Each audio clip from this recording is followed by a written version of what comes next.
and had the pulse of the town firmly under her thumb. Barbara was certainly tied into the local intelligence network, spreading word that she calculated wasn't malicious, but might make for a bit of conversation. She edited what she spread, at least. After she'd learned Betsy Hamatrak was in to see me because they'd learned of a fatal cancer diagnosis, Barbara kept her mouth shut. On the other hand, if Kathy Baker's oldest daughter was admitted on scholarship to Baylor, that was fair game. I'd hired Barbara knowing she served as a repository of that rumor mill, and more than once she had been instrumental in keeping me out of making a social blunder from my own ignorance. Honestly, she reminded me of the character in Alas, Babylon, who worked at the Western Union office, except with a more exciting home life. Well, relatively speaking. Now something had Barbara's antennae raised, and I waited for her to broach the subject. "Bryan?" "Yes, ma'am." "What do you think is going to happen next?" I shrugged, then winced. It was a bad habit, and something my wife was always trying to break me from doing. I hadn't thought of that fact in years, but I found myself opening that door in my mind more often as time went on. Not sure if that meant I was getting past the loss, or just becoming more accustomed to it. "I'm not sure I understand what you're asking," I finally said. "This country has suffered a terrible blow," I temporized, "but we've taken licks in the past and eventually recovered." "Reverend Knightley was preaching from the Book of Revelations," Barbara explained apologetically. "I just don't know what to believe.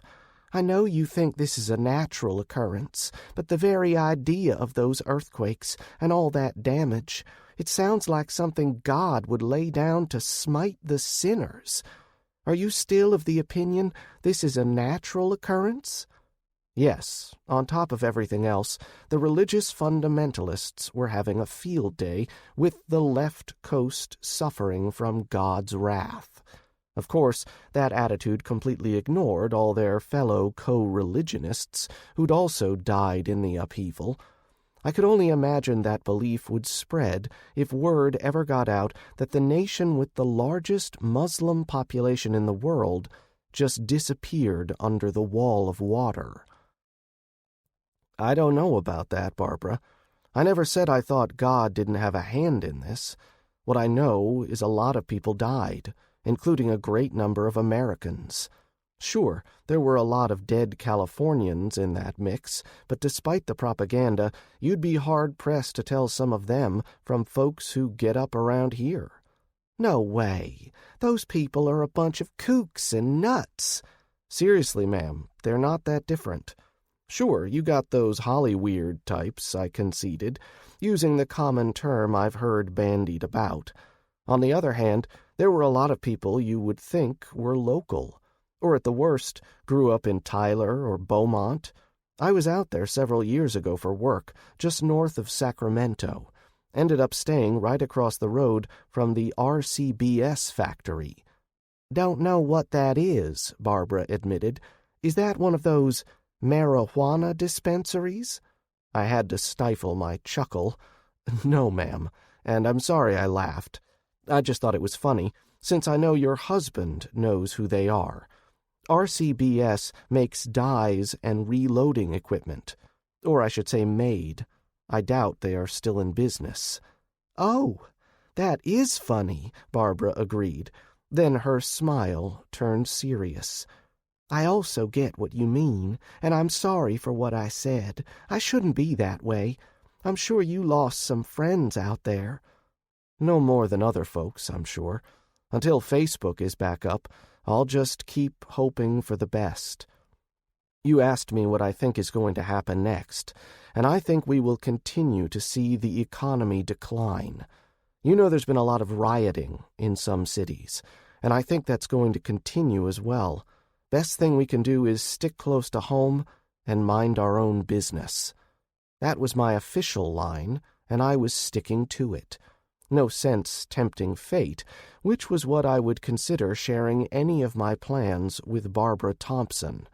I liked Barbara, or I wouldn't have hired her, but she did carry a load of what I thought of as old thinking. She openly distrusted anyone who wasn't a white, Anglo-Saxon Protestant, for example. To my shame, I didn't do much to try to correct her thinking, but then I was already treated as an outsider. After that discussion, Barbara let it go, and I dove into my work. I met with the Dearborns, who just wanted me to look over their wills and see if anything needed updating. Since I'd been born after the date on Terry Dearborn's will, and his wife Teresa's was only a year newer, we did find a few things that needed to be brought current. Their children were all grown and out of the house, and the Dearborns wanted to make specific bequests to their grandchildren, so I made the appropriate alterations and brought the language up to current standards. Another $150 when it was all said and done. Another positive cash flow day, and it wasn't even noon. New Albany, and Albany County in general, didn't lack for lawyers. We had 4 more within easy walking distance of my office, but the others took whatever walked in the door, while I focused on wills, trusts, and estate planning. It was limiting, in a way, as I ended up turning away potential fees, but it also kept me from having to deal with the headaches of family law, and I refused to accept criminal cases. My best friend from law school had a successful criminal defense practice, but I lacked the ability to separate my personal beliefs from my professional ones. Also, I saw what happened to my friend when he suffered a loss at trial for a client he thought was actually innocent. That happened once in a blue moon, and Bill suffered terribly when it happened. No thanks. That was another reason I'd only participated in the Rudy Polinsky defense by secretly helping funnel money to help fund his defense. For the rare, decent, personal injury case that walked in the door, I had a young lawyer across the street I worked with for a referral. Since the new legislation set attorneys' fees at 15%, the recovery needed to be really good to pay the freight. I never could understand why voters kept supporting politicians who advocated against the best interests of their constituents, favoring the big insurance and managed healthcare conglomerates, but they did run really slick advertising campaigns. Or, as my brother Mike said, the insurance companies played the Star-Spangled Banner in their TV ads so everyone would stand for the national anthem. This made it easier to pick their pockets that way. I'd done okay for myself in practice under the old rules, and by the time I was ready to leave Houston and walk away from that life, I'd banked a little over $500,000. That wasn't bragging, since Colette and I had lived a fairly frugal lifestyle for the times. When I lost Colette and Charlie, I was already working for an older attorney who specialized in estate planning. Even if the fees were less, the hours were better, and I was not working every weekend. I'd learned what I could from Bruce Wyatt, and I was just about to open my own shop when I lost them in that wreck. A few hours after seeing the Dearborns out, I was doodling on a scratch pad, thinking about the reset hearings I had scheduled for the next day. I was also wondering when Barbara was coming back from lunch when I heard the bang of someone running their car into the metal trash dumpster out back. This was a common enough occurrence, since the urgent care clinic had installed their ambulance bay in the rear, which resulted in the giant metal trash receptacle being moved too close to the last parking spot on that end. Somebody backed into the damn thing at least once per week. What the heck? I wondered as I next heard the roar of a car engine outside. This was not a normal sound, since even these old walls were fairly soundproof, and I began to worry. Barbara was late. I stood quickly, grabbing my coat as I rose. I was conscious of the weight of the pistol in the side pocket of my sports coat. After being spooked by that unexpected visitor at the front gate and listening to my sister's nearly hysterical recitation of her escape from the gas station outside Lulling, I was making the effort to be more careful and observant. I paused at the landing leading to the barred back door, checking the small black-and-white television screen from the security camera, looking down on the back door. The immediate area was clear, and I planned to take a peek outside and lock back up while I checked down the side street. Turning the 2 deadbolts, I had a brief image of childhood memories of watching movies at the old single-screen theater back in my hometown. Whenever it was a horror movie, there was always at least one woman in the crowd shouting advice. Usually it amounted to, "Don't go in that house, you stupid boy. That monster is gonna get you." Yeah, that was how I felt as I eased the door open. Just a few inches, and I peeked to the left. There I saw a faded blue Ford Fusion parked at an angle, rear driver's side quarter panel pressed up against the green rectangle of the dumpster and blocking the ambulance driveway. I also spied the driver out of his seat and standing behind the front corner of the car, facing the ambulance bay. He had his back to me, but I could vaguely see the shape held in the man's arms. Shotgun. Oh, crap. It took me a few seconds, but I finally felt all the pieces sliding into place. Somebody, well, 2 or more somebodies, were robbing the clinic, and I was looking at the getaway driver. I could intervene, violating my own rules, or I could simply observe and report. The decision turned out to be harder than I thought, but after reaming Mike for playing hero, I decided to haul out my cell phone to make a recording of the event. Best way to preserve the license plate numbers and get the faces of the thieves, I decided. Was it cowardly? I didn't think so. Other than my trips to the tactical range in Counts and playing paintball with my brother and brother-in-law, I had no training in such matters. I'd never been a soldier or policeman, and even with society starting to unravel, on-the-job training for such a dangerous avocation seemed foolish.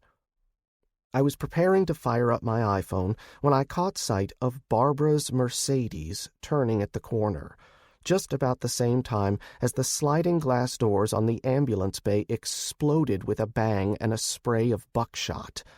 I caught sight of 2 more bandits emerging from the shattered doorway, their faces obscured by ski masks, and at least one of them seemingly overburdened with loot.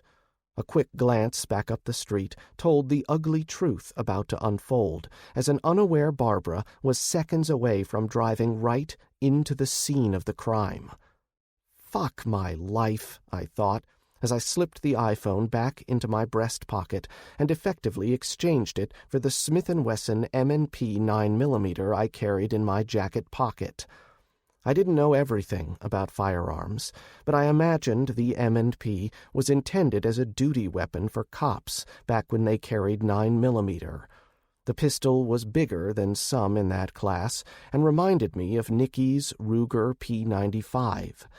I preferred my Ruger, honestly, but I wanted to try carrying the Smith & Wesson. Now I was already beginning to regret the choice just about the time I saw the 3rd shotgun-wielding bandit emerge from the glass-littered doorway, dragging the arm of a clinic staff member, likely taken as a hostage. Crap. This was going sideways faster than a speeding bullet. I didn't want to intervene, but I also didn't want to have to explain to Milt why his wife was dead from a storm of buckshot pellets to the face. Barbara wasn't family to me, and I didn't particularly like her some days, but she was my secretary, by God, and that had to mean something. I owed it to her to at least try. Easing the door open another inch, I steadied the frame of the pistol against the wood and released my breath. They have a hostage they are likely going to kill. I can already see blood on her face. Barbara Thompson is about to pull into the parking spot and witness their escape. I don't know if I got my door closed in time or if they are approaching me. "Stop! Thief!" I called out that last bit dramatically, and purely for the benefit of the iPhone in my pocket, now running on recorder mode. It sounded loud enough, but I knew the bandits couldn't hear me. I might be about to do something stupid, but that didn't mean I'd lost all my marbles. The M&P is a striker-fired design, so no exposed hammer. I knew the old-timers bitched about reliability, but I'd shot this pistol enough to have confidence in the mechanism. Not my favorite, but I was going to make the best of it. I had 17 rounds, and there was no refund for bringing back any that I didn't use. I should have sighted on the closest threat, since that's what my trainer had stressed. However, real life had a way of overriding my choices, and the piece of filth stuffing the hostage into the back seat of the small sedan finally left his victim uncovered long enough for me to take the shot. Bang, bang, bang. I pumped the first 3 shots into the man's upper chest, over the top of the car at what I estimated was 15 yards. Then transitioned to the driver, who was already beginning to look in my direction. He had the cut-down shotgun at his waist, and he had to lean around the front of the car to bring the maw of that beast to bear on me. I squeezed off 2 quick shots in the driver's direction, saw him stumble, and then swung to track the last target. Instead, I stumbled and dropped to my knees like a discarded marionette with his strings cut, falling partway through the open doorway. Someone watching this fiasco might think I was executing some pre-planned evasive maneuver as I pitched down and forward. I did manage to avoid the massive buckshot blasting just inches over my head as the third attacker unloaded a blast of 12-gauge attention in my direction. In reality, I'd completely lost situational awareness, losing the position of the third bandit, and tripped over the door jamb. This was my first visit to the world of the two-way shooting range, and I knew from the beginning I was outnumbered and overmatched. This was the natural progression, but I refused to give up. Instead, I kept my pistol up, re-centered on the third shooter, and I emptied the rest of the magazine in the general direction of this last threat as he sprinted around the side of the car. I thought I'd hit him a few times from the way he stumbled, but I knew from my conversations with Mike and Patrick that adrenaline could carry someone through those critical seconds after taking a bullet. Regardless of his condition, the robber pumped the slide of the shotgun frantically, seeding a fresh shell just about the same time as a blossom the size of a 9mm bullet sprouted in the middle of his forehead. That stopped him cold, his feet sliding almost comically on the asphalt. We locked eyes, and I saw the awareness snap off like an old cathode ray tube losing power. Then it was over. My ears were ringing fiercely, and I was aware of the rips in my abraded suit pants as I knelt there on the uneven concrete slab. My breath came in great heaving gulps, and I fought off the urge to vomit. I knew I should check on the lady in the back seat of the car, or confirm that all 3 men were really down and no longer a threat. A kaleidoscope of thoughts rushed through my brain as I felt my emotions surge and my stomach empty itself on the uneven sidewalk. I was still there, on my hands and knees, as the first New Albany police officer came screaming up in his cruiser. Thankfully, Barbara Thompson was already crouching next to me, her arms around my neck and crying in terror at the close call. She was doing all the crying, I swear. My empty pistol, slide locked back, rested on the faded cement slab a few feet away. Before the officer could say anything, I looked up and said one word. Actually, it was the only word I could focus on, clearly enough to say at the moment. Lawyer. Chapter 22. "Holy fuck, boy," Butch said as he strolled into the interrogation room, grinning like a shark in a tank full of bait fish. "2 dead and 1 more in the ICU. You don't mess around, do you?" "I was in fear for my life and the lives of others," I announced, my voice dull as I repeated my mantra. My knowledge of criminal procedure and the rules of evidence were a bit rusty, but I was up on the rules for handling shootings as regard to concealed carry in Texas. "Forget it, Bryan," Butch Kaminsky instructed. "Nobody's looking to jam you up on this. Mel's already promised to run this by the grand jury next week to get you no-billed. You know who that was they were snatching, right?" Mel was Mel Fowler, the district attorney. I wasn't a huge fan, but he'd done the right thing when he'd found out about the illegalities in the Polinsky case. He'd gotten the previous detective and crime scene investigator fired after the facts came out about the manufactured evidence, but that was it. He hadn't gone after the sheriff like he should have, but that was just my opinion, and I generally kept such thoughts to myself. I shrugged. I saw them dragging somebody out the back. No idea who she was. Honest, Butch, the only reason why I acted was I saw my secretary about to get sucked into their getaway. I really was in fear for myself and others. Butch gave me another shark smile. Butch was the best criminal defense attorney in the county, maybe even in the area. He was also the man you wanted to call if you were genuinely innocent, because he would fight tooth and nail for his clients. But he was accustomed to dealing with drug dealers, wife-beaters, and other generally unsavory individuals, so I guess his sense of humor was a little bit warped.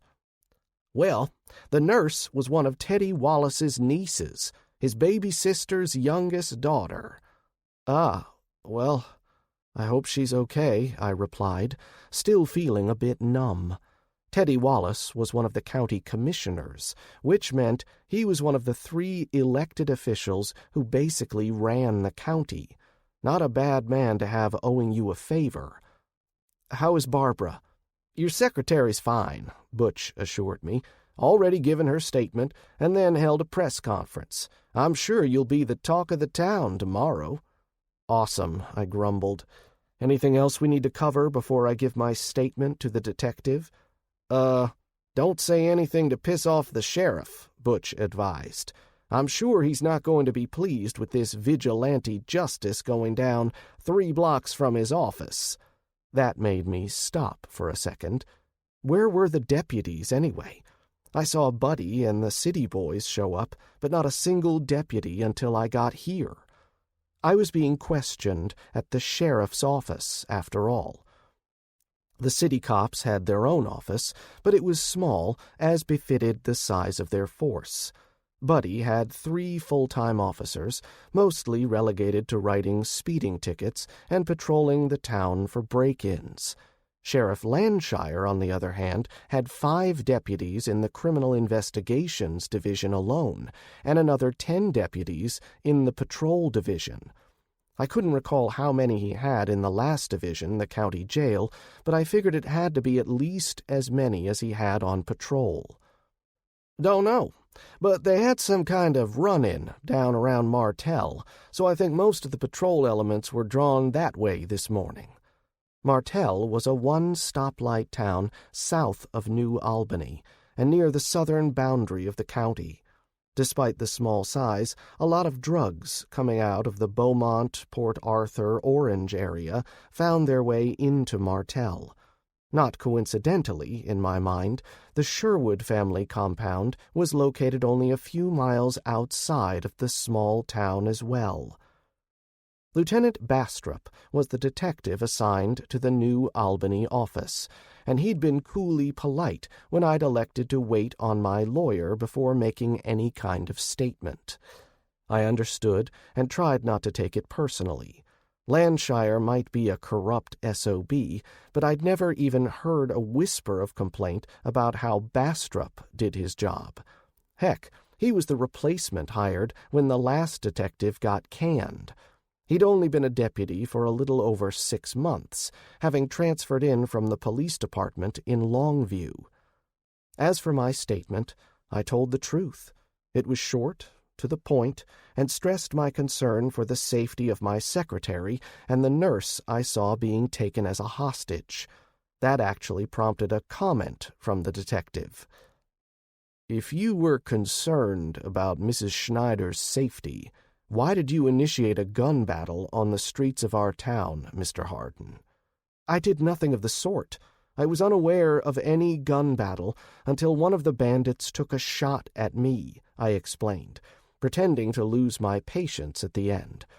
I did tell a little white lie there, but hey, the buckshot from where that kidnapping ass monkey shot out the automatic doors on the ambulance bay doors was too useful to pass up.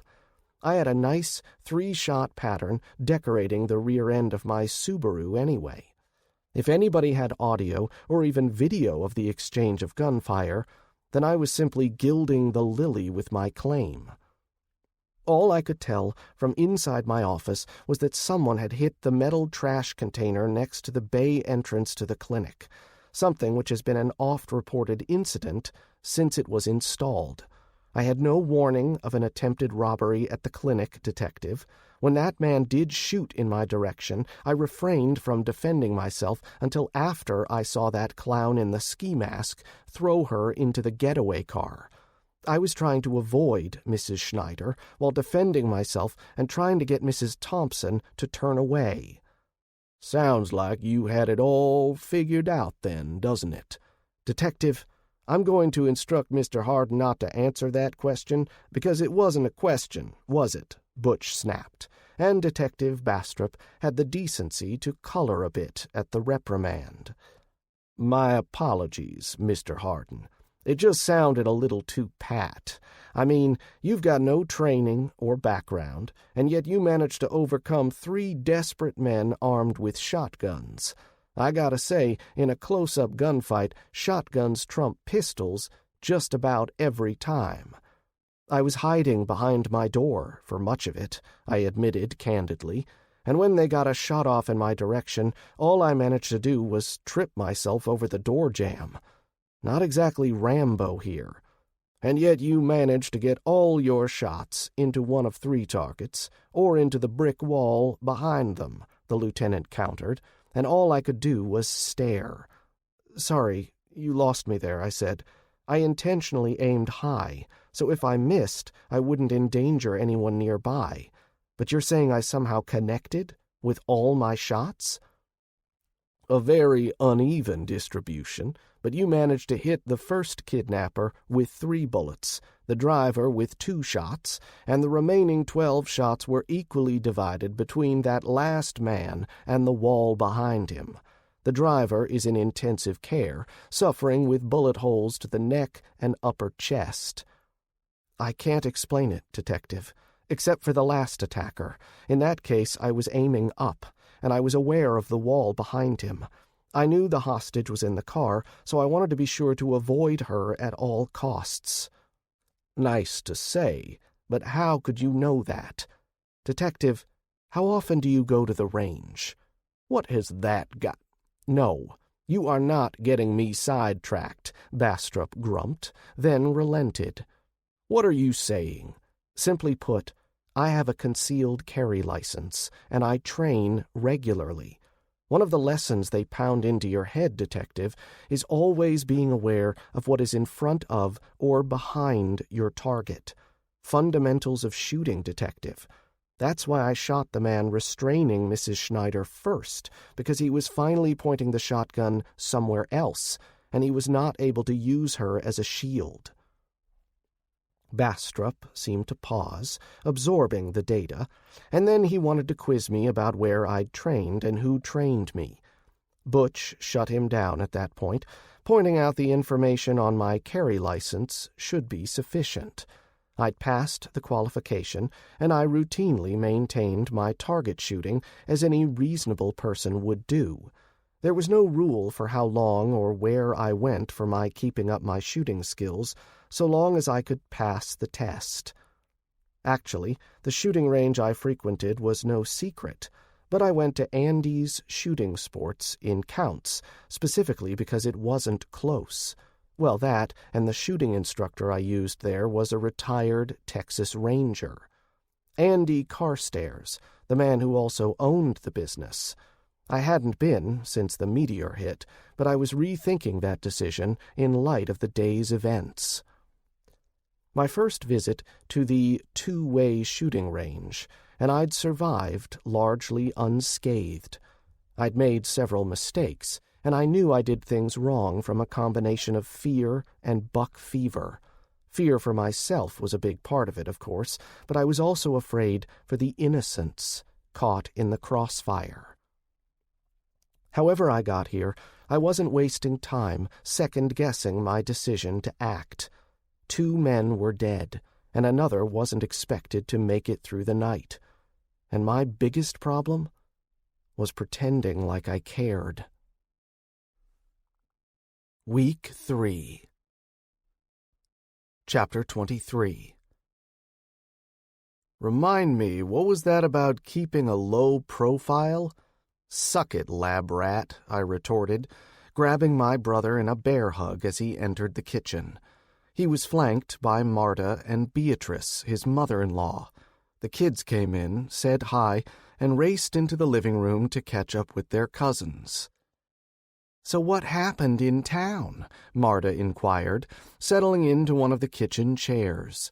She waved at Nicky, who was straining the pulp off the next load of tomatoes. "They were going to kill my secretary. Nobody kills my secretary. I have a rule about that, you know. Violates office policy." "Really? I hadn't heard that," Marta exclaimed. "Mike just said you got in a shootout outside your office." "Good thing your husband doesn't work for the newspaper. He tends to bury the lead." "Ha! Nobody's working at any newspaper anymore," Beatrice complained.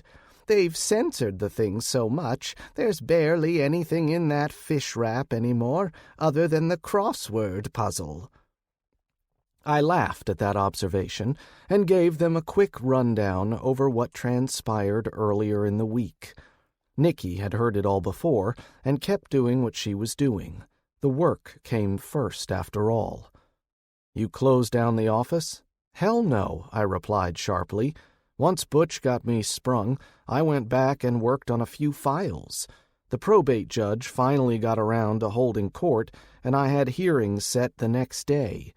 Got my schedule caught up, and even managed to get some new work done. That's one of the reasons why I'm glad you guys came down this weekend." "What have you done, Bryan?" Marta asked carefully. I just grinned, savoring the moment.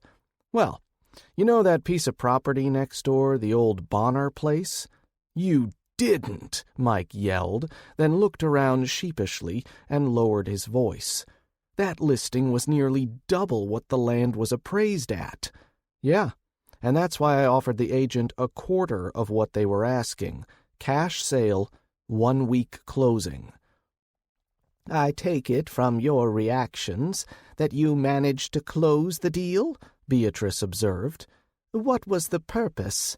I'm sorry, but I don't understand why you need more land." Before the trouble started, I was just a hobby farmer. Raised some chickens, some pigs, and played at being a cattle rancher. Fact is, 80 acres just isn't enough graze for the kind of production I'm going to need to support us all. We needed that additional 90 acres of pasture, and probably the woods, too. And that's not even taking the extra housing into account. "I thought the farmhouse there was falling apart," Marta interjected, giving me a hard look. Nicky laughed, coming to my defense. "No, that's what the listing agent said. Not falling apart, but outdated," my sister explained. "The Bonners had the farmhouse retrofitted for electric, but the decor was most recently updated in the mid-'60s. The kitchen is too small, and so are the bedrooms, but there are 5 of them. Formal living room, dining room, and den. Not bad if you don't mind wood paneling, lead paint, and asbestos. The house itself is solid, added to over the years, so not exactly aesthetically pleasing, but livable," I concluded. "As for the fields, they are planted for hay, and Wade's already gotten one cutting off it so far this year. I imagine he'll be able to get at least one more if it ever stops raining. The rain had been with us for most of 3 weeks, and the soil was waterlogged. Erosion was becoming a real problem, and I'd been watching my creeks closely. That concern just went up with the stretch of Cow Creek, another waterway I swore elsewhere would be classified as a river, that snaked its way across the Bonner property. 3 bridges spanned the creek along that length, and I worried the one closest to the house was in danger of being undermined by that rampaging torrent of water. "I didn't know Wade had the lease for that hay," Marta said. "Is that going to cause any problem?" "What, with Wade? I doubt it. I still want him to get what hay he can, but as summer progresses, I'll end up rotating cattle over there. I still need to explore that hay barn and equipment shed next time I'm over there. Wade swears that old Massey Ferguson tractor in the shed just needs a new oil pump to get it back to working order." "Can't have too many tractors," Mike said in agreement.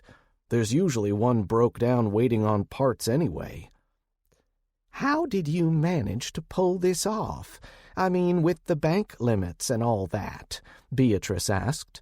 Marta cast a nervous look my way, as if worried about saying anything in front of her mother might be a problem.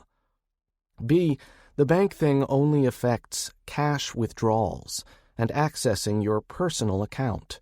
The president really put his thumb on the big banking interests because he was worried about a run on the banks." "I didn't know," she said. "I guess that makes sense. How did he pressure the banks, though?" "B, the morning after the earthquakes, you can figure every company with significant investments on the West Coast suddenly became insolvent. Banks, insurance companies, well, pretty much every big investor just went bust." I explained this point carefully, not wanting to overstress the older woman. She took it with grace, though, so she must have been listening before when Mike had gone through some of this same territory with her. "But they're still open, because they're too big to fail?" I shook my head. "They've already failed, and we are siphoning off as much from the remains as we can. The banks are probably expecting to get bailed out, but I can't see it happening this time, despite the vital role they play in the economy. Banks enable trade, after all." "I can see that," B replied. "No place for businesses to make deposits or receive their lines of credit for restocking." "Oh, banks aren't lending money to anybody, I don't think. I didn't even try to get a mortgage. I paid cash, and I used my business account. The same with the real estate agent on the other side, with the check going into her business account. How she's going to get the funds to her client, I do not know, but you are still allowed a fixed withdrawal every day." Once we finished shooting the breeze about the latest land acquisition, Marta took her mom upstairs to get the guest room situation handled, and Mike led me out onto the porch. He'd maintained a polite expression throughout the earlier chatter, but I could see the concern written in his features now. We stopped to grab a cup of coffee, or get a top-off, in my case, before heading out to claim seats on the front porch and watch the rain continue to fall. Mike didn't beat around the bush as he dove right into the subject. "You really okay? Does having nightmares every night since count as okay?" I answered honestly. "Yeah, it does," Mike assured me. "I had them too, the first few times. You'll get over it eventually. Thing is, don't let the nightmares eat you up. Hell, from what you've said, this sounded like a hairy situation, but you were doing the right thing. That counts for a lot." Mike never talked much about his experiences in the Army. Sure, he talked about stupid things they did or places he'd visited, but I knew he glossed over the ugliest parts. He never talked about the villagers he found massacred by rival religious or political factions, or the stupid decisions made by half-trained intelligence officers that got their own men killed in an ambush over some trivial comment. I knew Mike had seen his share of the shit. I had CNN to keep me informed when Mike was deployed, and I followed firefights that escalated from a squad to a platoon and up to company level, lasting all day and resulting in dozens of American casualties and hundreds of Iraqi dead. He never brought it up, and I never thought it was my place to intrude. "It's time for us to get out," Mike said, changing the topic on me. Or so I thought at first. "What happened?" "The food supplies are still coming in," Mike said. "But the cracks are showing, just like we talked about. Lots of stores closed, especially grocery stores. They've been consolidating the locations into neighborhoods. The National Guard has quietly set up checkpoints to control access to the ones that are still getting deliveries." "Yeah, that's going to end well," I popped off. "The hijackers don't have to hit the convoys, just the customers after they leave the secure areas." "Gun-free zones?" "Affirmative," Mike replied, then gave a tight smile. "Security companies are having a field day providing convoy and escort services to those that can afford it. They meet the civvies at the deadline, load them up in reinforced technicals, and drive them to their gated communities for delivery." I sighed. From what I could tell from the heavily censored news reports, food was still readily available to most Americans. No more out-of-season fruits and vegetables, and the meat case at the bigger supermarkets might not get fresh lobster tails flown in from Alaska or wherever they got them. What was driving the banditry seemed to be the perception of scarcity, rather than any real shortages. Maybe it was a dress rehearsal for the winter and spring, when the shortages might be real. "We're not seeing any of that here," I confirmed. "Grocery stores are still open, and trucks are still rolling. I've noticed they're only getting 1 truck a week at the Woodshire Brothers instead of 2 per week. That's the Monday delivery. Last 2 weeks, they skipped the Thursday truck." "How the heck do you know that?" "Simple observation," I replied, drawing out the moment. When Mike gave me the give-it motion, I hid my grin. Checked the expiration dates on the milk, and asked Fred when they were going to get more artichoke hearts. "But you hate artichokes," Mike protested. "Fred doesn't know that, and believe it or not, they were sold out." So I asked him. Fred Willits was the produce manager at the local grocery store. A high-energy individual in his early 30s, Fred had been working for Woodshire Brothers since he was a junior in high school. Fred was also one of the small minority of Mormons in the community, and he lived what I always called the wholesome lifestyle, most often associated with his faith. Fred's only vice, if you wanted to call it that, was his willingness to chat with anyone who wandered into his department. He wasn't a gossip, but his easy manner had made my mission simple. "Like taking candy from a baby?" "Pretty much. You know, I've been thinking." "Scary when you do that," Mike observed, then took a sip from his coffee to give me a moment to respond. "With that extra space we'll be getting from the Bonner place, I thought we might want to diversify our invitations." "Who?" I didn't hesitate. "Billy from the feed store, and his mom, Sally." Mike sighed. "You're trying to fill up Noah's Ark with—" While Mike struggled to find the right word, I supplied one for him. "Charity cases, like Nancy and her daughter." Mike grimaced at my choice of words, but plunged ahead anyway. "Actually, Billy might not be a bad pick. I know he's a little slow in some ways, but he's really good with the animals.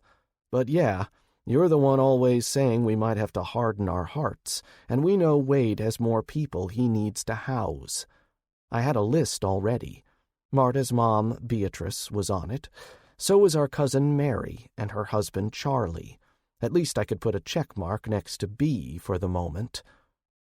Heard anything else from Patrick? Mike's question added to the headache I could already feel building behind my eyes. He got a call through day before yesterday. They've stopped the ambulance service altogether. The chief of emergency services has opened the fire stations to their families, but that's sort of a sore point with the locals. He's worried about how long they can stay there.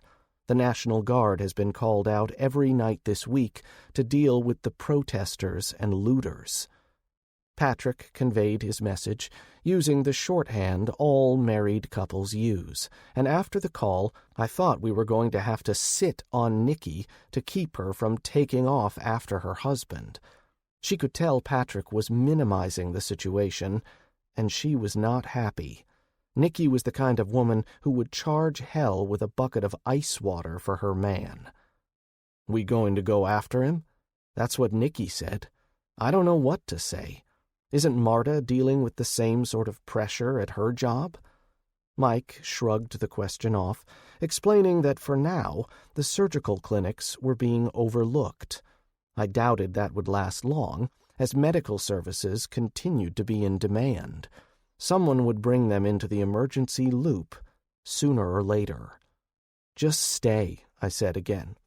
You got your family here. You've got Marta's mom out. Just hunker down here and help keep this place going. Hell, I still haven't figured out how to make that methane fuel cube work. I need your Mr. Science brain here, Mike, and doubt it'll be long before we need your rifle, too.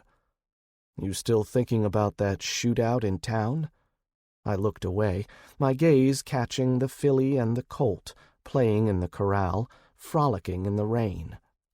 Not a lick of sense between the two, I thought, as a smile creased my face. Nah, I'm okay. Scared me half to death, but it wasn't near as close as I told the cops. I was trying to reassure Mike, but I could tell he was cutting right through my bullshit. It was like a superpower for him, but he could only use it on me. Seriously? No, I fucked up, I hissed through my teeth. If I hadn't tripped, I swear I would have caught a face full of buckshot, I admitted with a shiver. I lost my situational awareness, and that gaggle of dopers out of Tyler nearly killed me in spite of themselves. Then why? Look, I gave you shit about what happened in Jasper, okay? But this was different. Barbara was honest to God about to die. I don't know what I was trying to prove, but I didn't want to see her get killed. Mike nodded at my explanation, as if he understood what I meant in those few words. Hard way to get blooded, but you survived. Now let's take a look at those directions for this methane contraption. We're going to need that thing up and running sooner or later. End of discussion, and I did feel better. That evening, following an early dinner, we all gathered in the living room to catch the late news. After all the pablum and obfuscation of the last few weeks, the lead story caught all of us off guard. I had predicted something like this from the beginning, but seeing the governor's drawn features, the shadows under his eyes barely concealed by the makeup, drove home the reality of our situation. The governor's announcement was the top news story of the night, and quickly became the only story. The gaunt-faced former oil company executive who claimed the governor's seat looked directly into the camera as he read from a prepared statement. The message had been pre-recorded, and nothing else was provided with the footage, not even the location, though it was clearly not the governor's office. After a brief, introductory statement, the governor quickly addressed the state of unrest in several major cities, naming them and touching on damage done in each location, including identifying the city officials killed or severely injured in each, as well as announced the number of police, firefighters, and other first responders who had also perished. Nikki began crying as the governor listed those lost in Austin. and I felt a sting in my own eyes as the governor recited the names and numbers for Houston. I guess I carried more affection for my old stomping grounds than I even admitted to myself, but I listened close because I could sense he was building up to something. Next, he announced an immediate travel ban in effect throughout the state. This restricted drivers to stay in their counties unless they had a work permit or were traveling out of town on business at the time of the announcement. This order specifically exempted interstate and intrastate trucking, as well as package delivery services. In addition to the travel ban, he instituted a dusk-to-dawn curfew. Nothing about enforcement or penalties, but I figured the gloves were coming off. With his unsmiling mug staring straight into the camera, the governor promised further details to come, but I wasn't going to hold my breath. Further, he was announcing the closure of all non-essential state offices, but then he promised that many would be offered the opportunity to work from home if possible. Nothing was said, of course, about federal employees, but I think we could all see the handwriting on the wall. The state of Texas was hunkering down, preparing for the storm to come. In the meantime, Mike and his family were stranded here until he could get a travel pass back to Fort Worth. I wondered if it was petty of me to be so pleased by the governor's order. Whatever. Now all we needed to do was get Patrick home, and we would have our core group gathered as planned. Chapter 24. Mike and I spent the rest of the evening going over our plans and contingencies. This was not to say the other adults were ignored, but Nikki was not in any condition to contribute, and Marta was occupied trying to settle her mother and the kids in for their stay.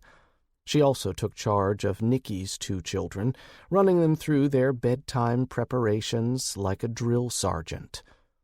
That set the tone for the rest of the weekend and into the following week as we worked to shore up our shortcomings and prepared to lock down the home place. We met with Wade on Monday, explaining the purchase of the Bonner farm and how we now had additional spaces to offer for shelter, but stressing the need to add some protections to the house and surrounding structures. The 3 of us took some time to inspect the Bonner house, the various outbuildings, and the condition of the fences. Other than where I'd had the new fencing installed after purchasing our farm, the other 3 sides were completely dilapidated, with collapsed fence posts and rusted and detached strands of barbed wire. This was not unexpected, given the lack of maintenance, but it was added to the list of things that needed to be done.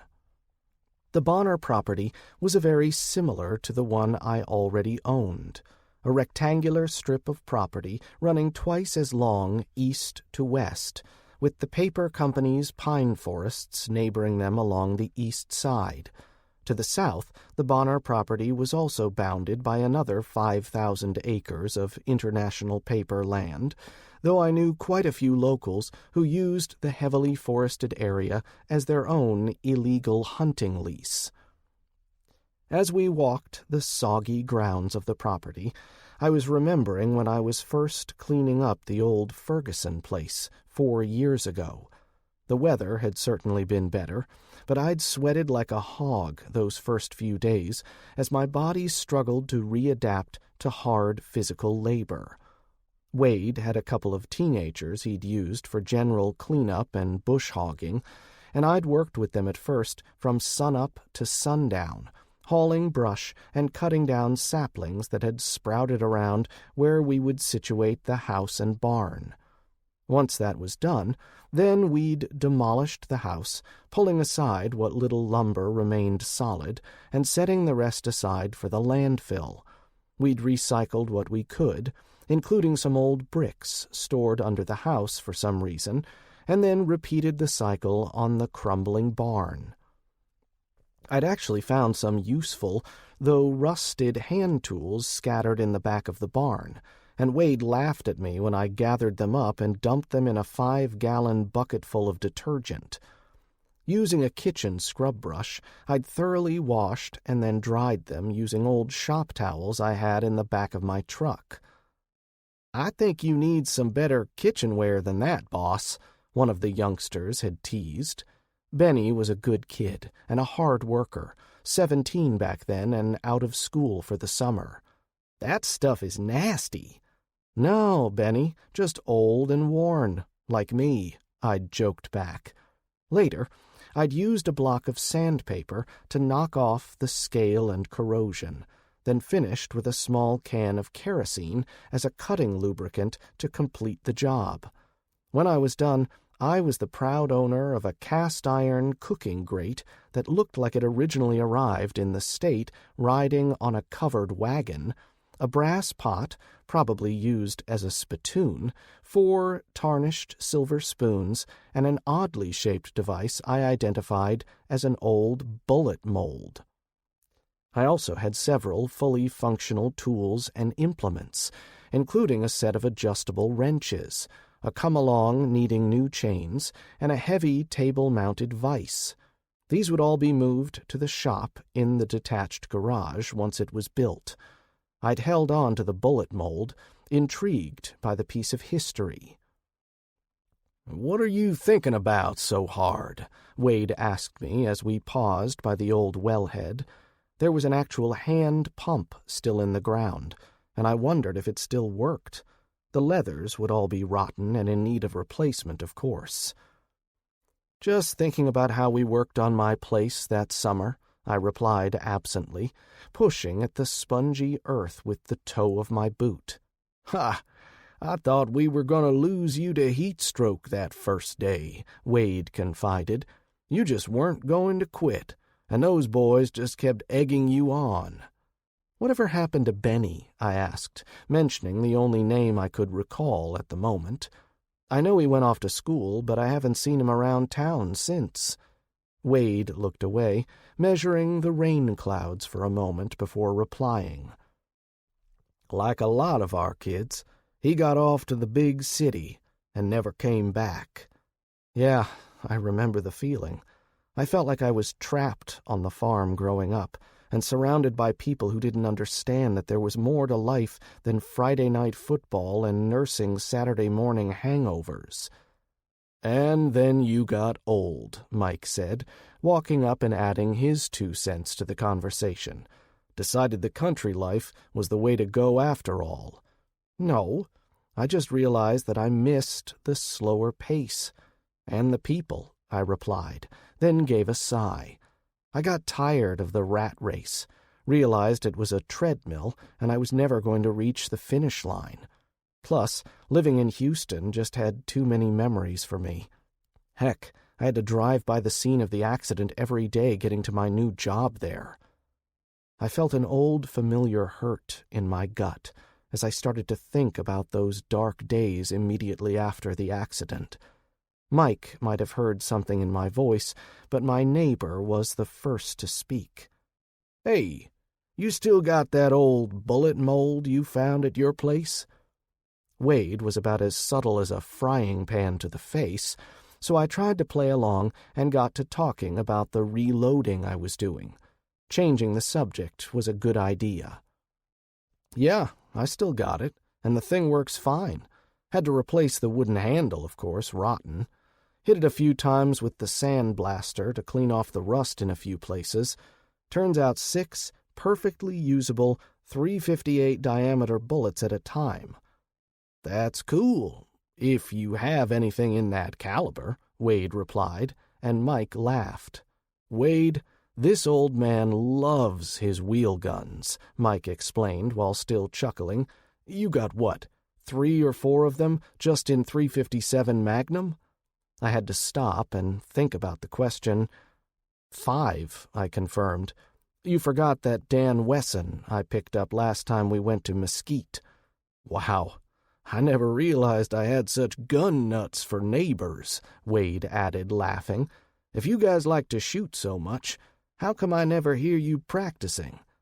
"All Bryan's fault," Mike explained. We are both pretty heavy in what the Brady Bunch called the gun culture. He didn't want to set up a shooting range on the property. He said it was too conspicuous. So I went to a range back home to keep in practice, and Bryan used one over in Counts. Did it help? I mean, did practice help when it came down to real shooting? You didn't take out 3 men with a revolver, did you? The questions seemed to flow out of Wade like a torrent, and I wondered how he'd managed to hold them back this long. Yes, practice helped with the accuracy. I should have spent more time on the shoot, move, communicate drills with Andy, because I froze up after I shot the second one.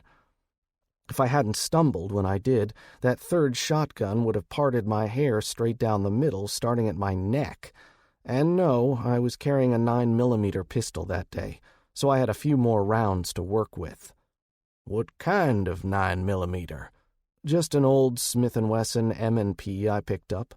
Private sale. That's not going to cause you any trouble, is it? I chuckled, shaking my head. I bought it from a Plano PD officer working security at one of the shows I went to with Mike. No, I just doubt I'll ever get it back. Once something goes into evidence, good luck getting it returned, especially with Sheriff Landshire's sticky fingers. When do you find out what the DA's going to do? Mike asked, serious again. I'd told him I had a meeting coming up, but I'd skipped the details to get to the meat of the story. Butch and I are meeting with Mel at 9 o'clock tomorrow morning. Butch still says they won't indict, especially after that Detective Bastrop traced the route these mooks traveled to get here.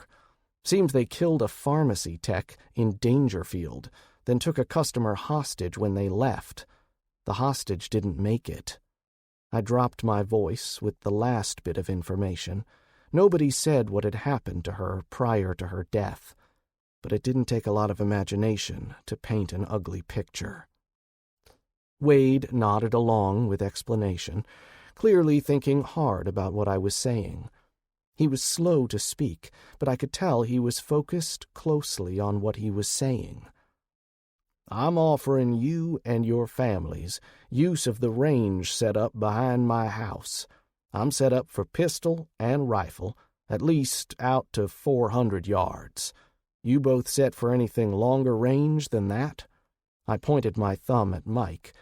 I'm not much good out past 200 meters, but Mikey can take things out consistently up to, 600 meters? He's the Hawkeye of the bunch. Dang, son. What are you shooting, a Barrett? Mike blushed, pride evident in his eyes as he replied, Do I look like I'm made of money? I have a couple of different hunting rifles, but my main one is just an old Remington 700 AAC with a nice scope on it. I had to laugh at Mike's posturing before I busted his balls. Dude, you paid more for that scope than you did the base rifle. And you had a lot of mods added to that thing that aren't exactly factory stock.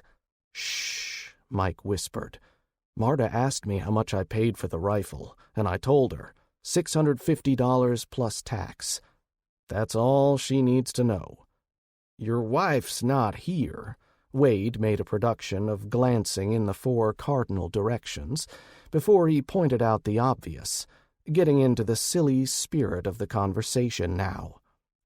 She has her ways, Mike confided, again cutting his eyes as he spoke. I think she might be a witch. I mean, a good witch, but you know what I mean. Marta knows things she shouldn't. I gave my brother a doubting look, and he bristled. Okay, here's what I mean. I bought that Russian rifle I told you about, Bryan, that Tokarev SVT-40, at one of the shows about 6 months ago. I was there by myself, and I never saw anybody I recognized, but when I got home that night, Marta asked me if I had enough of the 7.62 by 54R so she could shoot my new rifle too, and she asked about getting extra magazines. Fighting to keep the smirk off my face, I turned to Wade and made the patented circling finger motion next to my head so Mike couldn't see. "What the heck are you guys talking about? I thought a Tokarev was one of those cheap little pistols that came out as exports after the wall fell. Fired one of those commie rounds that you can't get at Walmart." I nearly laughed at Wade's down and dirty, but essentially accurate portrayal of the little semi-automatic pistol most often associated with that name. "Yeah, there's that little pop gun, too," Mike agreed, falling back into lecture mode. But this was the Russians' first major effort at a semi-automatic rifle, their counter to the M1 Garand, I read somewhere. Fires the same round as their Mosin Nagants, but uses a 10-round box magazine. Pretty accurate and reliable as we count things, but the Russians didn't like it, I guess. Still needed more maintenance than their bolt-action peasant rifles. "But how did Marta find out about it?" Wade asked, a little spooked by the revelation. "Oh, I called her and gave her the details when I went to the men's room," I admitted, finally blowing the gag after all this time. A joke is fine, but I didn't want Wade worried about the wrong things. Looking at Mike, I gave a little shrug of apology. "Sorry, but you forgot I was there too." "You bastard!" Mike squealed, his face red with anger as the penny finally dropped. I dodged away, and I kept running in circles as my brother tired himself out. Unlike Mike, I'd kept up my cardio, and I could still run circles around my lumbering bear of a brother. Wade, for his part, was laughing so hard I thought he might fall down.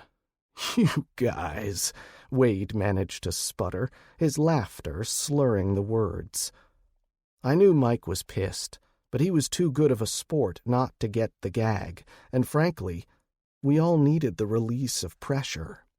A chance to laugh and to act like kids again for once. Too soon, we would be back to making the adult decisions and living with the consequences. Chapter 25. I met with Butch at my office at 8:15 Tuesday morning, and I was pleased to see Barbara beat us both in that morning and had the coffee going. She'd been shaken up by the events of the week before, having a ringside seat to a shootout and all. Then she had to endure hours of interrogation at the hands of the detective as he dug for inconsistencies and errors in her answers. This morning, though, she looked chipper and determined, if only a little nervous. I let her bring us our coffee, sexist pig that I am, and then closed the door as Butch gave me some last-minute words of advice. This meeting wasn't the way the district attorney normally handled his affairs, but as word of the stymied kidnapping and shootout became common knowledge in town, the seasoned prosecutor knew he needed to handle the case, and me, with kid gloves. For me, I was looking at 3 counts of manslaughter, since the third bandit, the driver, had succumbed to his wounds over the weekend. As Butch quipped, it saved the county the cost of keeping him in the hospital and later trying him, or going through the trouble of having him extradited back to Morris County for trial. Yes, their murder, kidnapping, and rape charges meant they had first dibs on him anyway. "Just watch what you say in there," Butch cautioned. "This is an informal meeting, but you are a lawyer, even if you practice on the squishy side of things. Nothing is really informal or off the record. Plus, I just heard through my sources that the sheriff is going to sit in as well." "Well, that should be interesting," I commented, feeling my stomach turn a little bit. Not only was this a high-profile case, but Butch had made the sheriff and the district attorney look bad in the media when he successfully defended Rudy Polinsky against what turned out to be manufactured evidence. Well, not bad. Maybe evil was a better word. Personally, I wondered how Butch managed to keep working after the fallout from that case. But then, he did live in Jasper now, and outside Albany County. "Oh, you want to know the most interesting part?" Butch asked innocently, batting his eyes like a teenaged schoolgirl, which, for a 40-something bald man with more than a hint of jowls, made for a frightening sight. "Do I want to know?" I asked, equal parts disturbed and curious. "Guess who's been butting heads with the sheriff the last few months, and maybe not so secretly pressuring the Texas Rangers to open a corruption investigation into Sheriff Landshire's less savory connections?" "Teddy Wallace?" I guessed hesitantly, dreading the answer I was sure to receive. "Ding, ding, ding," Butch exclaimed, then lowered his voice. "Seems kind of like an odd coincidence, don't you think? Sheriff Landshire had all his patrol officers on the other end of the county, and at the same time someone called in a frantic domestic disturbance call to the city cops on a burner phone 10 minutes before the alleged gunman hit the urgent care clinic."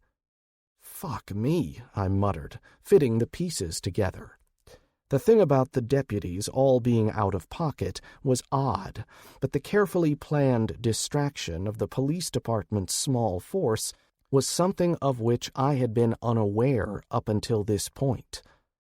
"Not on your best day, sweetheart," Butch shot back, falling back into his joking mode again for a moment. Then he got serious again. "Do not draw any more attention to yourself, Bryan," Butch Kaminsky instructed. "I took a lot of heat in this county getting that kid off, but Landshire knows better than to fuck with me. My people have been here too long, and we have too many branches of the family to start hassling me. You, on the other hand, are just some rich city boy that bought his way into the county. I know that's not true, but you know how these little towns can be. You didn't do yourself any favors when you burned all your bridges back home, either." "I didn't burn any bridges, so much as let them collapse for lack of maintenance," I countered. "But I know what you mean. You think the sheriff might hold a grudge, assuming he had a hand in this? Best thing you can do is play dumb, like you did with the detective. Just act like you were in over your head and you're happy to still be alive." I nodded agreement, since that part was just true. I admitted as much to Butch, and he chuckled. "Yeah, that's why you spent a month of Sundays training with Andy Carstairs in his shoot house," Butch shot back. I sat back in my chair at this comment. I knew my shooting instructor hadn't said anything. Andy was tight-lipped to the point of paranoia about his classes and his students. That could only mean... "Shit, Butch. I never saw you there." Butch, for his part, gave me a polite golf clap. "I knew you weren't shy on brains, Hardin." "Yes, I was a student there as well," Butch admitted. "Just coincidence, I saw you leaving the building one day when I was getting out of my car. I knew Andy had private lessons blocked out for that time of day, and I knew no one else should be in that particular building otherwise." Well, that explained some things, also added more questions, but they were for a later date.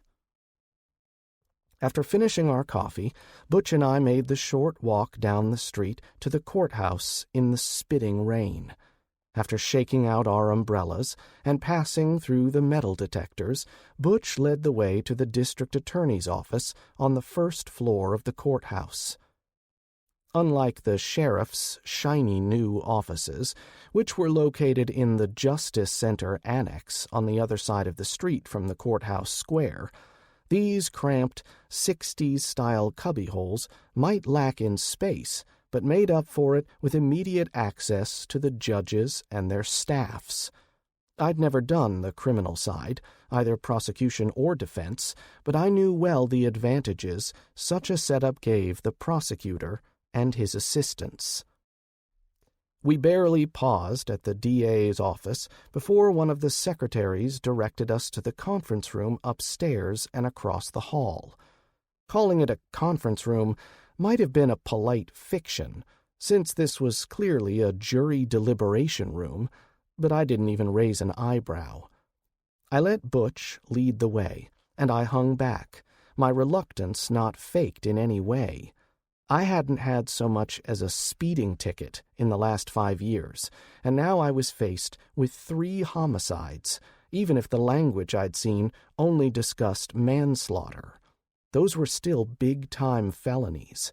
At least I hadn't been formally arrested at this point, since that too was something that went on your permanent record even if you were later released and never went to trial. Yes, that is not something they teach you in civics class, but does get covered in law school. "Mr. Hardin, thank you for agreeing to meet this morning," Mel Fellows intoned, his deep voice in conflict with his almost frog-like features. That wasn't a jab at the man, but simply the truth. He had bulbous, slightly protruding eyes, a liver-spotted bald head that, unlike Butch, was sporting a white fringe around the edges, and which looked too large for his thin neck and narrow shoulders. In short, as we used to say when I was a kid, Melvin Fellows had a face made for radio. Seated at his side was a man in a light brown-colored uniform, cut to accentuate his broad shoulders and minimize the beer gut that threatened to defeat the best intentions of his wide Sam Brown duty belt. Unlike Mr. Fellows, Sheriff Landshire remained seated, but he gave us a 2-fingered salute to acknowledge our appearance. The sheriff was 52 years old, with nearly 30 of those spent in law enforcement. He looked on with what others might consider a bored expression, but I'd seen that face before in courtrooms. Sheriff Landshire might have been many things, but I'd wager he made for a poor poker player. I could read the frustration and anger in his eyes after just a quick glance. If Butch hadn't mentioned the tie-in with Teddy Wallace's niece, I would never have made the connection or the reason for the sheriff's anger. However, this was the district attorney's show, and he made the most of it. D.A. Fellows had a lot to say as he recited the facts of the matter, but the gist of it was the grand jury found no grounds to issue an indictment, and I was free to go. Butch made a quick motion to expunge the arrest from my record, only to be informed that given the circumstances, I'd never been formally taken into custody, and thus no felony arrest to wipe from the slate. Butch acted like he was unaware of that fact, even though we'd previously discussed it in private. He was building a record, even if this was an off-the-record meeting. I sat there and didn't say a word, except to thank Mr. Fellows and shake his hand when we were done. The sheriff, for his part, didn't offer a handshake, and I didn't acknowledge the slight as Butch and I left the room. We maintained an unhurried pace as we exited the courthouse building, and Butch kept his silence until we'd crossed the street. "That answers one question," Butch finally murmured, his voice so soft I barely heard it from 4 feet away. "What?" "I was right. You saw the sheriff. He was pissed and trying hard to hide it." "So you think—" "Yeah, I do," Butch interrupted, cutting his eyes as he did. I saw no one else around, but then I figured it wouldn't do to say the words aloud. Somehow, the sheriff had engineered the whole attack in an effort to get leverage over a political opponent. "What do I do now?" "Write me a check, then get back to work. Oh, and watch your back. Even if you are completely ignorant of what was going on, the man is vindictive as hell." Again, he didn't say aloud who he meant, and I didn't need him to draw me a map. If I wasn't before, now I was most certainly on the sheriff's radar. Joy. Chapter 26. Wednesday was the day set for the closing, and I appeared at the real estate agent's office bright and early for the ceremony. I was acting as my own agent, and since the closing for the Bonner property was a short formality with the cash deal, I was out of there in under 30 minutes. With the proper paperwork in hand, I walked the documents over to the county offices to get the deed recorded. That done, I went back to my office, checked over my appointments for the rest of the week, and sent Barbara home for the balance of the day. Driving home, I was careful to obey all the posted speed limits and in general operated my car like the proverbial little old lady. Butch's warning had set me on edge, and I flinched every time I passed a deputy in his cruiser. None of them lit me up, but the sense of being watched was nerve-wracking. I knew not all of the deputies were corrupt, and I wondered just how many of the good people of Albany County knew of his side deals and corrupt practices. I'd listened to Wade's nasty comments about the Sherwood family and his assertions about the sheriff and his chief deputy, Ansel Stewart, but I'd never expected to come face to face with even circumstantial evidence of the sheriff's wrongdoing, or that he might be involved in something as heinous as kidnapping or murder. Turning a blind eye to bootleg liquor distribution and allowing illegal chop shops to exist seemed par for this part of the world. Maybe even raiding the evidence locker for confiscated weapons and drugs, or letting meth cooks do their business was one thing. But this was a whole other league. By all accounts, Sheriff Landshire didn't start out that way. I'd done some research on the man after hearing Wade's allegations about the sheriff when we'd first met. Bernard Landshire had a decent, though unspectacular start as a beat cop in Houston, then took a sergeant slot down in Beaumont for a few years before moving up to New Albany and working for his predecessor, Shorty Tomplate, for nearly 12 years before the old lawman retired to his fishing cabin up on Sam Rayburn. Landshire didn't have any obvious dings on his resume, but in the last 10 years his reputation took a nosedive as whispers and rumors of turning the other way in exchange for envelopes full of cash began to crop up. Then the Polinsky case became front-page news in the local rag, the Albany Daily News, and quickly spread to other papers in the area as the story took on a life of its own. The story was all too common in this day and age. A 14-year-old girl was walking home from a friend's birthday party when she was snatched from the side of the road and driven to a remote hunting cabin. Once there, her captor kept her blindfolded and locked in a closet for 3 days, except when her captor dragged her out and repeatedly sexually assaulted her on the rotting mattress left by previous renters. When the man left on the morning of the 3rd day, the girl had managed to pick the crude lock on the closet and escaped into the woods. The girl was African American. Her attacker was a white male, about 5.5 feet tall, and if she noted any identifying marks on her rapist, they were never disclosed to the public. The Albany County Sheriff's Department picked up Rudy Polinsky, a 30-year-old white male, in his room at the Courtyard Motel in New Albany. He was driving a car with out-of-state plates, had no visible means of support, and had been in the hotel for 4 days. That aroused suspicions when the report of the kidnapping came in, so of course the sheriff and his deputies wanted to talk to this guy. Yes, very thin, and no other law enforcement organization would have given him a second glance, but for some reason Detective Ralston zeroed in on Rudy.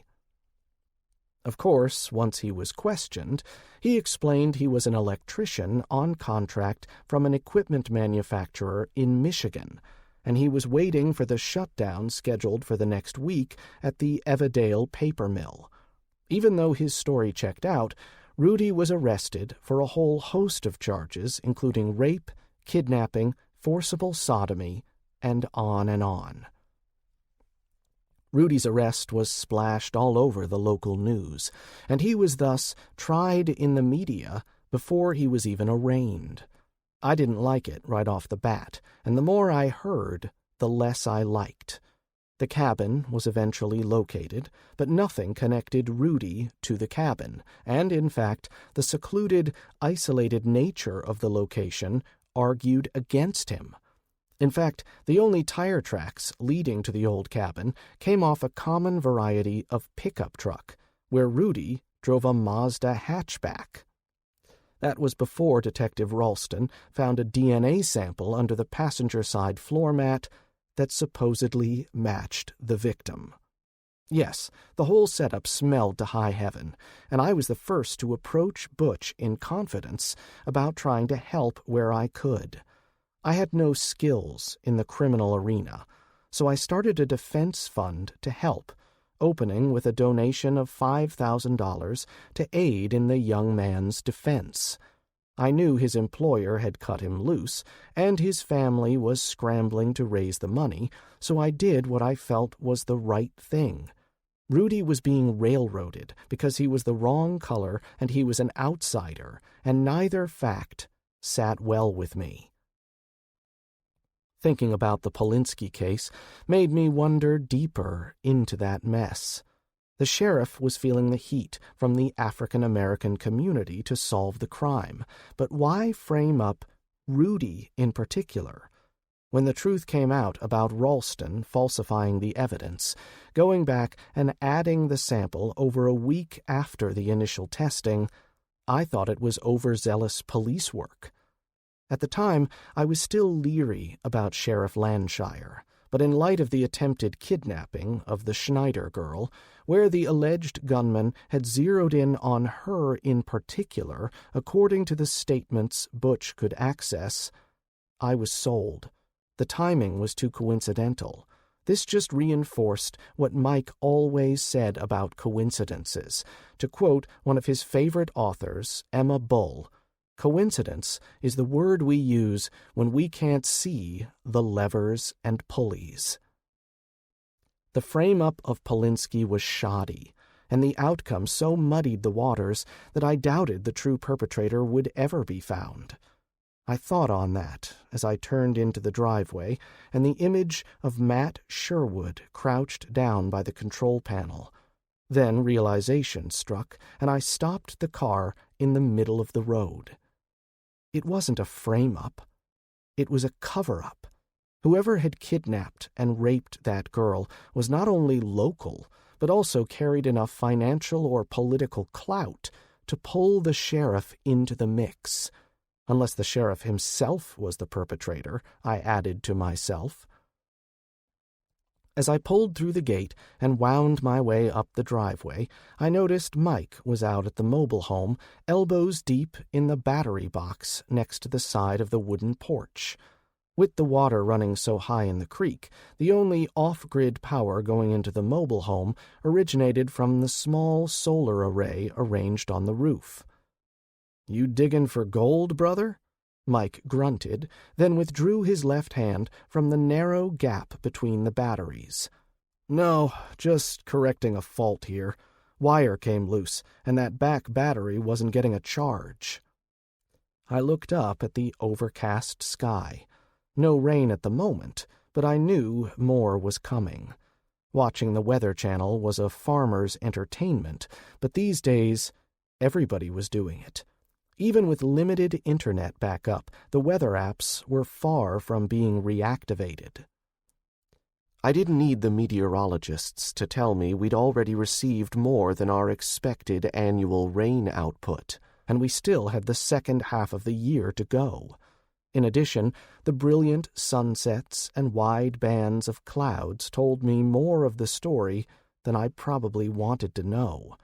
Our air was still filled with thousands, maybe millions of tons of particulates thrown up by the initial impactor and the subsequent earthquakes and volcanic eruptions.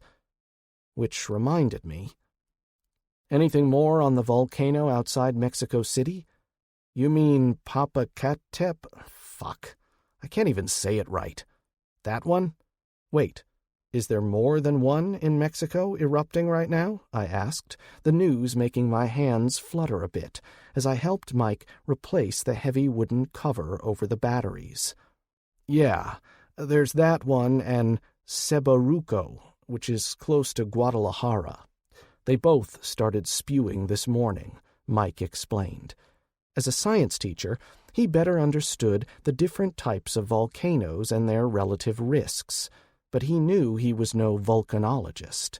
In days past, we could have just Googled it, but the current anemic search engine was less than helpful. Plus, we thought it was designed to make finding certain files and sites more difficult. You get through the closing with your skin intact? No last-minute gotcha clause in there? Yes, all done. And you wound me with your doubting my abilities. I can read the fine print with the best of them. Just a tad over 90 acres, with all the real and personal property on site. That means we get to keep the tractor and all the other stuff in the barn?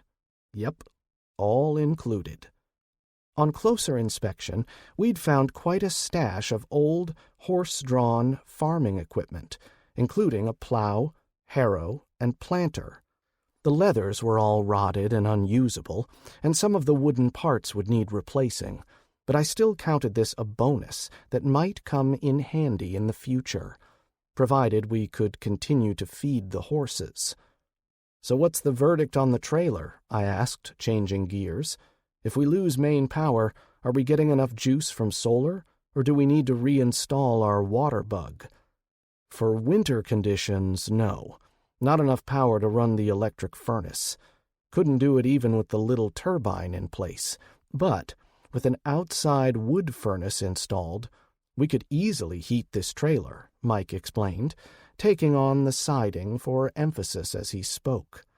This model might be smaller, but I like the insulation they used.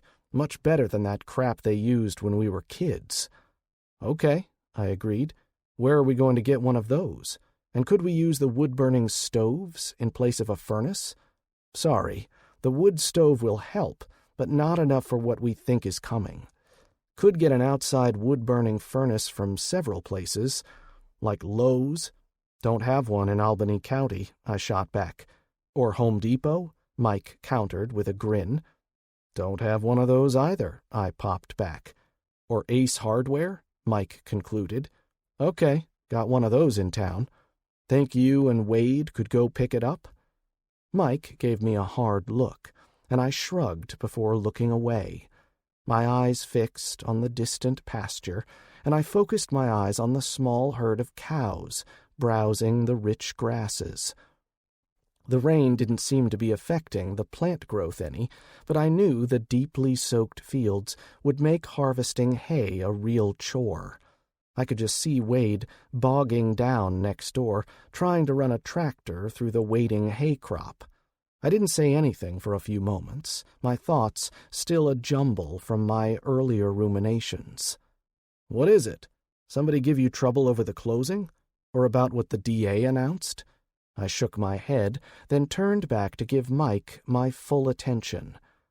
I did get a few looks in town, from people who seemed a bit shocked to see me running around on the loose, but no, that's not it. I was just thinking more about what Butch said yesterday. That you've got the sheriff's crosshairs on your back over what happened? I know Butch is well connected around here, but that just sounds crazy. No, I think he may be on to something. I also think that whole Polinsky mess was more than just a setup. I think the sheriff planned on railroading that poor kid in order to cover for the real rapist, either because he was paid to, or because he had business dealings with the real perpetrator. Damn, and you call me the tinfoil hat conspiracy nut, Mike shot back, but he didn't say anything after that knee-jerk reaction, and I left him alone to think. So how does that lead to you taking a pass on this trip? You trying to lay low? That's exactly what I'm doing, I admitted. Driving home today, I got a chill that ran down my spine, and the hairs on the back of my neck were standing up. I felt like there was somebody watching me. And you know I don't spook easy. Mike fished a rag out of his back pocket, mopping the sweat from his face and wiping his hands. I didn't want to tell him all he'd managed to do was smear a trace of dirt across his face like some kind of jungle camouflage. I'd leave that up to Marta. The idea raised my down mood anyway. Think it might be friends of that gang? Or is it locals got you riled? The three would-be kidnappers were quickly identified as a pair of brothers, Paul and Jeffrey Pinter, and their cousin, Gary Swanson. None of them were over the age of 25, and yet they'd managed to run up 5 felony convictions and an unknown number of misdemeanors just since they'd reached 18.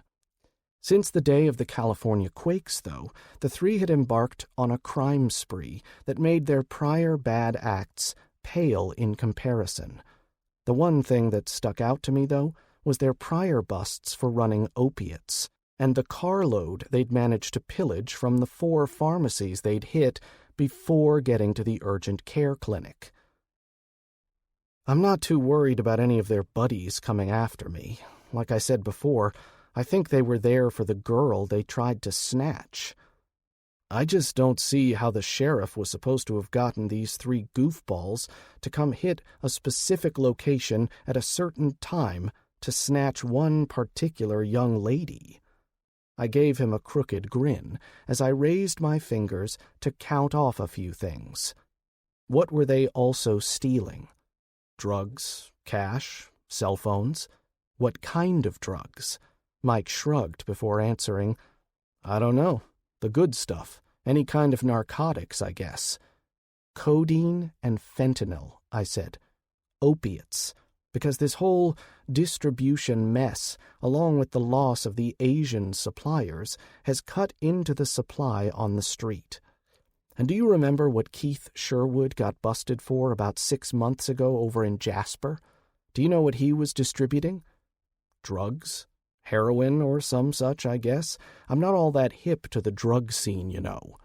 I paused for effect before answering my own question. Fentanyl. Keith's reputed to be a courier for the big boss for this area. They busted him with product, but almost no cash, which supports that theory. Where did you come up with all that? Mike asked, skeptical. Well, let's just say, if Butch doesn't represent a specific alleged criminal, he can be downright chatty about them. If you say so, but I still don't trust the guy. I mean, all he does is hang around with criminals all the time. You'd change your tune if you were facing 3 homicide charges, Bubba. That can change your perspective real quick. Glad that's behind us, Mike admitted, and you never had to worry about dropping the soap. I gave Mike a playful shove as we headed across the yard, and I noted the water was almost over the tops of my shoes. So you want to talk to Wade about getting that furnace? If his sister-in-law is going to live here through the winter, we'll need it. Mike bobbed his head in agreement, then pointed out at the ground next to the mobile home. We can do that, but I'm sure the thing requires a concrete pad for a base. How the hell are we going to get it to cure if this rain never stops? Build an ark? I popped back. You're the science guy. Maybe use cinder blocks, if you can get them to stay level. That's all I got. Cinder blocks? That's your answer for everything, Mike exclaimed with mock frustration. I knew my brother, after all. He would just take this as another engineering challenge. He headed off to the machine shed, intent on some other chore. In truth, having Mike stranded here was a relief, as his mechanical skills helped keep the place running. Added to that, I felt an immense sense of relief, having so much of my immediate family close at hand. Now, if we could just figure out a way to get Patrick loose, we would have the band back together. I went inside, removed my soaking tennis shoes in the mudroom, and entered the main part of the house. I'd gotten in the habit of carrying my good shoes in a plastic bag at work and exchanging them for the sports shoes whenever I needed to go out in the rain. Adaptability is important when the world as you know it is changing every day. The Mexican volcanoes erupting couldn't exactly be covered up, not with radio stations close to the border providing around-the-clock coverage as amateurs in the area rebroadcast translated versions of those reports. What was going on in the wider world still remained a bit of a mystery, and with the sanitized and regulated internet via net feed, I could only access a few of my old standby news sources. The feds seemed to be working hard to keep us in the dark as to the full extent of the damage, which in itself suggested we were facing a disaster of monumental proportions. But we had little in the way of hard data. Hell, they still hadn't acknowledged the meteorite that had started this whole mess. Stepping through the kitchen, I found Nicky and Marta busy at the sink, chopping up a bucket of cucumbers from the garden.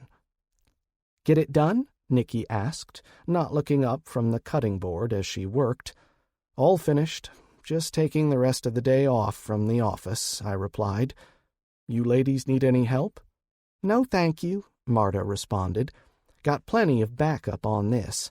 Mom's out back with the kids, setting up the canner and the jars. She's mixed up a batch of her prize-winning bread and butter pickles, so we're just prepping the cukes in here to save space." "Sounds like a plan," I agreed. "I need to work on some things in my office, so just holler if you need anything." "You mean holler when lunch is ready," Nicky teased, and I had to admit she was probably right. Her mood had improved these last few days as she'd settled in and decompressed. The kids mimicked their mother in that regard, and them being around Tamara and Tommy probably helped.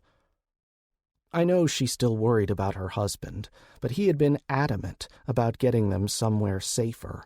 He'd told Nicky he could do a better job taking care of himself if he wasn't so worried about their safety as well. That might sound harsh to an outsider, but Nicky understood what he'd meant. I guess Patrick had been married to my sister long enough to figure out her quirks and preferences, and Nicky wasn't one to want the sugar-coated version. In my office, I found the images of the security cameras still functioning, though they only showed a landscape soaked with rainwater and standing puddles everywhere. From one vantage point, I could see the pond had escaped its banks and spread into the adjacent field. From another, I could make out the drooping corn stalks burdened by the rain. Looking around the room and taking in the equipment I had on hand, I realized we needed to get things organized. Mike's radio was something we all took turns listening to, but the timing was hit or miss. We had access to these nice feeds from the security cameras, but no one was assigned to monitor them. Before, I watched the cameras when I could, and viewed them more as a way of keeping an eye on the farm animals than I did my own safety. When it was just me, that was fine. But now I had more people to think about and to worry about. In short, we needed to start taking our security more seriously. I pulled out one of my yellow legal pads and started jotting down notes.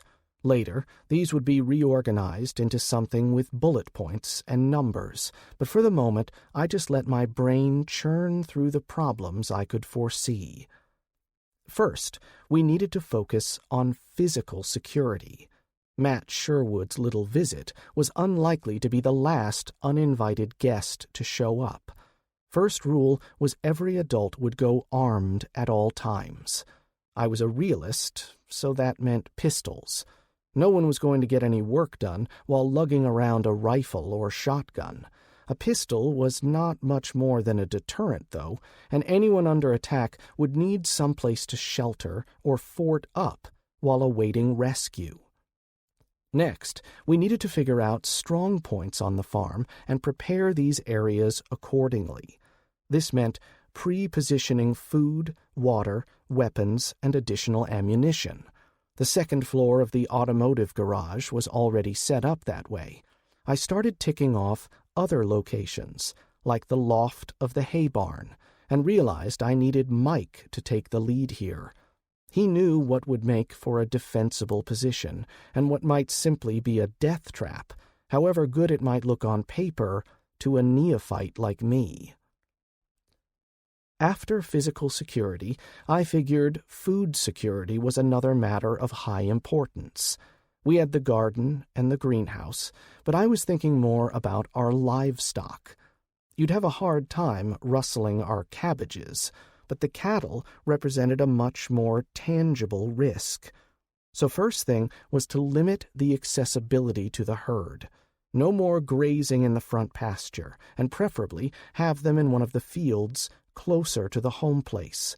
That might lead to overgrazing if I hadn't just doubled the size of our farm.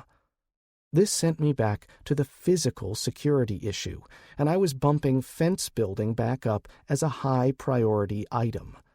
Nobody wanted to dig fence posts or run barbed wire in the rain, but somehow Mike and I needed to get out there and get it done. I had fence posts and rolls of barbed wire stored, but I wasn't sure if I had enough.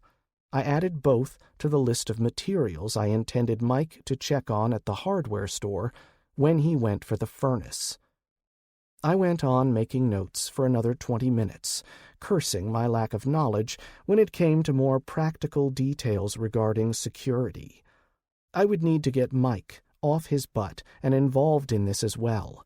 His reluctance so far to take charge in this area had me puzzled, but I resolved to drag him into the arena, kicking and screaming if necessary.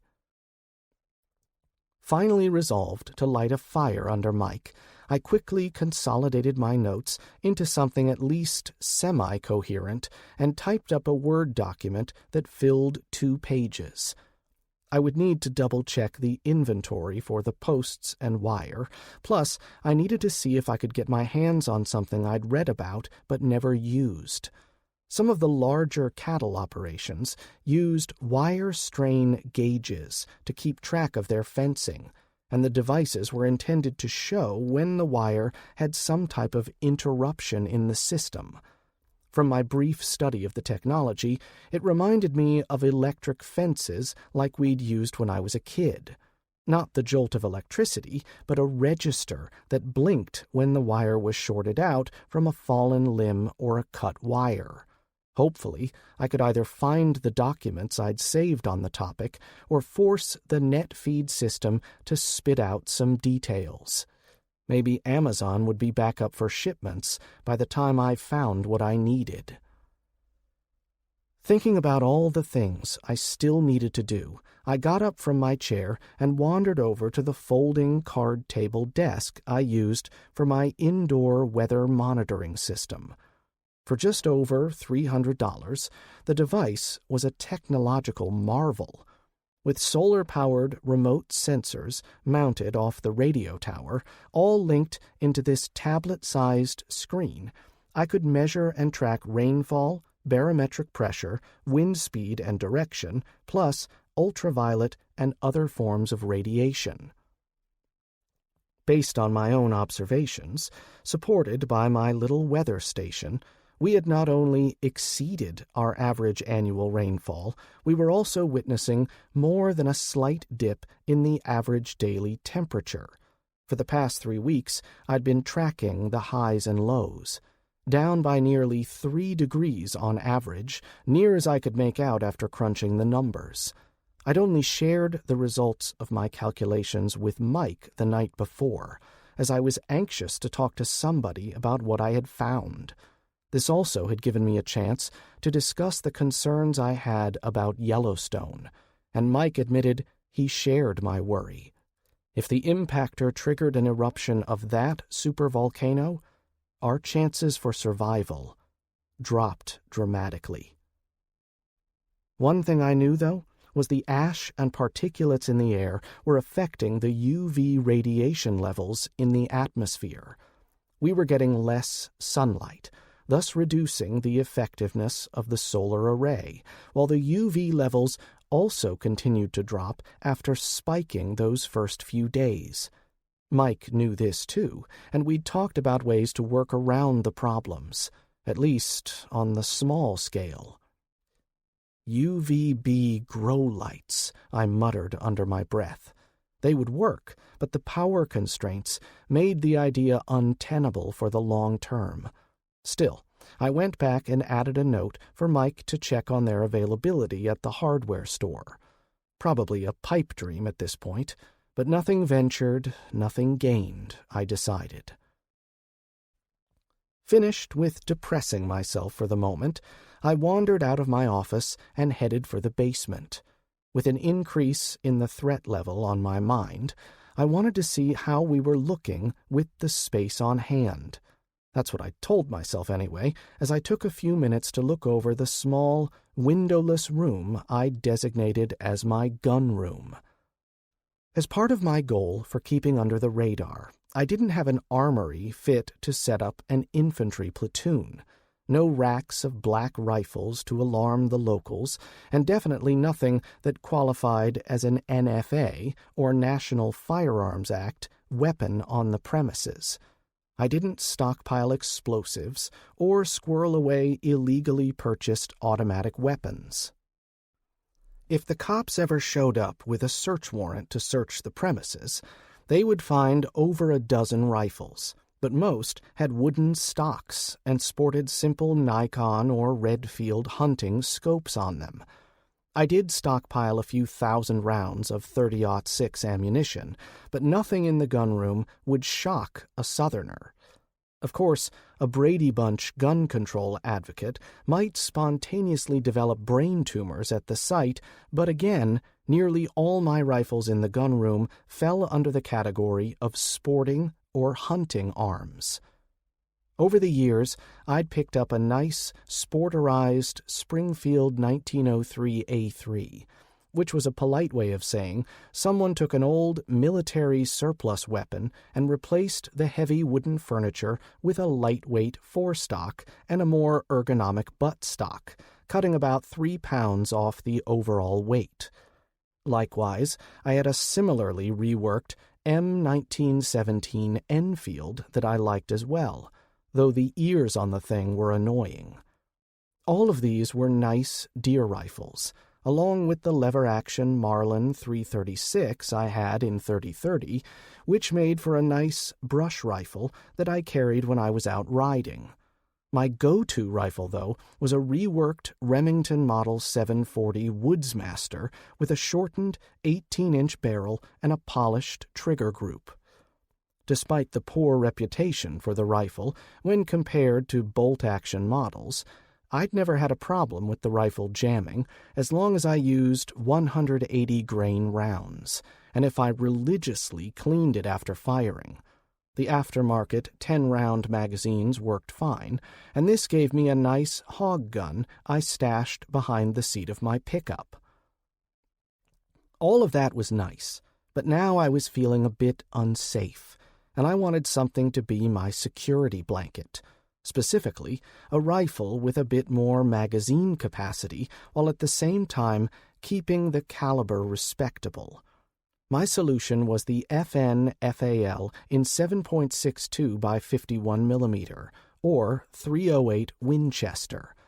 I'd picked up a used model with the old-style wooden stock for $650 in a private sale when I lived in Houston.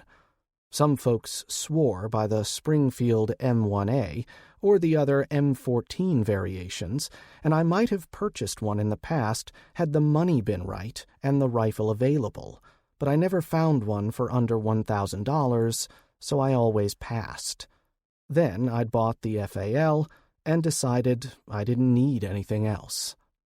The FAL didn't look as aggressive as my tricked-out AR-15, but with the DSA scope mount allowing me to use a nice 3x Trijicon scope, I knew I could hammer out groupings in nice 2-inch patterns out to 400 meters. For man-sized targets, I'd been sandbagging Wade a bit when I described my long-range shooting skills. My limits were closer to 800 meters, even though my aim sucked at that range. Another example of the rifle being better than the fleshy components. About the time I was re-securing the gunroom door, I heard Mike lumbering down the stairs. He saw the rifle cradled in my arms and the magazine carrier slung over my shoulder and cocked his head to the side. Going to use Wade's range or storming the sheriff's office? I'm still debating, I joked, then grew more serious as I approached. You talked to Wade? Yeah, and he agrees. Thinks between the three of us we can get that furnace installed. Plus, he gets a contractor discount if he picks it up. Mike paused, then looked down at his rubber-soled sandals before continuing, his tone clearly that of someone embarrassed. You got any cash you can kick in for this? I got some, but it's all I got until we can pull more out this Friday. I do, I replied crisply. Thinking about the way Mike was acting, I had an epiphany. Let me cover it for the trailer. I appreciate the offer, but you have other things to spend your money on, brother. What do you mean? You're still acting like this is a 3-hour tour, Bubba, but the fucking SS Minnow went down, and this is your life, I retorted forcefully. You got a wife and kids up there that are depending on you to get your shit straight and defend them. Mike started to get red in the face, but I pressed on despite his anger. I need you to step up, Mike. I was just trying to figure out a defensive plan for the home place, and I realized that wasn't my area of expertise. I need someone with experience to draw up those plans, someone like you, brother. We have plans, Bryan, and we can fine-tune them, Mike protested, and I could see he was also embarrassed as well. He knew the work on the defenses wasn't done, after all. I paused, drawing a deep breath before continuing. Mike, stop thinking about going back to your nice house in the suburbs when this is done. Forget about your mortgage or the money you owe on your truck. That's all in the past. This is the now. And we need to get ready for the future. This is your home now, and I need you to do what needs doing. Mike took a step back, preparing himself to launch a counterattack, but I held up a hand to cut him off, if only for a second. You look around and you think, this is Bryan's place. This is Bryan's house I'm living in now, but it's not. This is for all of us. Hell, I put you and Marta on the deed to the Bonner place, Mike, along with Nikki and Patrick. This is ours, not mine. We stand here, I announced, and then I turned to watch my brother. Mike's scowl deepened, but I knew I'd hit a nerve. My brother didn't like being beholden to anyone, and the natural competition between boys had continued into adulthood for both of us. Many times, I'd said the farm was our place, not just my place, but I don't think it ever registered for him. Not deep down, anyway. I suspected he was unconsciously still thinking about returning to his old home at some point, once the travel restrictions were lifted. Marta, for her part, seemed to have already resigned herself to an extended stay, at least, but her mother continued to react in much the same way Mike had, as she made plans for returning to her home and resuming her life. At least she wasn't blaming me for her getting caught here. "Are you serious?" Mike asked, his hostile demeanor visibly fading as he stood there looking at me. "Why the heck would you do something like that? And why buy that property in the first place? Sure, it covers that flank, but now we have to make new plans to encompass the added area. Unless you're planning on really increasing the cattle herd, it doesn't make sense." I sighed in relief, leaning against the wall as I felt the tension leave my body. I was planning on picking up a few more head, I admitted, but I think we are going to need the extra grays for what we already have. If we can get people in that house, then great. But I suspect this winter is going to be so bad, we're going to end up using all our hay trying to keep those critters alive. I could feel the pressure of Mike's gaze as he stood there. Then a sick expression claimed his features as realization dawned. But then, I don't think we are going to have a summer next year, I said, reading his thoughts. If we get any hay put aside through all this rain, it'll be a miracle. And that's where I think we are going to come up short for the livestock. You really think the conditions will be that bad? I thought hard for a moment before answering Mike's question. He knew the answer as well as I did, but I could tell he wanted me to say the words out loud. This winter will be a bad one, I'm sure of it. But the next one might kill us all. Weeks 4 and 5. Chapter 27. After my little heart-to-heart with Mike, he seemed a changed man over the next few weeks, which was a good thing because as June gave way to July and the rain finally began to taper off, the skies remained ominously overcast. The oppressive atmosphere, coupled with the high humidity and massive swarms of gnats and flies, made for short tempers. Despite what my body was reporting, I also noted the slightly reduced daily highs, and the frequent storms that, while lessening in the total rainfall, continued to increase in intensity. Now we had high winds to make the rain a slashing whip to those exposed to the elements. I eyed the cornfield with growing dismay as the stalks drooped under the onslaught of nature's fury. Where before Mike had been willing to follow my lead, sort of drifting along as new projects came up, now he threw himself full throttle into the process of getting us ready for hard times. Marta picked up on this metamorphosis and never said anything, but she was clearly relieved. Also, she and Nicky were stunned by the news that they'd suddenly acquired an interest in 90 acres of overgrown and neglected but still usable pasture land and fields. Nicky said nothing in public, but that night she sat next to me on the couch and cried herself to sleep with her head on my shoulder. She hadn't done that since she was 10 years old, and the memory made me tear up as well. I stopped going into the office on a daily basis, only venturing into town when I had an appointment. I continued to pay Barbara's salary, and I sent some documents to her periodically via email for clients who needed something done, but honestly, after the initial rush of people getting their wills and other important documents brought up to date, the work slacked off enough to justify me working from home. I paid to have a new security system installed at the office, allowing Barbara to screen visitors before she buzzed them in through the front door, and expanded the coverage for the cameras out back. The sales representative was happy for the work, and when I met with him in the office, I made him even happier when I ordered another 24 cameras with solar rechargers and Wi-Fi setups already installed.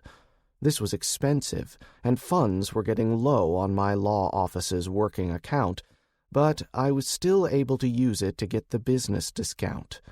Actually, with the banking restrictions, the security company was so happy with the work, they cut another 10% off the already discounted rate. As time passed, the news in the economic sector continued to be heavily censored. The president extended the closure of the stock market from 30 days to 90 days, claiming that the damage to the infrastructure out west required the extra time to assess the situation, and he was unwilling to allow the country's financial institutions and businesses to suffer from reactionary market pressures. He was right, in one sense, I thought. If he reopened and unfroze the stock market, the results would have been catastrophic on the now insolvent financial segments. Insurance companies continued to accept premiums and banks limped along with the withdrawal limits, but without the artificial stops placed by the government, I knew the emperor had no clothes. On the other hand, despite the best efforts of the spin doctors and news censors, word was getting out about everything, it seemed. The public still struggled to accept the full extent of the damage done to the West Coast, and the news pumped out feel-good stories of evacuated communities being returned to their homes, but only in the eastern edges of affected states.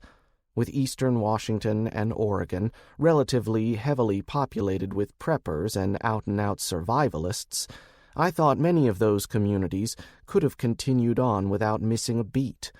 Mike worried the FEMA types might spark off a shooting war up there, trying to uproot certain folks, but if they did, the media did a thorough job of covering it up.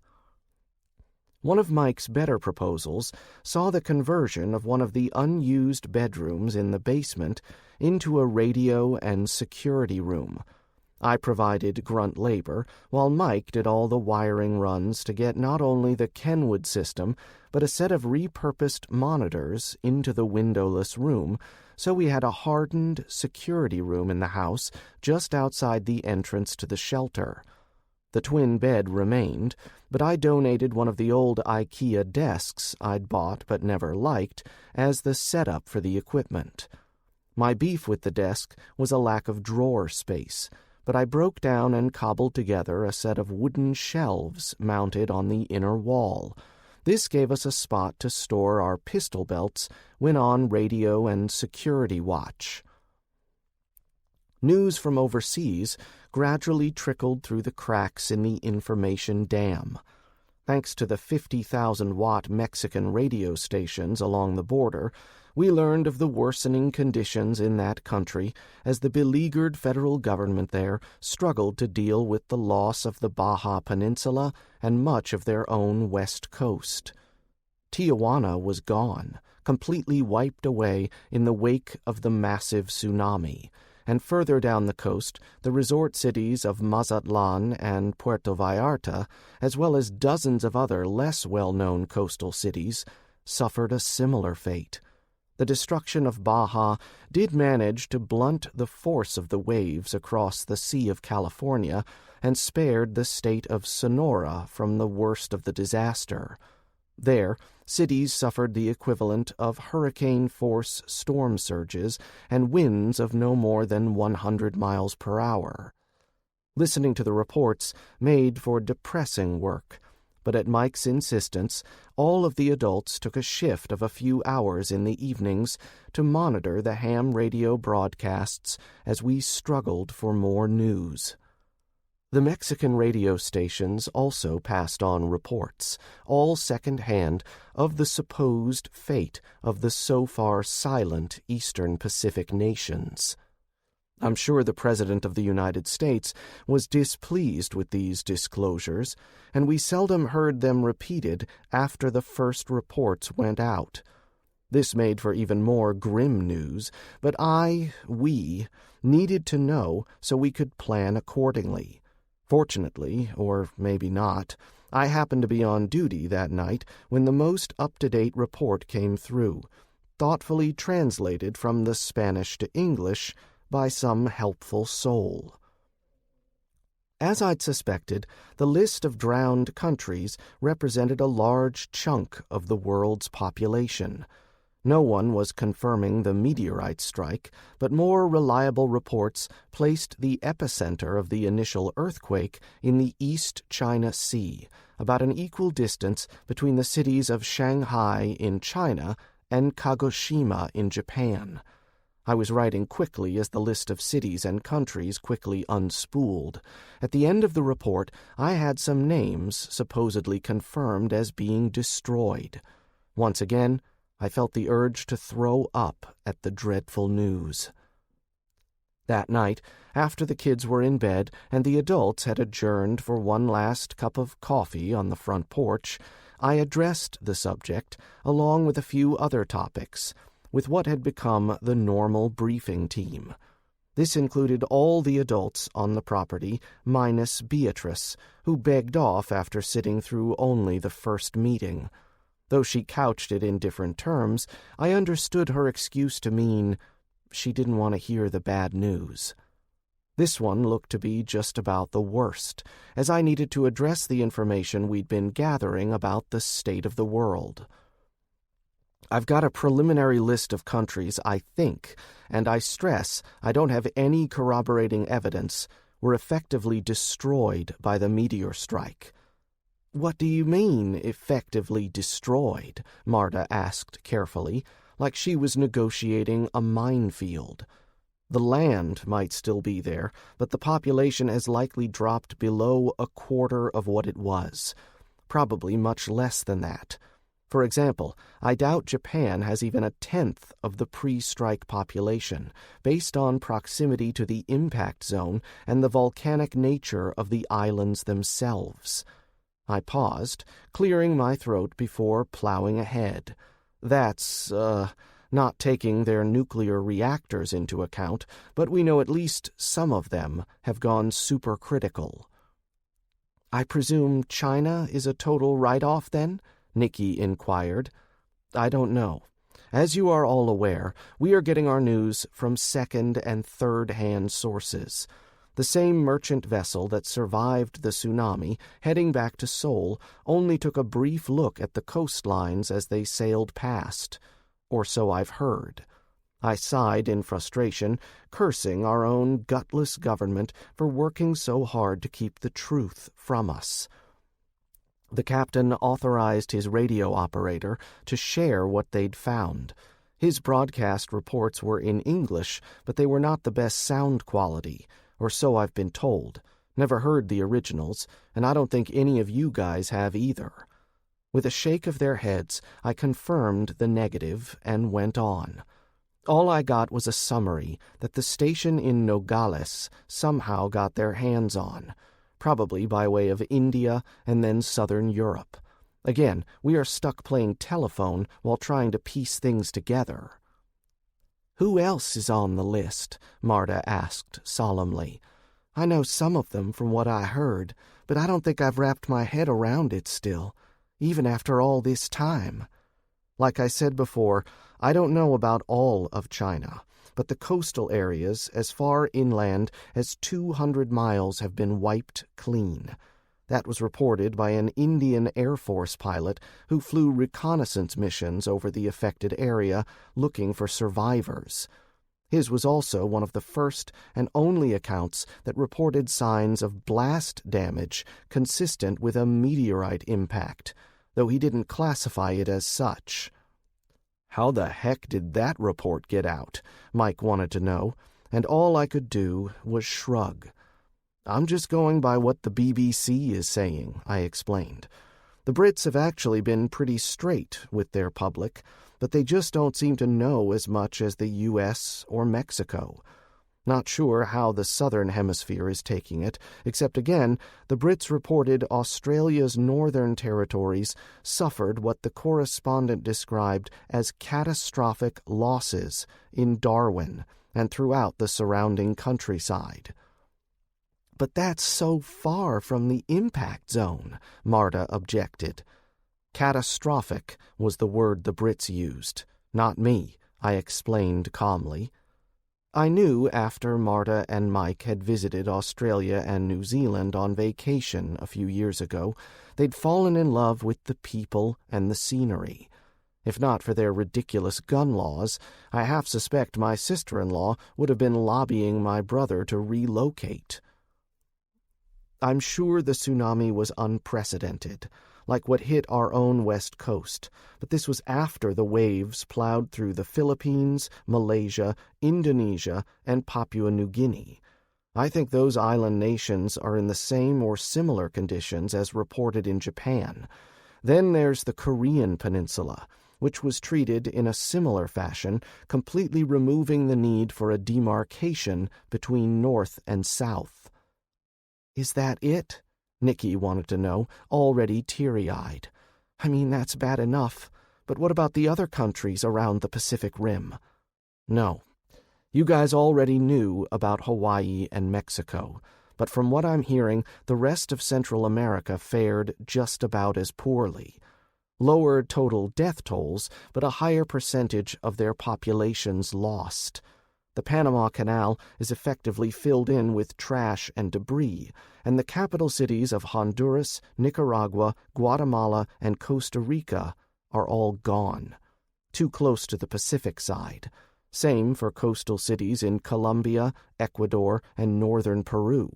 The rest of the country would have survived if not for a string of volcanoes kicking up a fuss, running from central Peru through the middle of Chile. From what I can tell, at least the rest of South America seems to be weathering the initial effects without too much damage, except again where volcanoes are acting up. As you might have expected, the Atlantic sides all fared much better despite the coastal flooding from the sea rise. "What are we looking at, death toll-wise?" Mike asked briskly. "Globally? Probably in the 2 billion range," I replied dully. "China's too big to be totally wiped, but unless I miss my guess, we're looking at Tibet and Nepal being free again for the foreseeable future. Those are folks accustomed to living in harsh climates and surviving earthquakes. In fact, they may end up expanding their borders into the Middle Kingdom for some payback." "Karma is a bitch," Mike agreed with a forced grin. It was a grimace more than anything else, and I instinctively knew that was part of his coping mechanism. "How can you two be so calm, talking about so many people being dead?" Marta asked, shooting glares that alternated between me and her husband. "'Cause I'm an asshole," Mike admitted. "But I don't know Bryan's excuse." "Yes, you are, but not about this," I shot back, then turned to regard Marta. "I can talk about it with a surface calm, only because I haven't stopped thinking about those unimaginable numbers of dead since shortly after I got Mike's initial call.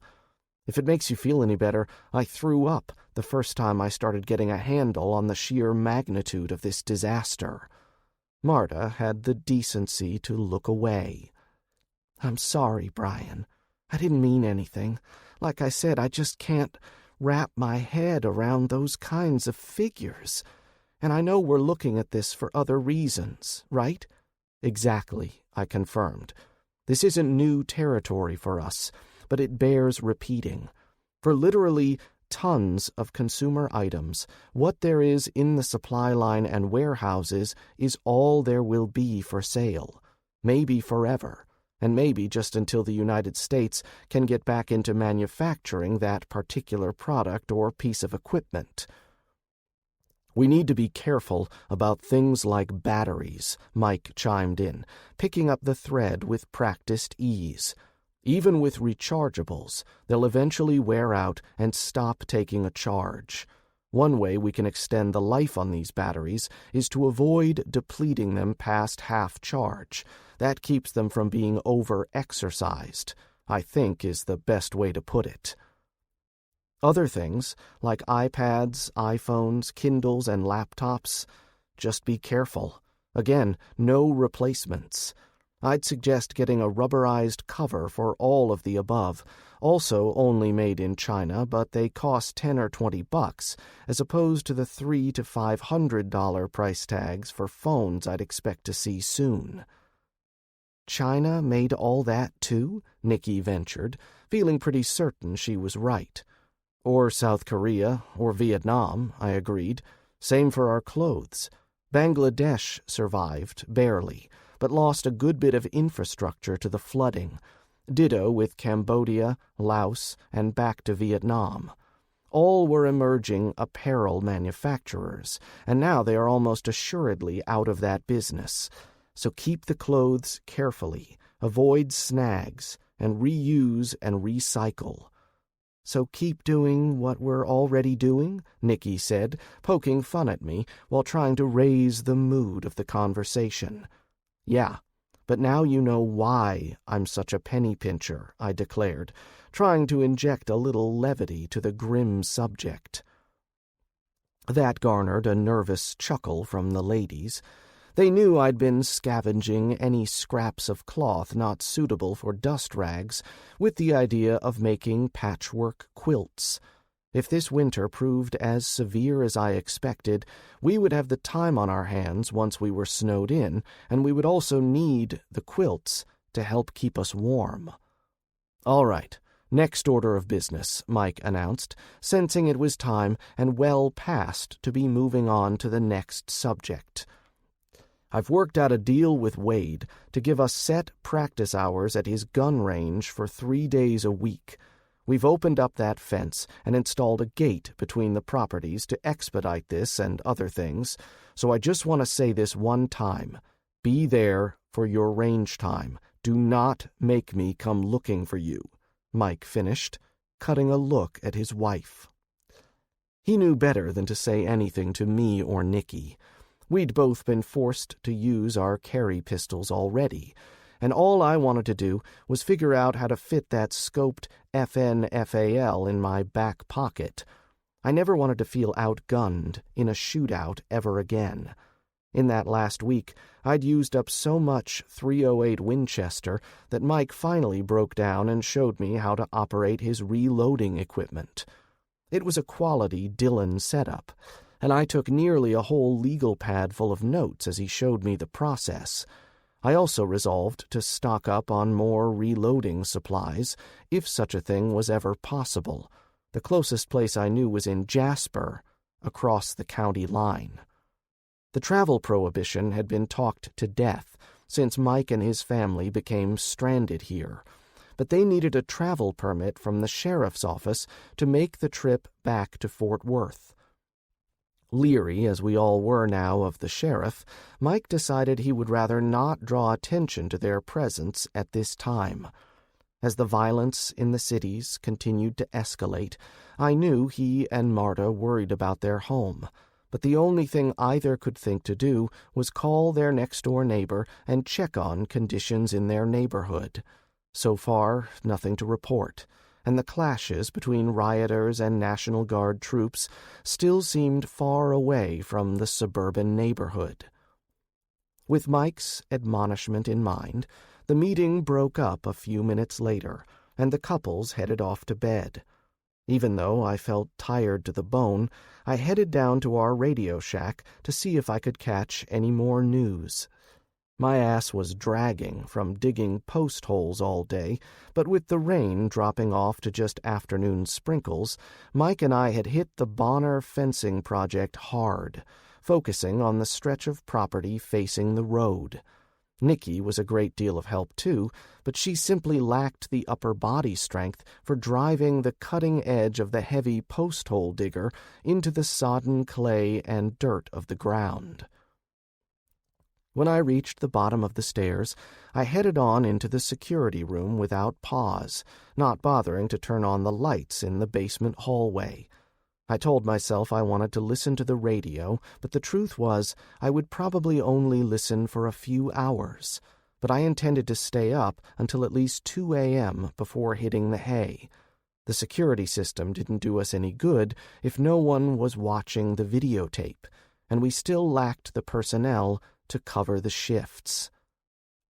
Marta and Nikki planned to get the kids in for training over the next few days, but until then I could sacrifice a little sleep to keep us safe. So I plopped down in the chair, grabbed the headphones, and reached for my pen to start taking notes. Maybe tonight we would get more word about what was happening in Russia. Putin was apparently still on a rampage after rolling more tanks in to complete the reacquisition of Ukraine, or reunification, as he was calling it, and few thought he would stop there. Though Russia hadn't come through the meteor strike untouched, losing the whole area around Vladivostok, if I wasn't mistaken, they were also making inroads into the Far East. I figured Mongolia was under new management, but had no way to confirm this. I'd checked NetFeed, but if anyone in the State Department was issuing any statements about the ongoing Russian aggression, I couldn't locate them, and the president remained mum on the issue. As I switched on the desk lamp, I said a little prayer that we didn't end up having to use the shelter for its intended purpose: surviving a nuclear attack. Chapter 28. By Friday, I was almost thankful when the rains returned in earnest. My back was killing me, and I was wondering if Mike aimed to give me a heart attack. Well, I would have wondered if he wasn't pushing himself just as hard. Since leaving the army, Mike had managed to pack on more than a few extra pounds.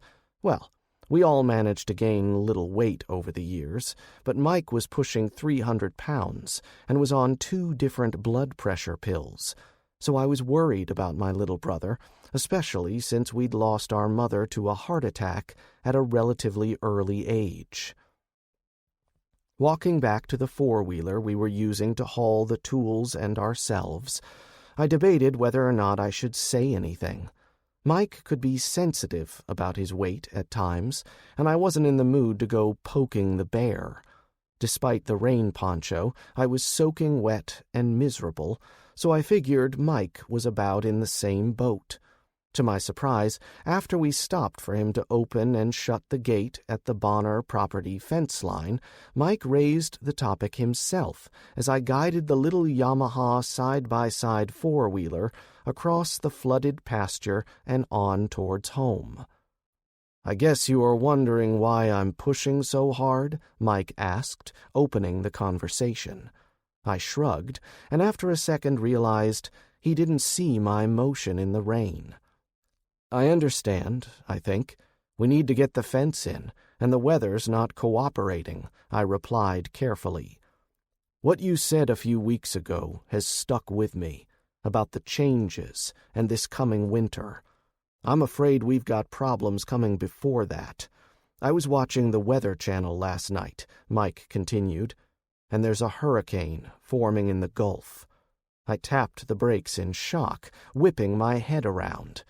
"That's too early," I blurted out. "No, not really. Season officially started June 1st, but most folks don't realize it," Mike explained. "This is early for a tropical storm to start organizing, but this one is spinning up fast." "Why didn't you say anything at breakfast?" I asked. "Too many little ears around," Mike explained. "Thing is, I expected this. What with all the energy getting released into the atmosphere. I heard there's a static storm still raging out in the Pacific, a hypercane, I think they're called.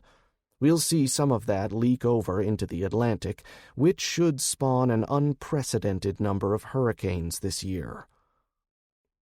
I shivered at the idea, but nodded, getting an idea now about what was driving my brother. I'd heard the term hypercane used before, but to my knowledge they were only hypothetical up until now. My science nerd brother could explain the details better, but my understanding was it had to do with ocean water being heated up over a certain theoretical level, coupled with certain other atmospheric anomalies in play. The one key thing that stuck out in my mind was the idea that these superstorms were not only extremely dangerous, they also had a way of becoming permanent fixtures in the environment. In essence, they were self-perpetuating. Of course, up until now, they'd been hypothetical. "That's what's been up your butt these last few weeks," I guessed. "Has been on my mind," Mike confirmed. "We probably need to get on reinforcing that roof on the Bonner farmhouse if we still plan on housing anybody there. That's still the plan? If Wade can get to it, then yes. I wouldn't want anybody living there until he can get that out of the way, though. In fact, I want to see if he can replace the existing roof altogether with steel and increase the pitch while doing it," I explained. "You're worried about snow loading," Mike deduced. You got it, I confirmed.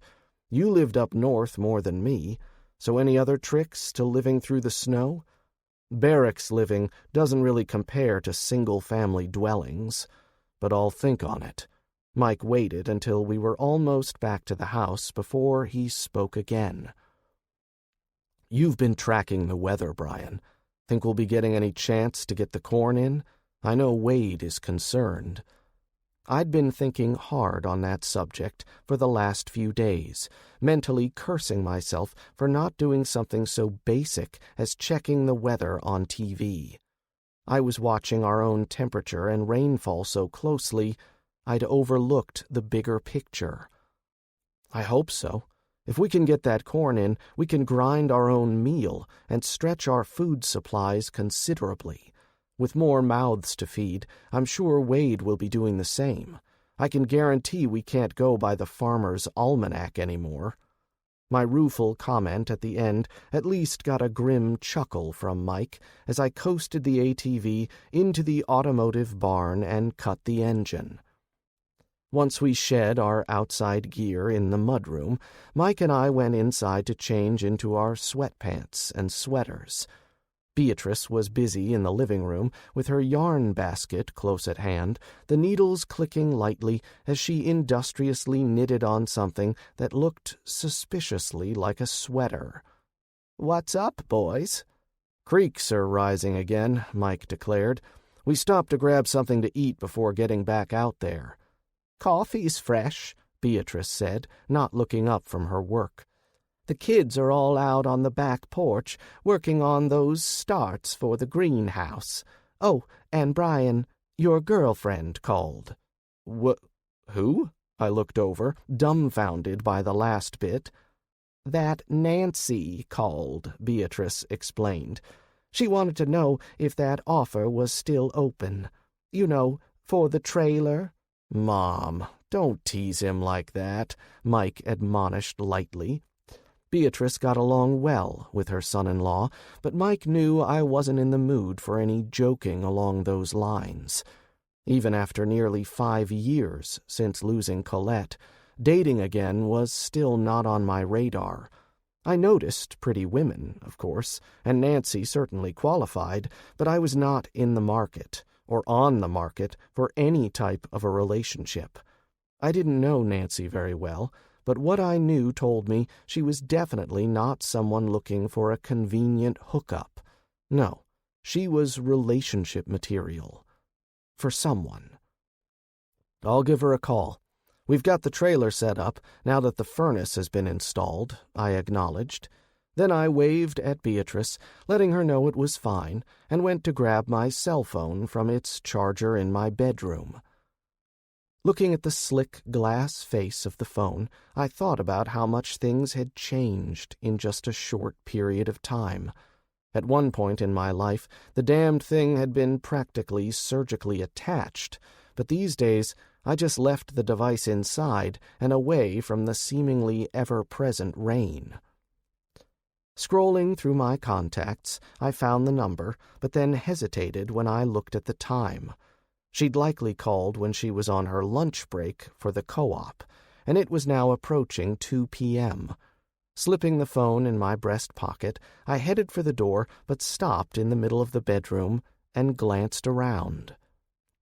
The room was large, about the same size as my first apartment when I went away for college. Other than the queen-sized bed and the twin end tables, the only other piece of furniture in the room was an antique, stained wood dresser that had once belonged to Colette's great-grandmother.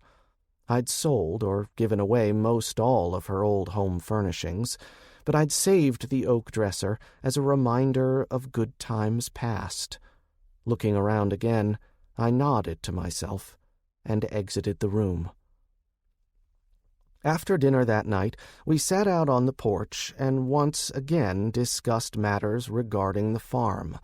I left it to Mike to bring up the weather, still fuming over my failure to keep an eye on the national news in this matter. Marta seemed unsurprised, but Nicky looked a bit panicked by the idea of a hurricane. "We could lose the house and everything," she exclaimed, then looked around the yard, glancing at the barns. "Can we use the shelter? Will it be okay?" "Relax and take a breath," I admonished Nicky, and then I had to fight a grin. My sister still vaguely recalled the terrible tornado that nearly wiped us out back when we were kids, and it was no reason to make light of her fears. Outside of concern for her family, though, the only thing that ever got Nicky worked up was bad weather, specifically severe thunderstorms and tornadoes. The steel roof on this house is rated for over 150 miles per hour winds, Nicky, I went on to explain. The walls look like wood because of the wood siding, but under that there's a concrete block core. That's the reason the windows all have that ledge, and the reason the doors, except the door off the kitchen, seem a bit recessed with the wide lintels. The mudroom isn't protected that way, since it was added after the fact as an enclosed side porch. Factor in the window shutters, and this house is well protected from the elements. The barns and other outbuildings aren't the same, Mike continued, picking up the ball and running with it. But they're all new construction, and Bryan didn't scrimp on the quality of the materials. And yes, the shelter would be fine through anything short of a nearby nuclear blast. Speaking of which, I said suddenly, then stopped, embarrassed by my verbal tic. I reddened, then looked at my family. Part of the reason I missed the news about the tropical storm brewing in the Gulf was because I was focused on what's going on between Russia and China. What? Mike all but hissed. "What are you talking about?" He was just the first to react, with a quick, "What the fuck?" thrown in by Nicky just half a second later. Finally, Marta spoke up. "I thought the Chinese weren't a factor anymore, given how badly they were damaged by the meteorite." "That's what I thought, and I'm sure Putin's generals were telling him the same thing. I've been trying to keep up with the Russian movements into the former Soviet republics, and let me tell you, that's some scary shit. Anyway, just last night I heard on the BBC about how the Chinese People's Liberation Army just repulsed an attempted Russian invasion of Xinjiang Uyghur Autonomous Region, I explained, knowing I was butchering the pronunciations. That explanation got me crickets in response from around the others on the porch. I admit, I wasn't sure exactly what the heck the announcers on the radio were talking about until I went and looked up a few things. This is Western China, folks, mountains and deserts mostly, home to a mixed bag of different ethnic groups, including the predominantly Muslim Uyghurs. Mike snapped his fingers. "Oh, those guys. I heard there were some jihadis coming out of the region, but what the hell do the Russians want with that land anyway? Like you said, it's mountains and deserts." "And natural gas," I supplied helpfully. "But why?" Marta started, but Nicky interrupted the question with her answer. "To keep the Chinese weak, Marta," my sister stated plainly. "There's been a rivalry between Russia and China that goes way back before the communist takeovers of both their countries. They've been uneasy neighbors for hundreds of years. Somebody in the Russian hierarchy saw an opportunity and went to bite off a chunk of China while the country is supposedly helpless." "You have any more details to share?" Mike asked in an aggravated tone.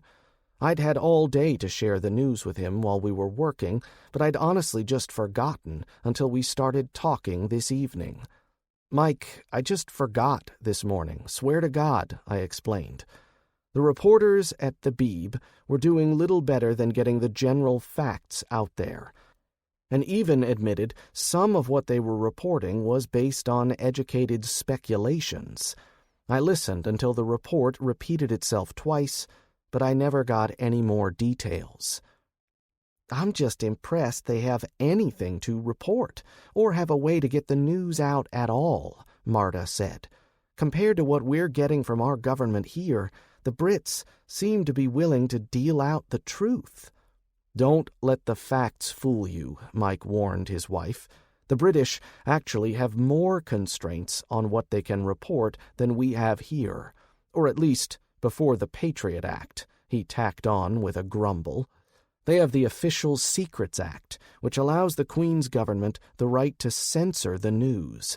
So I've read, anyway. So why are they allowing the news radio reports to carry such details? I asked, more to prompt Mike to continue his train of thought than anything else. Because they believe that trying to hide certain truths will serve them poorly. The British are in a different position than we are here in the States. They haven't lost like we have, so far. Being straight with the listening audience in the UK will help keep the citizenry in line, or so I'm guessing. Also, I've noticed they've reported just about zero regarding conditions here in the United States, so I presume our special relationship continues. What about their heavy immigrant population? Nicky asked, opening the question for both of us to ponder.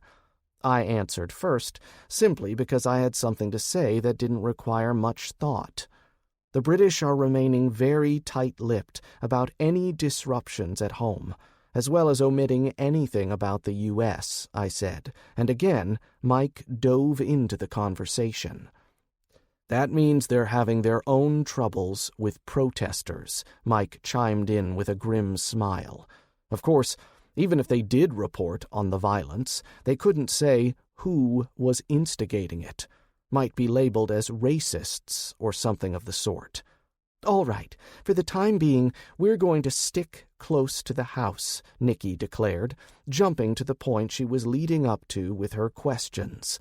Between the weather concerns and worries about idiot people far away, I want to stay near the shelter. Will we get any warning if the conflict in Western China goes nuclear? I shrugged my shoulders, since I really had no idea. Looking over at Mike, I got the same response. No clue either. All right, let's wrap this up so Bryan can call Nancy, Marta urged. Again, she gave me an apologetic look when she added something else after a beat. Sorry Mom said anything. I know you barely know the woman. No problem, and I'll let you guys know what I find out. Any more thoughts about inviting Sally Dwyer and her son Billy out to stay with us if we get the Bonner house completed? Let's not say anything until the work is done on the house, Nicky suggested. No reason to do anything until that happens. And given what you've just said about the chances of a nuclear war breaking out, I'm not comfortable inviting guests out that we can't accommodate in the shelter. Not my place to say, though. How massively passive-aggressive, my dear sister, I shot back. Then I relaxed back in my chair. But you have a point. The Bonners didn't even have a root cellar, much less a basement. However, the shelter is rated for 25 people for up to a year. As you all know, we'd be sleeping in shifts with that many. I'm open to suggestions here, people. At the same time, we're worried about overfilling the Ark here, and then Mike tells me we still don't have enough people to man even the most basic security arrangements. Affirmative, Mike chimed in with his best growl. He'd been in favor of going to recruit Billy Dwyer and his mother Sally immediately. Billy might not be up for standing watch, but Mike felt like the mentally challenged young man could take over almost all the farm chores and free up people to man the security positions. As for Billy's mom, Sally, I only knew her a little bit, but my impression was of a solid, hard-working person who could easily stand watch in what we were calling the monitor room. I knew from casual conversation, when preparing the trust documents for Billy's care, that she had also served in the Air Force as a young woman. She wasn't G.I. Jane, but Sally knew at least the basics of firearms and personal defense. We need the people, Nicky, And I know you and my wife and Miss B have been working yourselves into the ground getting this greenhouse planted. We haven't even started building the second one, or finished the harvest, and you ladies already look a bit frayed around the edges."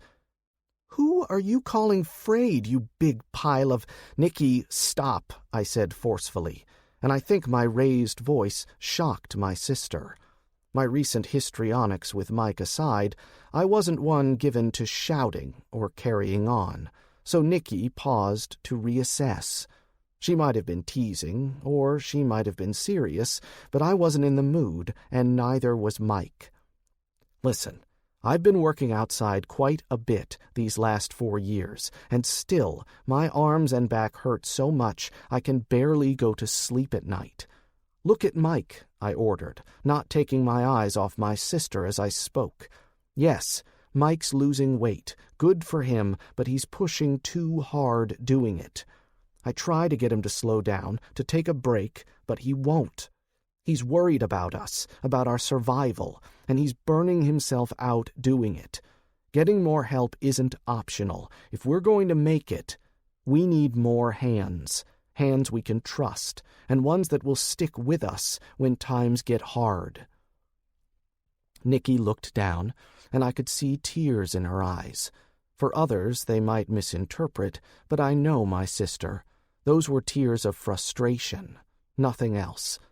"Nicky, I know this is hard, trying to get by without Patrick here. I also know you're tough enough to survive without a man. But we want Patrick here for your sake, and for ours." What Nicky said next caught me off guard. She brought up something that I hadn't even been considering, or frankly, worrying about up until now. "What if things don't change, like you're worried about? What if this is as bad as it gets? What about Mike and Marta's place, and mine? We still owe money, Bryan, and I'm pretty sure my old job is never coming back.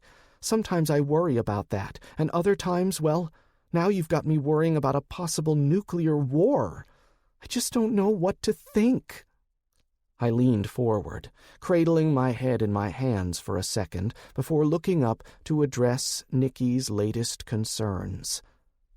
"Forget your house. Forget the mortgage, or the insurance, or the car note. Go in the other room and look at your 2 children. Alive, Nicky. They're alive, and you and Patrick are alive. Fuck, girl, everything else is just gravy. And if you're curious, I pray every night that I'm wrong about what's coming, because as bad as I've painted it, well, you might reach a point you wish they'd have just launched the nukes." With that happy thought in the air, I excused myself and went inside. I had a phone call to make, or, as it turned out, a series of calls to make. Chapter 29. Nancy was right to be worried. Her apartment was not in bad shape, and was in fact plenty spacious for just her and her daughter. The neighborhood wasn't the best, but there really wasn't a bad part of town within the city limits.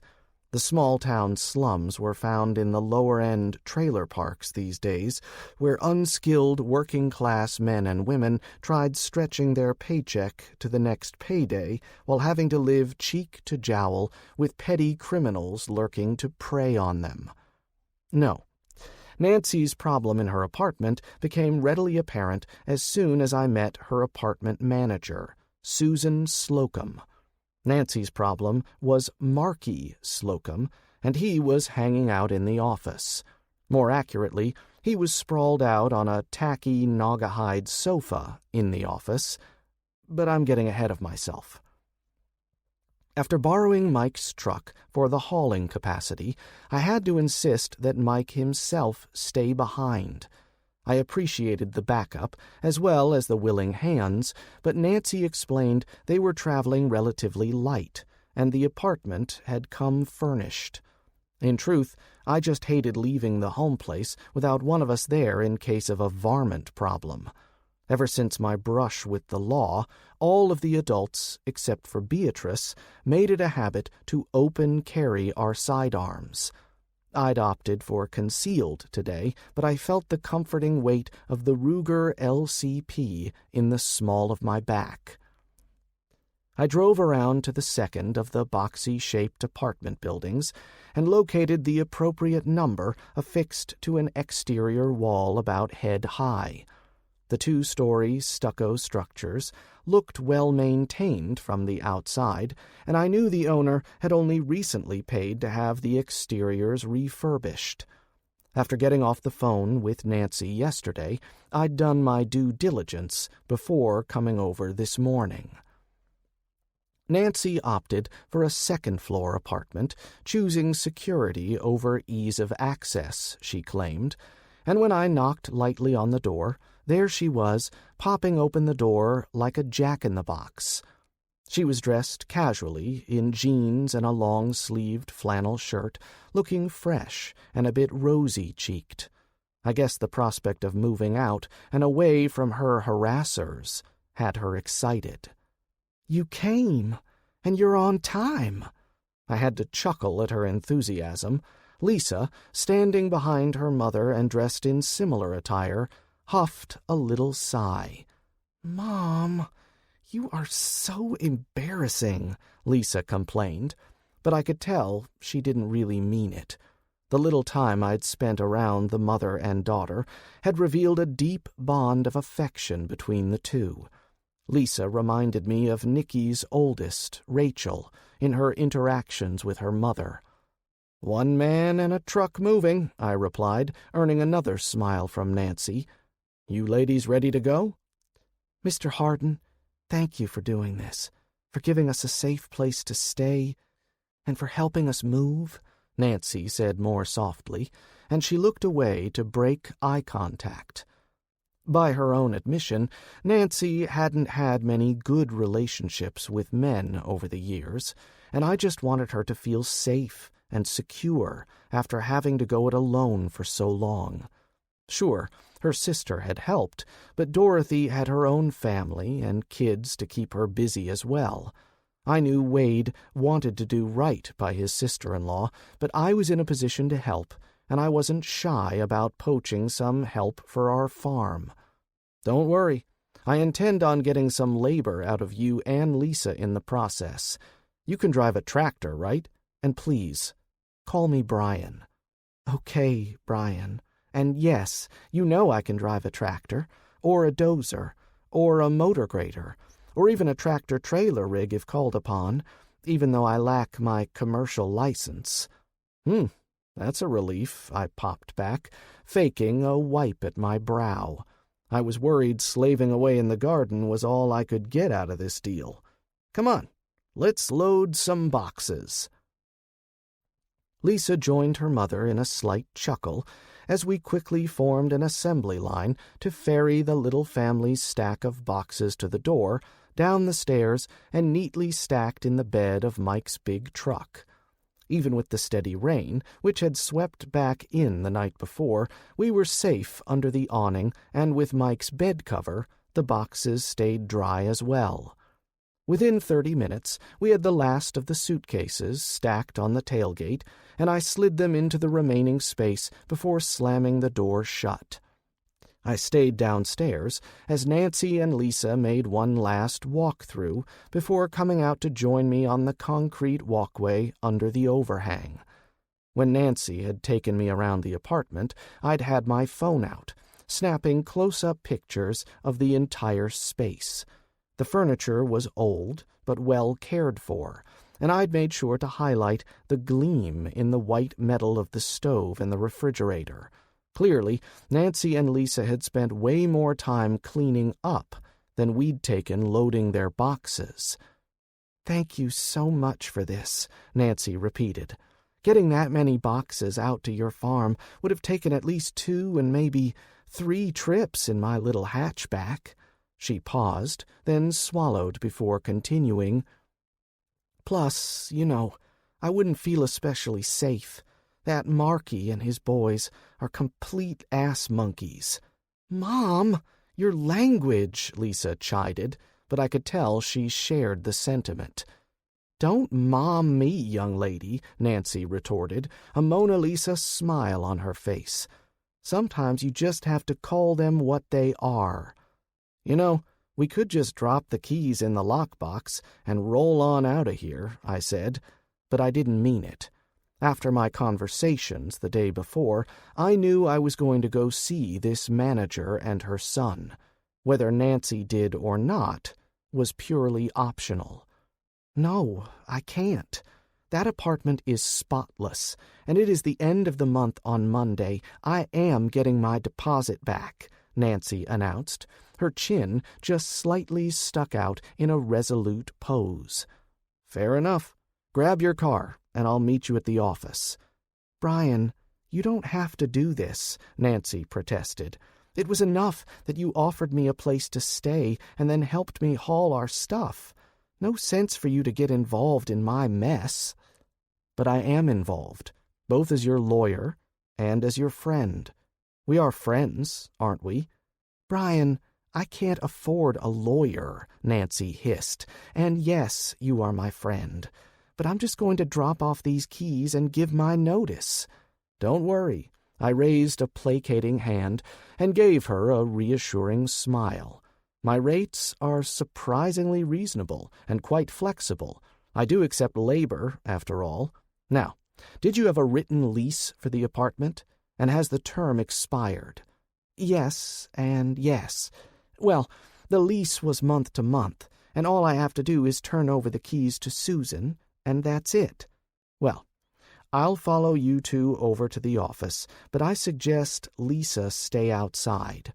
In fact, I would suggest Lisa stay in Mike's truck while we're inside." When the two ladies gave me mirrored looks of confusion, I had to hide my smile. They really were mother and daughter. That truck is high enough off the ground, so anyone walking beside it can't really see who's sitting in that back row. If you guys are that worried about this Markey character and his friends, then I'd prefer Lisa stay out of sight. Nancy let out a puff of breath, but nodded in agreement. From the way Nancy and Lisa were acting, I began to wonder if there was more to the story than the young hooligans merely making catcalls at the mother and daughter. Hopefully, I would find out when I had Nancy away from Lisa in the next few minutes. We made the short drive to the office building quickly, and Lisa jumped into the back seat without any qualms.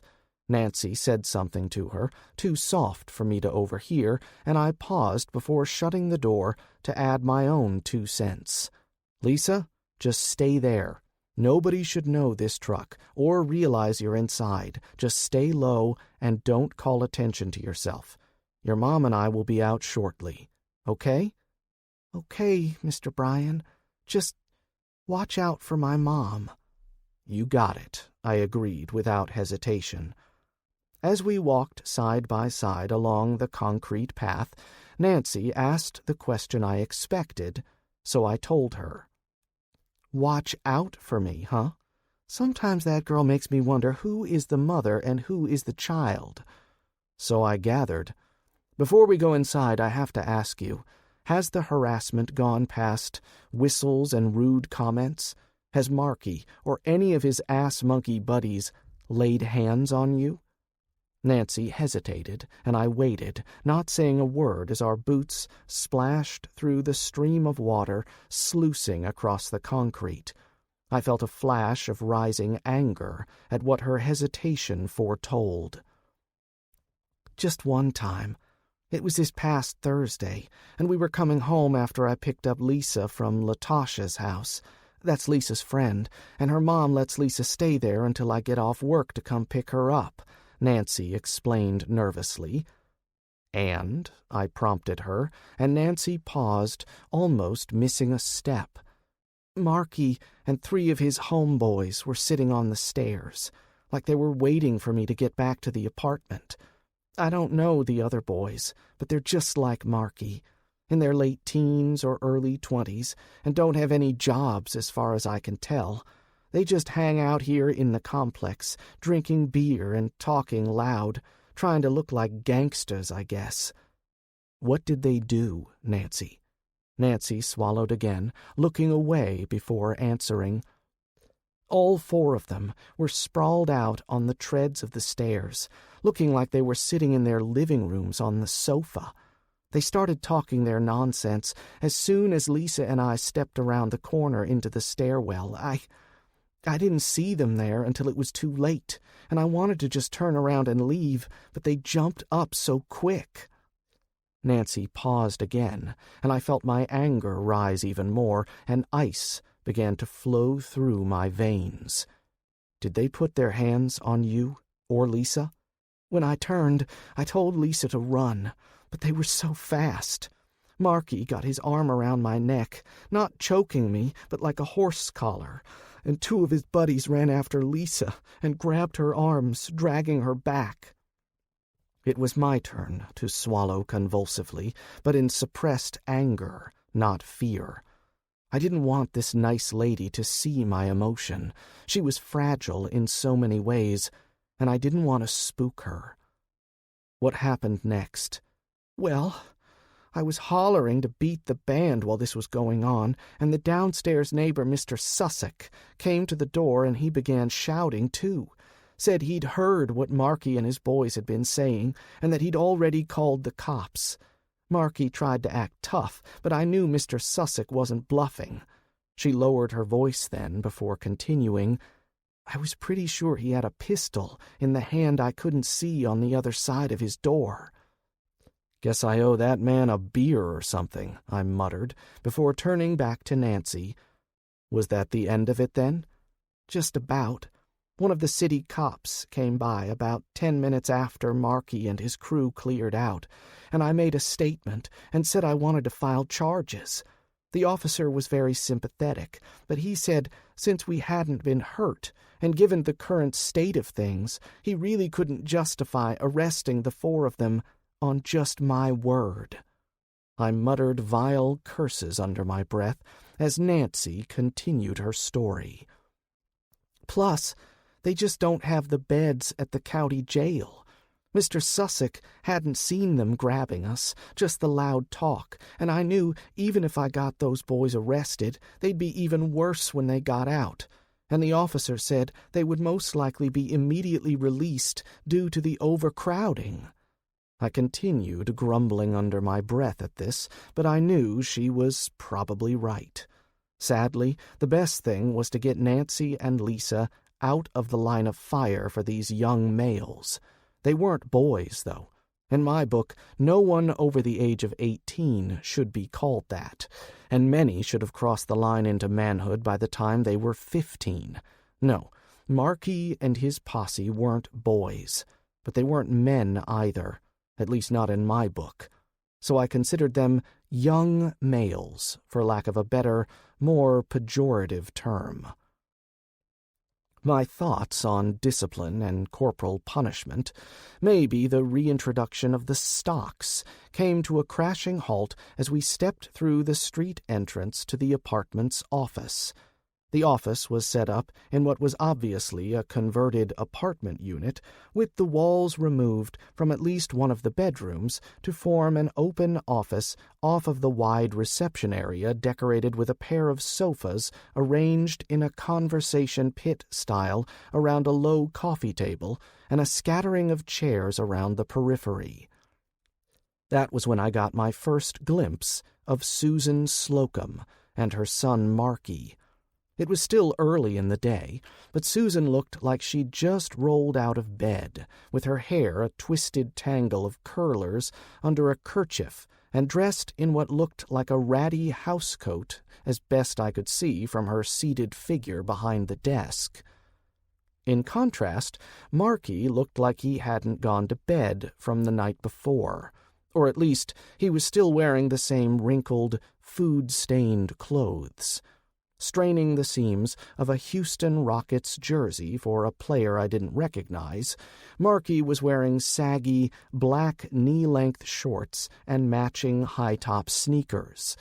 A ghost of whiskers, matched by his patchy acne, disfigured his round, fleshy cheeks, and I couldn't make out his eyes under the brim of the frayed red ball cap covering his head. Sprawled out on the sofa, it was hard to estimate his height, but I placed him at about 6 feet and well over 300 pounds. All in all, he resembled a nasty, fantasy movie troll as dreamed up by Hollywood. As Marky rolled to his feet like a beaching whale, Nancy and I approached the woman seated at the desk, the computer monitor partially concealing her features until we were right on top of her. Up close, she looked as sloppy as her son, and I could make out the familial resemblance. The sour stink of body odor assailed my nostrils at this range, and I tried not to inhale too deeply. "Good morning, Mrs. Slocum," Nancy said politely. "Just dropping by to turn in my keys.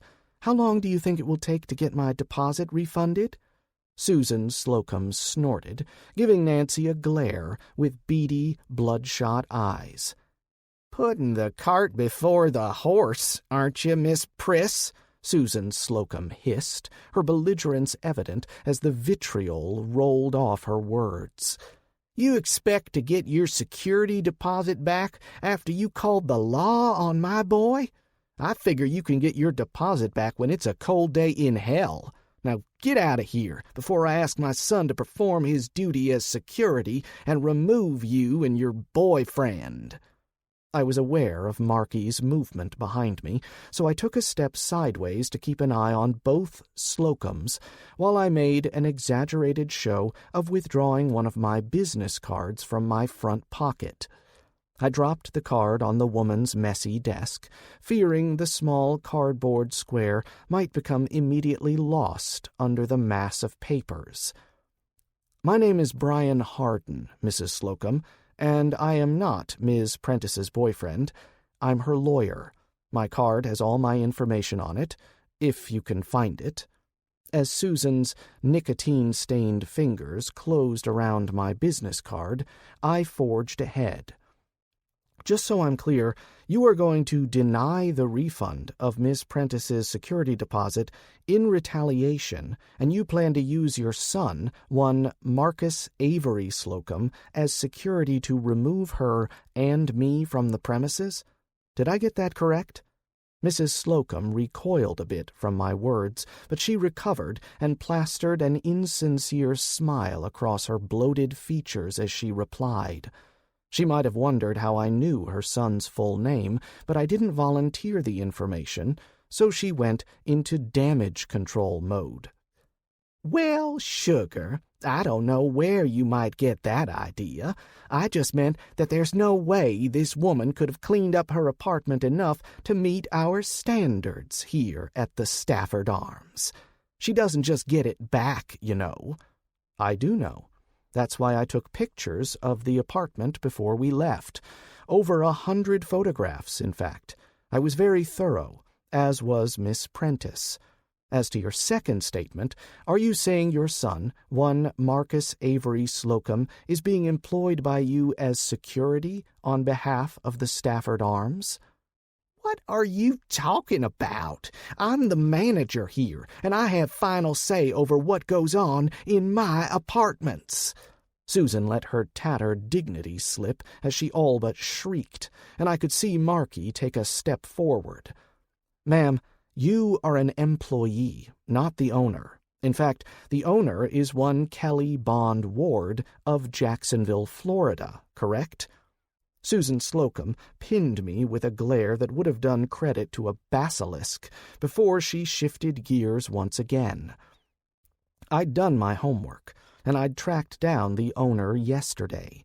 Mrs. Ward wasn't at her listed address when I'd tried to reach her, but a quick call to an investigator I used got me her cell number. I'd spent nearly 20 minutes in conversation with the feisty real estate owner, and even though Nancy had withheld some of the details from me regarding the level of misconduct, I'd made a few educated guesses that had turned out to be correct. "Why, aren't you the clever one, Mr. Lawyer? Are you poking this one? That how she's paying her bill? She's a pretty little thing, which is why my boy took such an interest. But that's not going to do you much good, is it? That Biddy's stuck in Florida, and she can't do anything about what's going on here." Actually, that's not quite true. She's been concerned over your failure to respond to her requests for information, and she has taken steps. I glanced down at my watch, then took another look over at Marky, who was glowering at me with naked hatred on his face. "Son, I'd take it down a notch," I warned, keeping my voice intentionally neutral. I didn't see any video recorders set up in the room, but I wouldn't have been surprised if the premises wasn't under security surveillance. I'm here not only representing Ms. Prentice, but also Mrs. Ward. And by the way, only the owner can hire security, and she specifically said she hadn't previously authorized any on-site security. That, of course, has now changed. As if on cue, I heard a truck pull up outside the front door. In fact, I'd timed my little spiel to coincide with 9:30, which was when the crew from Pine Tree Management was scheduled to arrive. I recalled my discussion with the owner the day before. During our conversation, Mrs. Ward, "Call me Kelly," she'd insisted, laughed mirthlessly once I'd mentioned the growing unrest in the big cities here in Texas, but that the small towns seemed to be hanging in there. "Jacksonville is pretty much nothing but protest marches and riots, Bryan. With the unprecedented flooding we received back when all this mess started, large parts of the city are uninhabitable. City services have been interrupted, and the highway robbers keep hitting the grocery trucks. We've got the National Guard out in force, and the governor has declared all of Florida under a state of emergency, which the president has endorsed as well." "Oh, good grief," I remembered muttering under my breath. I'd heard the sudden sea rise in the Atlantic had flooded certain areas, but I hadn't known it was this severe. Houston dominated the local news, but the flooding along the coastal mainland hadn't been as bad in the Gulf as apparently occurred on the Atlantic side, all triggered by unspecified seismic disturbances along the North Atlantic Ridge, according to the tame scientists trotted out by the government. Again, with the news media throttled down, bad news took time to spread. That thought brought me back to the present, and I gifted Susan Slocum with my best smile before glancing over at Nancy. "Mrs. Ward has decided she no longer requires your services, Mrs. Slocum. As a result, she has hired new management to take over this property, and I think that was their vehicle just arriving. But you don't have to take my word for it. Here, let me." I leaned forward as I spoke and hit the speaker button on the desk phone before quickly dialing the number I'd memorized this morning before I left home. I heard the distinctive voice of the property owner when the phone was picked up on the other end. "This is Kelly. Go." Susan Slocum seemed to sag in on herself, but she decided to take the bull by its horns. Good luck with that, I thought, and I decided we were done here. Not my monkeys, not my circus. As I took a step back, I saw Marky drop his balled fist, telegraphing his preparation to take a swing. "Touch me or Ms. Prentice, kid, and you'll end up getting carried out of here," I said forcefully, spearing the obese male with my glare. "You are starting to make me fearful for my life. You know what that means?" "What? That you're chicken shit?" "No, that means I am justified, under the law, to take what actions are necessary to ensure my safety. Self-defense. That's what the grand jury called it the last time I had that feeling." "Huh?" "It means he killed the last 3 men that gave him shit, Marky," Nancy helpfully explained. I held the door for Nancy as she stepped back out into the rain, and I saw the 2 Pine Tree Management personnel approaching from the right where they'd parked their truck. After enduring the stale body odor stench inside, the scent of wet pine outdoors seemed a welcome relief, and I could tell from the deep gulp of air that Nancy must have felt the same. The man was tall and rangy, and his pressed blue jeans and starched white shirt made me think he was a rodeo cowboy instead of a property manager. His companion wore a similar outfit, but a ball cap in place of the Stetson, and the woman was nearly as tall as the man, filling out her blue dress shirt and jeans more than adequately. The man smiled when he saw me and stuck out a hand, which I shook gratefully. The young lady, however, came at me with a determined step as she claimed a hug. "How'd everything go?" the man asked, and I had to shrug. I just called the owner on speaker and stepped out before I punched the kid's ticket. But where are my manners? Mark, Stacy, this is Nancy Prentice. Nancy, this is Mark and Stacy Fussell, two of my oldest friends in the area.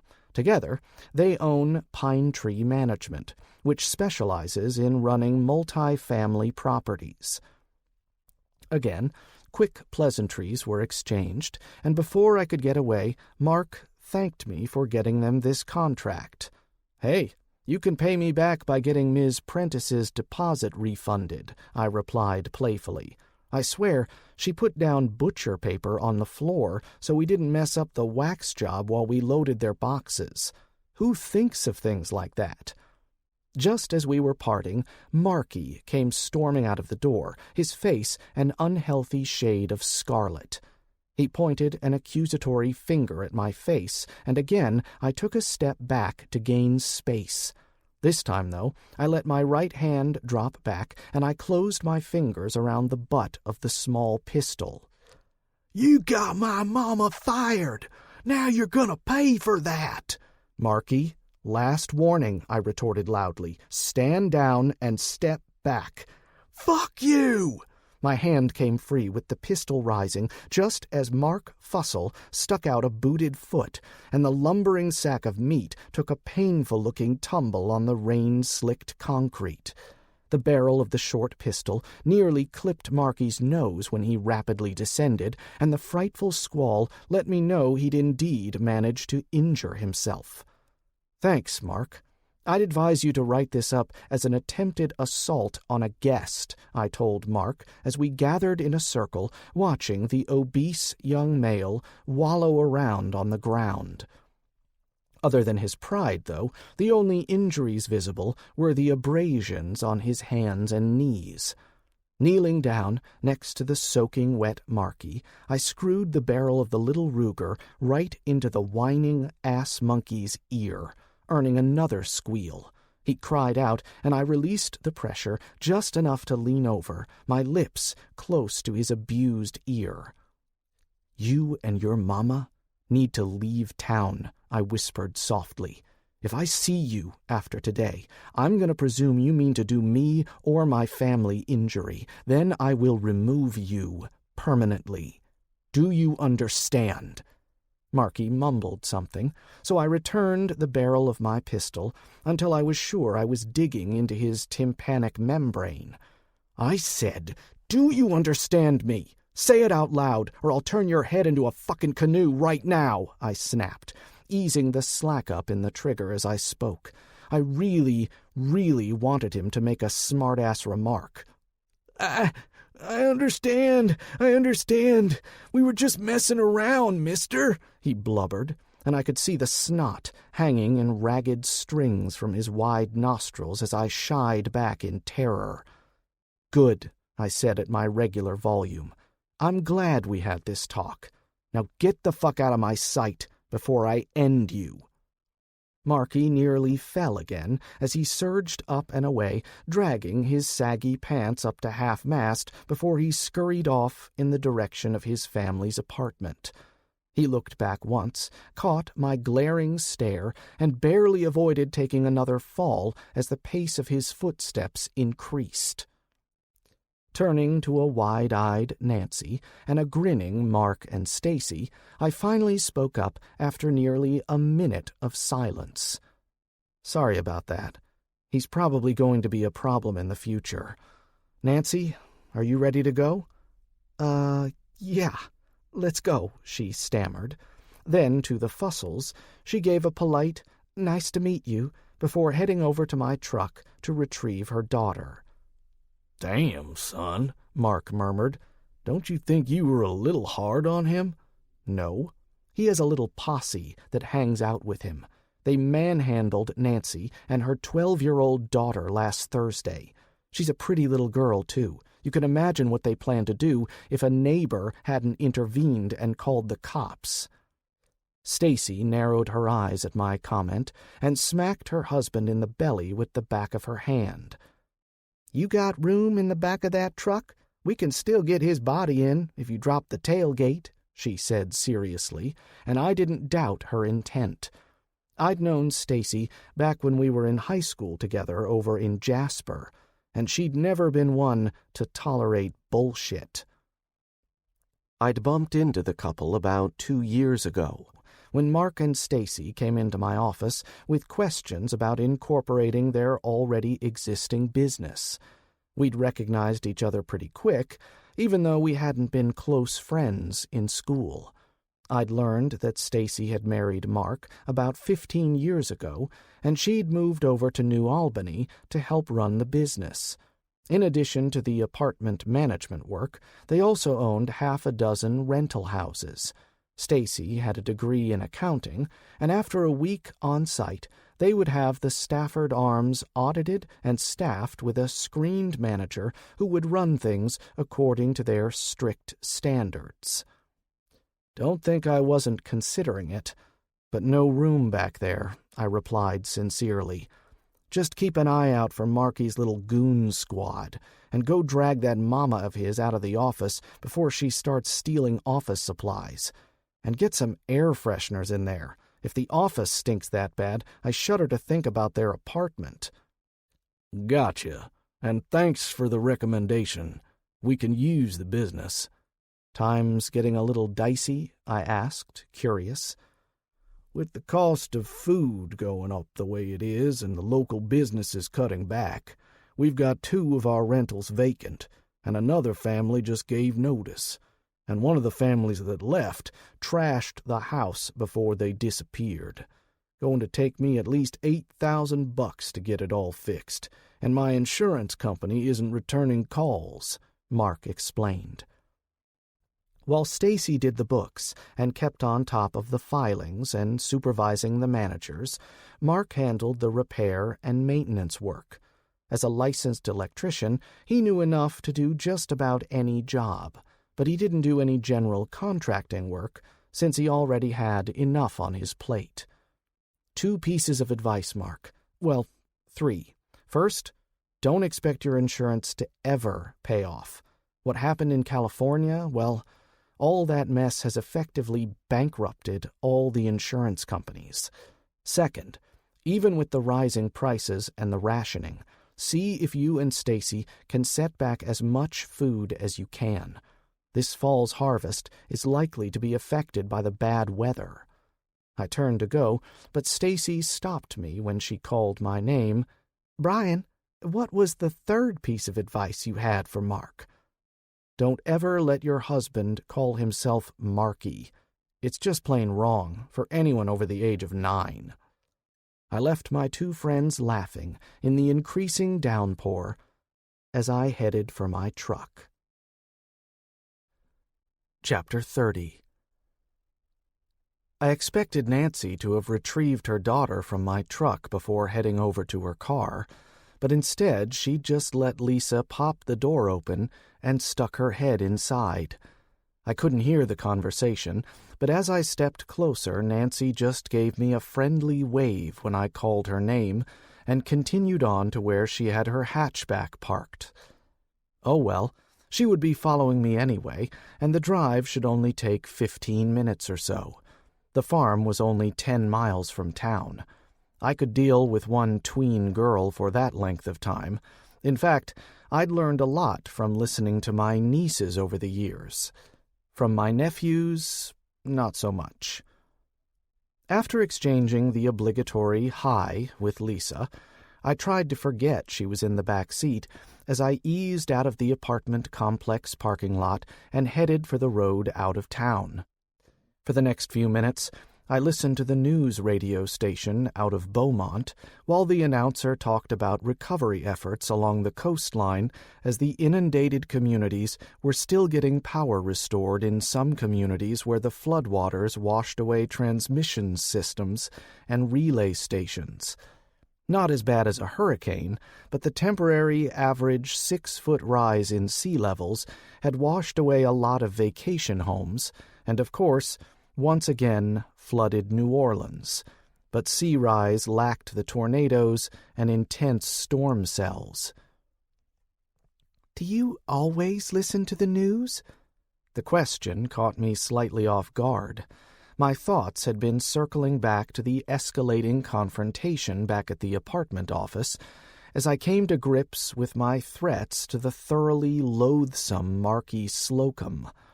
I'd never really considered myself a violent person, and even the shootout behind my office had been more a case of reacting to the events instead of instigating anything. This, however, had been a cat of another stripe entirely. No, not always. Do you want me to see if I can find some music instead? That's okay. I was just wondering. Mama always listens to the news, too, even before the earthquakes and this crazy weather. As I had noticed before, Lisa was very well-spoken for her age. She didn't rely on the slang of her peers, and she seemed to weigh her words carefully before expressing herself. So what kind of music do you usually listen to? I think my brother has some CDs in here that my niece likes, but I have to admit, I don't recognize any of the names anymore. Thank you, but I'm fine, Lisa replied, her voice going shy. I like some of the newer country singers, but usually I just listen to whatever's on the radio. I sensed Lisa had more to say, but I let her be as I focused on the road. More than a few low-lying sections of the highway showed signs of erosion from the near-constant rain, and I wondered if Mike and I needed to get with Wade to start an ark. I'd only made that joke to Mike once, but he suggested I just keep it to myself. Folks were getting awful tense about the weather, and the federal government remained tight-lipped. In fact, if you studied the news closely, you could already see the cracks forming, at least here in Texas. The governor continued to make public appearances, and he seemed to chafe under the restrictions placed on him by Big Brother. The funniest part about the whole ark thing? I wasn't joking. Thank you for coming to get us, Mr. Hardin, and for letting us stay with you, too. Her words were so soft, I could barely make out what Lisa said over the sounds of the windshield wipers and the drone of the tires on the asphalt. Mike's truck was well insulated against road noise, but it was still a truck driving over slightly challenging terrain. You're welcome, Lisa. We're glad to have you and your mom come stay with us. Seemed like the neighborly thing to do, what with all that extra space just sitting open. Like I told your mom, we can use the help at the farm, too. I help Aunt Dorothy sometimes, but I don't know how to do everything. I liked working in your garden, though. Lisa volunteered that last tidbit like it was a secret. That's great, I encouraged, trying to get the young girl to feel more relaxed.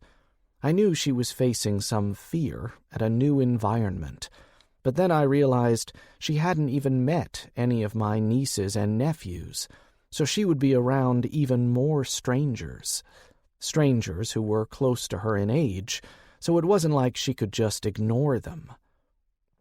Do you think I can still go to my classes now that we've moved out here?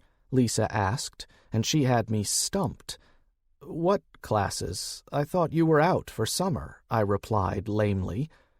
Oh, sure, school is out, but I'm taking music lessons this summer and also a swimming class at the Y, Lisa replied casually. With Mom working during the day, she's gotten into the habit of signing me up for different things in the times I'm off from regular school. I've been doing it as long as I can remember." "Wow, that's pretty cool," I agreed. Probably cheaper than daycare or hiring a babysitter, and Lisa was learning something too. How did you manage to get to and from your classes with your mom working? When we lived in Tyler, it was easier. Mom could pick me up and drop me off, scheduled around her breaks at work. Since we moved here, she would make arrangements with the moms of some of the other girls in my classes. Dang, that's pretty smart. What music class are you taking now? I'm in beginner guitar, and I'm taking intermediate piano, too. I was taking computer courses before, but it was just some basic programming classes. Oh, and French class, but they don't have anyone teaching that here." "That's impressive," I said. "Maybe you can help me out on my computers. You ever do any network applications? I've got several different computers at the house, and I wish I could get something set up to have them talking to each other easier." "Oh, sure," Lisa agreed. "I'd be glad to help." After her initial enthusiasm, she continued more cautiously. "You don't think I'm a geek, do you?" "No, not at all. I think you'll fit right in with the other young people at the farm. In fact, I know Rachel has taken piano lessons in the past, and Tommy was taking violin lessons, but just between you and me," I added conspiratorially, "I don't think my nephew has an ear for music." Lisa giggled at the revelation, but I didn't think it was offensive to Tommy, since he was not exactly hiding his disgruntled attitude with the violin. Maybe it had just been the instructor, though. "That's good. I'm looking forward to meeting everyone," Lisa said, but I thought I detected a little apprehension in her voice. "Then I think we can make arrangements for you to continue going to your classes. Maybe even get some of our kids signed up as well." "That would be nice. I know Mrs. Tarleton would be happy. She teaches the guitar class, and there's only 4 of us in that class now. 2 of the other kids stopped coming in the last few weeks." Probably due to their families' financial situations, I thought sourly. The economy continued to creak along, but still, the cracks were beginning to become more obvious. Maybe that would be a good idea to see if Nikki and Marta want to send some of their kids off to take these classes. I'll bet Rachel would love to take a guitar class. "Do you think they'll like me?" If not for my own parenting experience, the question might have caught me off guard. Still, I didn't know that much about little girls. Charlie had been so simple that way. Are you okay, Mr. Hardin?" With Lisa's question, I realized I'd stopped talking for a little bit while I was lost in my own thoughts. "I'm sure of it, Lisa. They're all good kids," I encouraged. "And your cousins are just a little bit down the road. I know this isn't ideal, but I'm glad your mother called me anyway." "Me too," Lisa admitted. "I was getting scared of Marky and his friends. They're not nice people, and they scared me." "He and his posse shouldn't make any more trouble for your family," I reminded Lisa, and she laughed. The sound reminded me of bells. "I think you're right. You scared him pretty bad. Mama told me what you said." Lisa paused, and I could tell she had more to say, another question to ask. "Would you have done it? Would you have shot him?" "No, not right there," I replied, deciding she deserved to know the truth. "I don't think I could shoot somebody in cold blood, not when he's on his knees like that, but I'll tell you. After what your mom told me about how he treated you the other day, I came pretty darned close. And I'll do anything to protect my family these days, and if you're living at the farm, you fall under that umbrella." Lisa gave a little sigh that I couldn't interpret, and about that time I needed to pay more attention to the road. The little creek that ran alongside the turnoff for County Road 1109 was out of its banks, and several inches of water formed a sheet across the patched asphalt. A quick glance at the exposed end of the culvert revealed a mass of trash and limbs jammed across the entry running under the road, and no county road crew would be along to fix that blockage for quite some time. Chapter 31. The newsreader that night spent a full segment describing the humanitarian crises at the refugee camps when bandits stole supplies intended for their care, and at first I was surprised the censors let this story out. Then the other shoe dropped, and I realized the president and his press corps had something else planned when the second story unspooled. This one dealt with the lawless conditions prevailing in the southern border regions, and the reporting focused on heavily armed incursions being mounted from certain Mexican military bases and aimed at what the newsman referred to as terror targets on American soil. "I got a bad feeling about this," Mike muttered under his breath. "What are you thinking? A distraction of some sort?" "Well, if what they're saying is true, then our government will be quick to stomp on them. Even with everything else we've got going on, those kinds of atrocities cannot be tolerated." The atrocities Mike referred to certainly qualified as such. Where the news hounds might have been restrained from giving us the straight scoop on internal matters in this country, their censors relaxed the restraints on what they could show. We saw the piles of corpses stacked up in the parking lot of the local grocery store in Bisbee, Arizona, and the burned bodies pulled from the clinic just up the road in Sierra Vista. I felt sick to my stomach at the signs of wanton destruction, and everywhere the cameras pointed, you could make out the slogans. Reconquista was very popular, followed by Aztlán and Viva la Raza. These alleged forces of the Mexican government were systematically depopulating whole towns along the southern edges of our border, even while the Mexican president was on television vehemently denying these attacks. Propaganda flew back and forth, while real people died in horrible ways. "What's the angle, though?" Nikki asked, her face ashen as she tried to watch the clips without leaving the room. "They're going to bring back the draft," I replied with some confidence, and every head in the room rotated my way. Nancy, in spite of her initial reluctance at being drawn into a family discussion, was one of them. "How? What makes you think that?" "They need to clean up the West Coast, control these groups of protesting youths, and give the Mexicans a good old-fashioned ass-kicking," I explained coldly. "How else would you propose doing it?" No one else took on my question directly, but I could see Nancy giving me a speculative look while Mike and Marta fussed at each other under their breath. I finally looked over at my brother and forced him to share his opinion. "War, I reckon," Mike opined. Then he gave me a piercing look.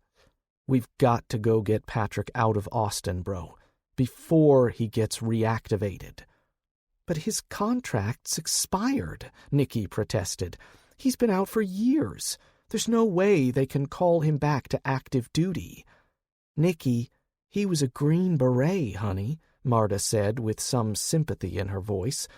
"Not only do they need everyone they can lay their hands on with his skill set, they don't want them out in the general public, creating a nuisance."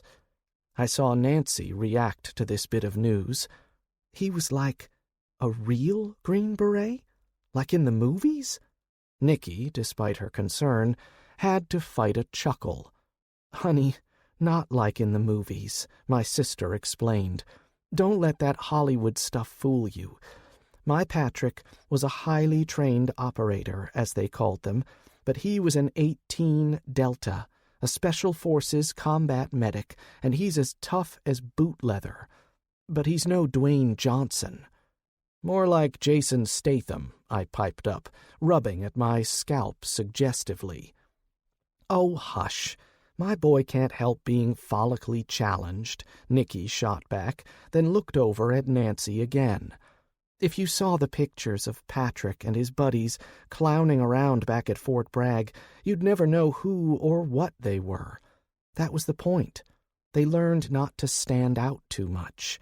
Anyway, the Army spent a lot of money training him to be the best." "Seriously? You think they would make him rejoin the Army just because of his skills?" I glanced over at Mike, letting him field the question. "No doubt about it, Miss Prentice. Not only is Patrick just about as skilled as your average ER doc, he's got all that training and experience in leading irregular militia groups in combat.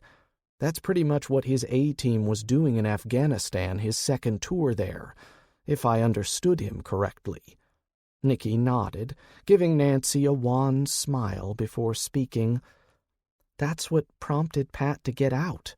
Well, that and wanting to make a real life with us." "Why was that?" Marta asked out of the blue. She blushed, then offered a shrug to her sister-in-law. "He never said, and I didn't want to ask back then." Nicky, despite the tense mood, had to bite back a chuckle. "He never said exactly, except to say he was tired of trying to convince those tribal warriors to join the 21st century, except he didn't use such polite terms." Mike cleared his throat. Guys, just leave it alone, please. Don't put him in a position to tell that story again. Patrick didn't do anything wrong, but the whole thing is just ugly and tragic. Some things are better buried, if not forgotten." Mike's grim statement, coupled with the terrible coverage we were subject to on the evening news, placed a real damper on the evening, and we quickly broke up within 5 minutes of my brother's admonition. Unlike Marta, I knew I could live the rest of my life without hearing whatever gruesome tale Patrick might have that soured him on his Army career. And I knew Nicky was lying when she said she didn't know. She might be 8 years younger than me, but she was still my sister, and I'd long ago learned to read her tells. Following this exchange, Nancy went and tracked down Lisa, routing her out of the girls' bunkhouse and heading for their new home. When Marta volunteered me to carry the lantern for our 2 newest residents, I bit back any protest and went to wait on the back porch in my rubber boots and rain slicker. Without thinking about it, I slid my pistol belt on under the slicker and only noticed what I'd done when I was adjusting the grips on the Rock Island 1911 I'd taken to carrying. I was still waiting for the sheriff's department to return my other pistol, but I figured it was already sold out the back door and in the hands of a convicted felon somewhere. As if to mock my prepared state, the weather gods knocked off their precipitation for the moment, and the 3 of us retreated to the damp night air without the steady drone of raindrops. I did note the air seemed to have a bit of a chill, though, and resolved to check the weather station when I returned to the main house. We'd been chatting about the various kinds of livestock we had on the farm on the walk over, pausing now and then to avoid some of the deeper mud puddles in the yard as we went. Lisa seemed as excited about having new baby goats and calves to play with as she was making new friends, and she dominated the conversation all the way to the short set of steps up to the mobile home. Once we arrived, though, I could tell Nancy had something to say.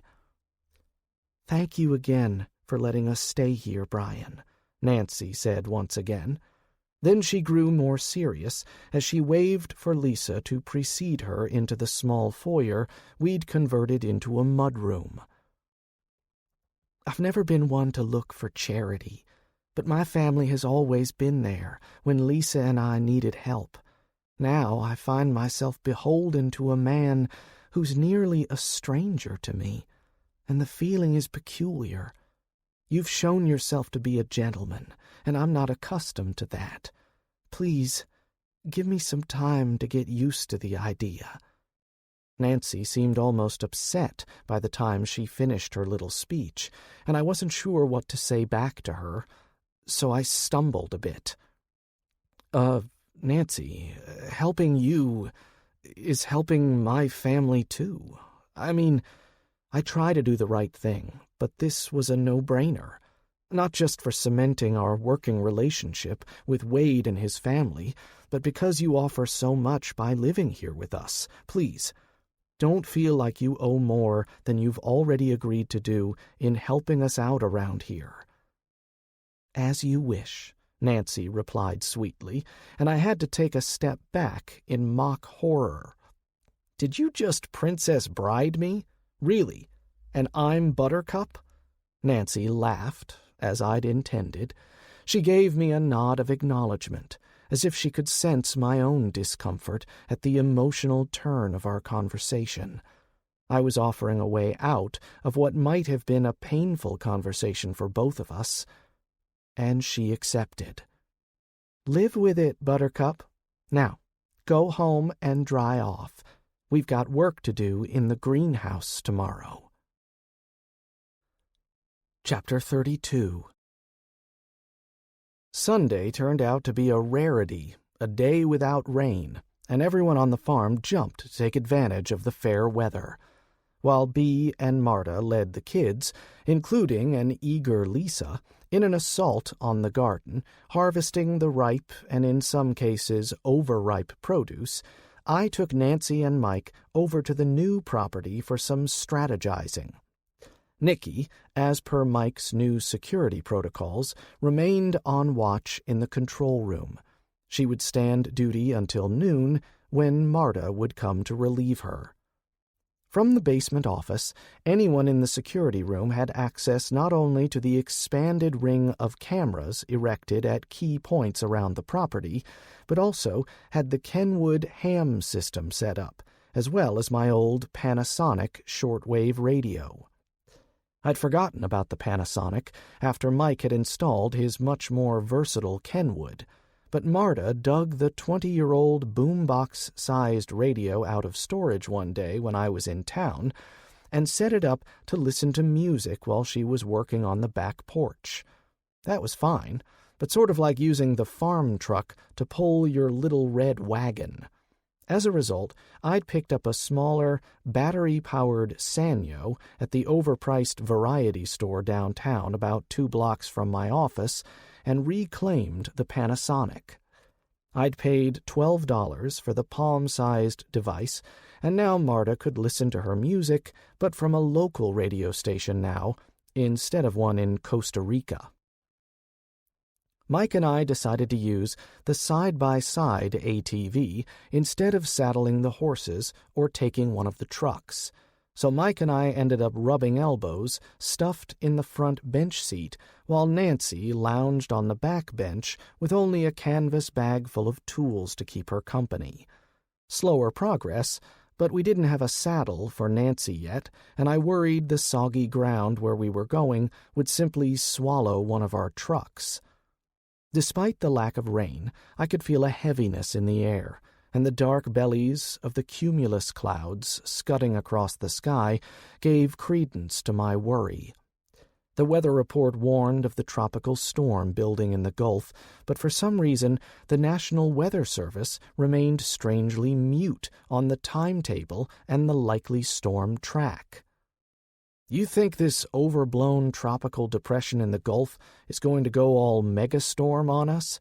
I asked Mike, keeping my voice low to barely carry over the sound of the engine. "Fuck if I know," Mike admitted. He'd become even more concerned over the ominous turn for the weather, and I knew he was trying to dig deeper into what was only now becoming available online. Navigating NetFeed reminded me of trying to find a light switch in the dark, only to find out the bulb was burned out. In other words, a lesson in humility I didn't need at the moment, but Mike was always the more persistent between the two of us. He was convinced someone inside NOAA was posting forecast information that the NetFeed bots promptly removed, but he was determined to get at the numbers before they disappeared. "Well, let's see if we can find a site we can use," I replied, glancing back thoughtfully to Nancy as I spoke, raising my voice to be heard. "Nancy, any chance we can borrow a skid steer or a track loader?" The woman laughed, then gave me a considering look as she gauged my serious expression. "Really? What do you have in mind?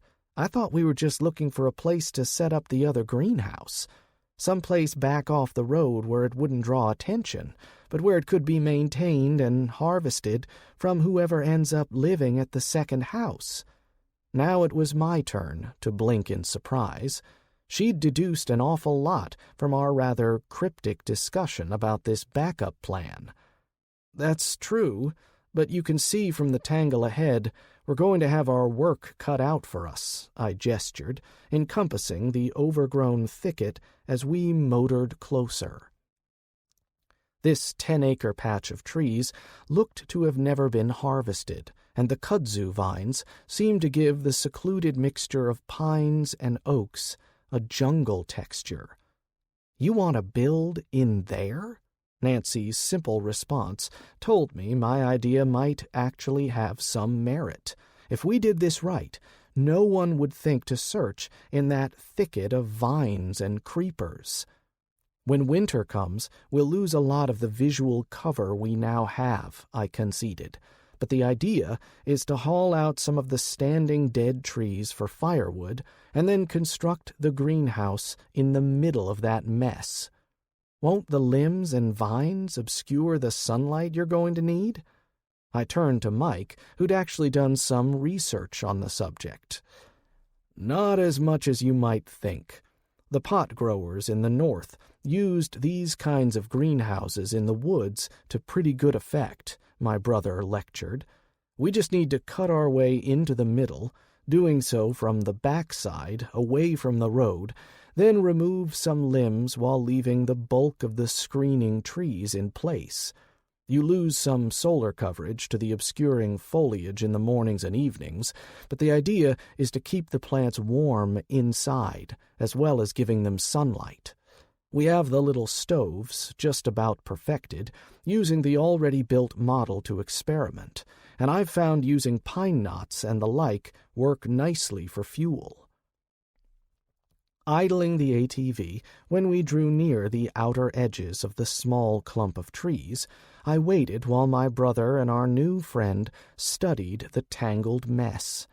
From this angle, an observer could barely see 5 feet into the densely packed gloom of the trees and bushes. "You just want to snake some of the dead trees out, then pull the stumps and level the ground for the concrete slab, right?" Nancy inquired, and as she discussed the equipment requirements with Mike, I guided the ATV around to the back side of the grove of trees and approached to give them a closer look at what we might need to do. From this side, the trees opened up a bit more, but I saw 3 pines that would have to go before we could even consider hollowing out the center of the thicket.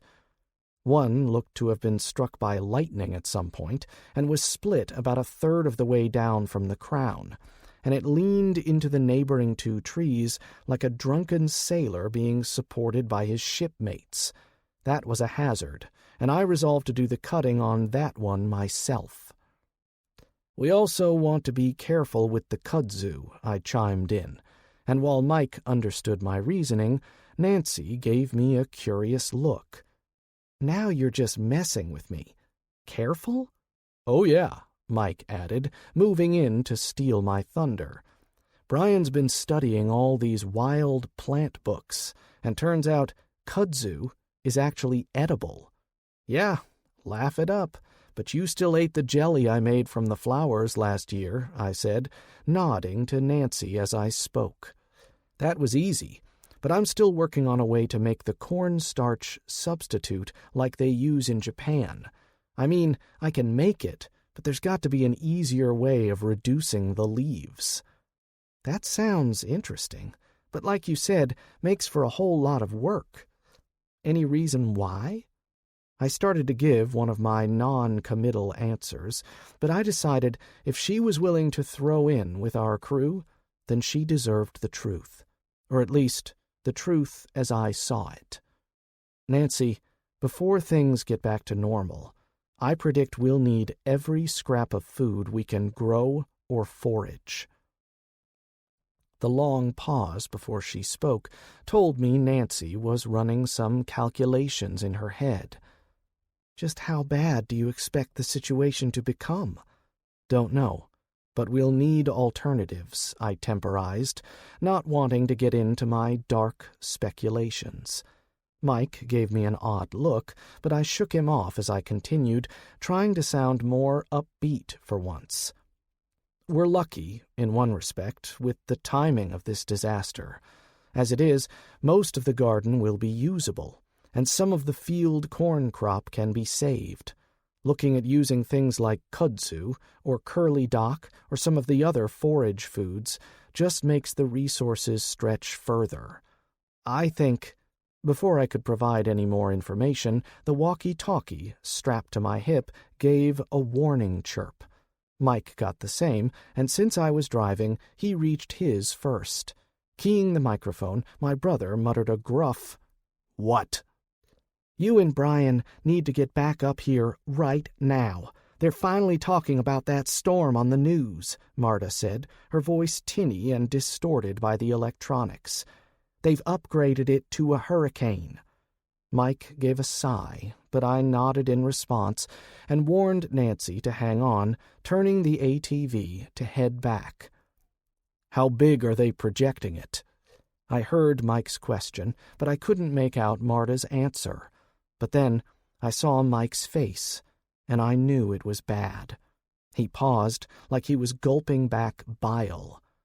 "How deep is it, Mike?" That was simple slang that went back to our shared childhood and hanging out in the summers, riding our makeshift rafts in the nearby creeks and rivers. We didn't get many summer days like that, so the two of us made a point of slipping off for some creek time whenever we could get away with it. For years, I had dreams of those lazy summer days, laying up on sandbars with the creek waters flashing by. We knew the danger, in an abstract fashion, as the unseen snags and drifting tree limbs threatened to reach out and grab the unwary. As midday drifted implacably into dusk, we would need to get out of the water and make our way home. At these times, Mike and I invariably found ourselves on the wrong side of the water. We took turns, Mike and I, though never in a perfectly linear fashion, so I might go first twice, then Mike would feel the urge to prove himself and would thrust himself into the swirling waters. As an adult, the memory of the stupid shit we did as kids seemed near suicidal, and yet with the invincibility of youth, we never hesitated for longer than a second.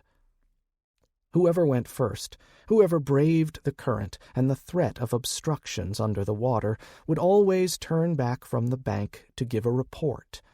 That was another example of our shorthand, and Mike and I could exchange a paragraph of information in only a few spoken words.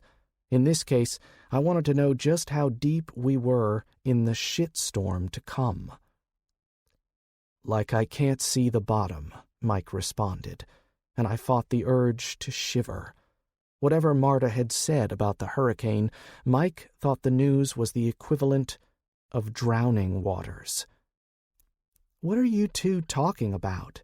Nancy's words brought us back to the present, and I offered her a rueful grin of embarrassment. "Sorry, that's just a private joke," I explained, raising my voice to be heard over the droning of the engine. "Marta wants us to get a move on back to the ranch. She seems to think we have work that needs doing before this hurricane makes landfall." What hurricane?" Nancy asked. Chapter 33 The local news stations were providing heavy coverage of the building's storm in the Gulf, and for once I thought they might actually be underselling the threat, not just from the storm, but from the likely aftermath. With all of the federal government's focus on the plight of the West Coast survivors, I guessed there weren't going to be any FEMA trailers or long-term housing vouchers provided in this latest round of disaster recovery efforts. Reading between the lines, I felt a sense of dread creeping into my thoughts. With the feds otherwise occupied, individual states and the affected communities would bear more responsibility for fixing the damage, if it ever got fixed. One good thing to come from this approaching debacle was a relaxation of the travel ban, I soon found out. Evacuation orders for low-lying coastal regions were already being issued by the time the three of us returned to the house. Marta, having temporarily abandoned the watch station downstairs, met us as we came in the back door and explained about the temporary change in the travel restrictions. "No other way to complete the coastal evacuations," she said. "I've got the camera feeds rerouted to the screens up here," she explained. "We got too much to do for me to hang out downstairs." "But honey," Mike interjected, "you do it so well." "And I look damn good doing it," Marta retorted saucily. "Where are the kids?" I asked carefully, not wanting to step on toes. "Lisa has them all watching movies in the den," Beatrice explained. "Can you get Pat on the road?" I asked Nikki, who was sitting in the living room, transfixed by the coverage. With the travel ban temporarily lifted, this may be his best chance to get here. Nikki jumped at my suggestion, her trance shattered as she fumbled for her cell phone. Whatever the consequences, I knew she would want her husband to be with her and the kids. Knowing Pat, he was likely already halfway to New Albany. No moss growing on that guy, I thought with approval. As an older brother, I knew the chosen spouse of a younger sister was never supposed to be good enough for the little princess, but Patrick Parker defied that bit of conventional wisdom. I loved my little sister, but all of us in the family thought we'd gotten lucky with Pat as an in-law. Quiet and outwardly unassuming, Pat had a quick intellect and a dry, self-deprecating sense of humor that often left me in stitches. Like Mike, he seldom talked much about his darker experiences in the Army, but Pat had dozens of hilarious stories that usually resulted in him being the butt of the joke. As Nikki frantically began to speed-dial her husband, I eased into a seat at the end of the unoccupied sofa by the door and watched as Beatrice quickly switched back and forth between the channels. None of the national broadcasts even mentioned the impending hurricane, but the local channels provided non-stop coverage, routinely breaking into the national news to give updates. This disconnect nagged at me for a few minutes, and then I thought my earlier musings. No FEMA temporary housing, no interest-free loans, and no insurance payouts. These points bounced around in my head, clamoring together in a variety of connections until I finally experienced a flash of clarity. We weren't seeing any coverage on the national news because the federal government was going to leave us to our own devices. No sense in alarming the other sheep when a wolf was coming. No aid was coming, I reminded myself. We were going to face this onslaught without a safety net. This might be our trigger event, I mused darkly. Unlike what we saw in fiction, it turns out the end of our society can happen in stages, with different parts of the country falling apart at varying rates. One need look no further than the destruction of the West Coast, or the lawlessness in the Southwest to understand. If this hurricane hit with the force being projected, then this storm could very well herald our own descent here. How long do we have until this thing makes landfall? 2 days. 3 if we're unlucky, Mike replied almost instantly. Unlucky? Nancy asked. How is an extra day unlucky? Gives it more time to develop, Beatrice noted. I remember when Tropical Storm Allison sat over Houston on for 2 days straight, just building strength. Dumped more than 35 inches of rain on the city and flooded the downtown area before finally moving on, Mike added. And that was just a tropical storm at the beginning of June.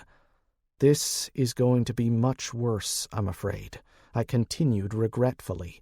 We are looking at maximum sustained winds of over 150 miles per hour already for Hurricane Debbie. No telling where that will be when the storm finally makes landfall. Still nothing definitive on the track? Mike shook his head with a sigh. The damn thing is just drifting back and forth in the Gulf, soaking up energy as it continues to develop.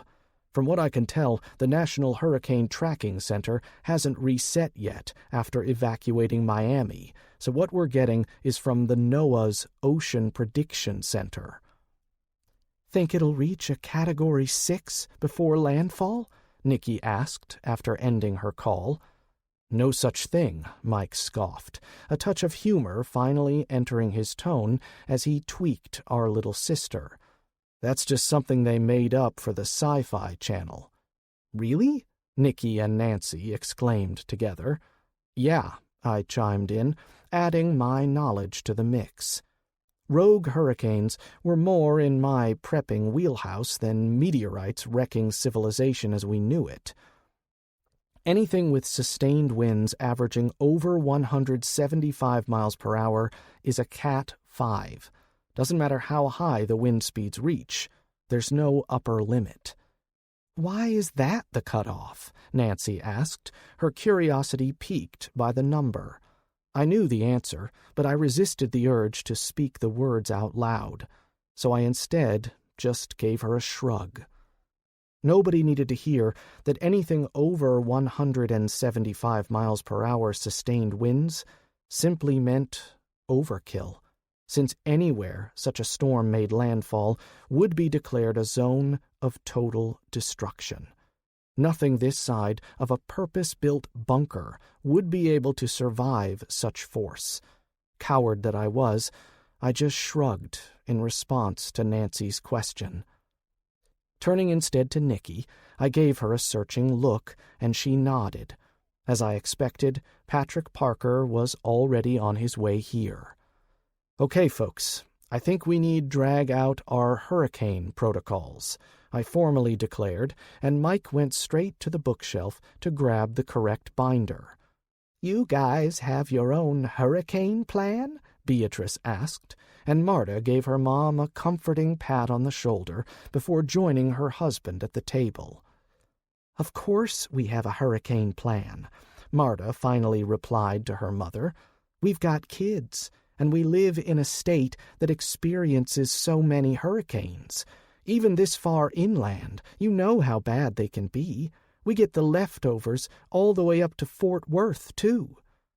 The black 3-ring binder wasn't anything special, just something I'd recycled from my office and stocked completely full with several checklists, an action plan, and page after page of supporting documentation. I'd used the first emergency short-form checklist that crazy morning when Mike had called me, babbling about a rock fall. That was simply intended for an effort to mitigate damage in a situation where we had little to no advanced warning. This time, with at least 48 hours to get ready, Mike unclipped the 4-page checklist we'd last used 2 years ago when Hurricane Della threatened to make landfall in Port Arthur. What the heck was it with hurricanes starting with D lately?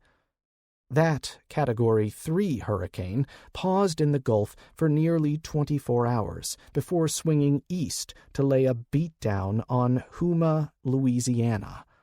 We'd gotten lucky there. Lessons were learned, and I'd continued fine-tuning this document for years, which I'd been developing even before my move back to the country. Much of the text was cut and pasted from open-source or government handouts, but neither Mike nor I were shy about stealing from private sources. We weren't trying to write a book, just get the best information in a handy format for our own personal use. "All right, guys and dolls," I started, gesturing to the lists. "We need to split this checklist up into the prepared sections. Find your holes and give me the damage assessment." Marta took the household and healthcare section. Mike got the one he'd written for engineering and infrastructure, and I kept the farm section. As we planned, these three core areas overlapped in multiple places, and the three of us already knew when and where. Nikki, who was aware of the plan, even though she lived too far away to previously participate, looked on with a knowing grin, while Nancy and Beatrice continued to give us confused glances as the three of us sat at the table and hashed out a multi-stage action plan. "Damage assessment? The hurricane hasn't even hit yet," Beatrice grumbled, and Marta gave a short laugh to break the tension before answering her mother's question. "Bryan always says that," Marta explained. "He means, how much is it going to cost, or how long is it going to take to do something? As in, what's the price for the new air filters, and how long will they take to arrive via UPS versus ordering from Amazon?" Listening with one ear to Marta's words, I nodded at Mike to get the ball rolling. "We've already sandbagged the pump house, so I can mark that off. Next, we need to test and deploy the storm shutters," Mike announced, followed by prepping the windmills and securing the vehicles and everything loose around the homestead. For once, I don't see any outside items we need to pick up or purchase. "Think we should try to dismount the windmills instead of simply letting them freewheel?" I asked, thinking about the potential damage. If these winds are above 100, we might lose all three. In fact, the odds are pretty darn high. Mike's brow creased as he considered my question. "I know how much you hate heights, brother. You up for doing some high-wire work?" From his grin, I knew Mike was enjoying my discomfort. But I had to be honest. "No, but we're going to do it anyway," I replied with a long, suffering sigh. "We can't take the risk of losing them. Hell, even if towers get blown down, we can rebuild, if and only if we have the rotors and heads." Marta opened her mouth to ask a question, but the distinctive ringtone of Nancy's cell phone interrupted the proceedings. Nice to know someone else liked Imagine Dragons. She answered the phone with a no-nonsense, "Nancy here. What's up?" While the woman engaged in a tense 30-second phone call, the rest of us went over our various parts of the action plan. I wasn't looking forward to penning up the cattle for an indeterminate period of time. But no one could ever come up with a better way to prevent the cows from otherwise being turned into 1,000-pound projectiles. Yes, if a tornado hit the barn, they were screwed anyway, but that was the gamble we were all taking. When she finished the call, Nancy quietly slipped the phone back in her purse and cleared her voice. "That was Bobby Owens at Dispatch," she explained with a huff of breath. "The co-op is calling in all the linemen and support personnel for this hurricane. They're going to house us in the old high school gym and disperse the trucks to the satellite branches. We've got until 8 a.m. tomorrow to report, or they're sending deputies out to round us up."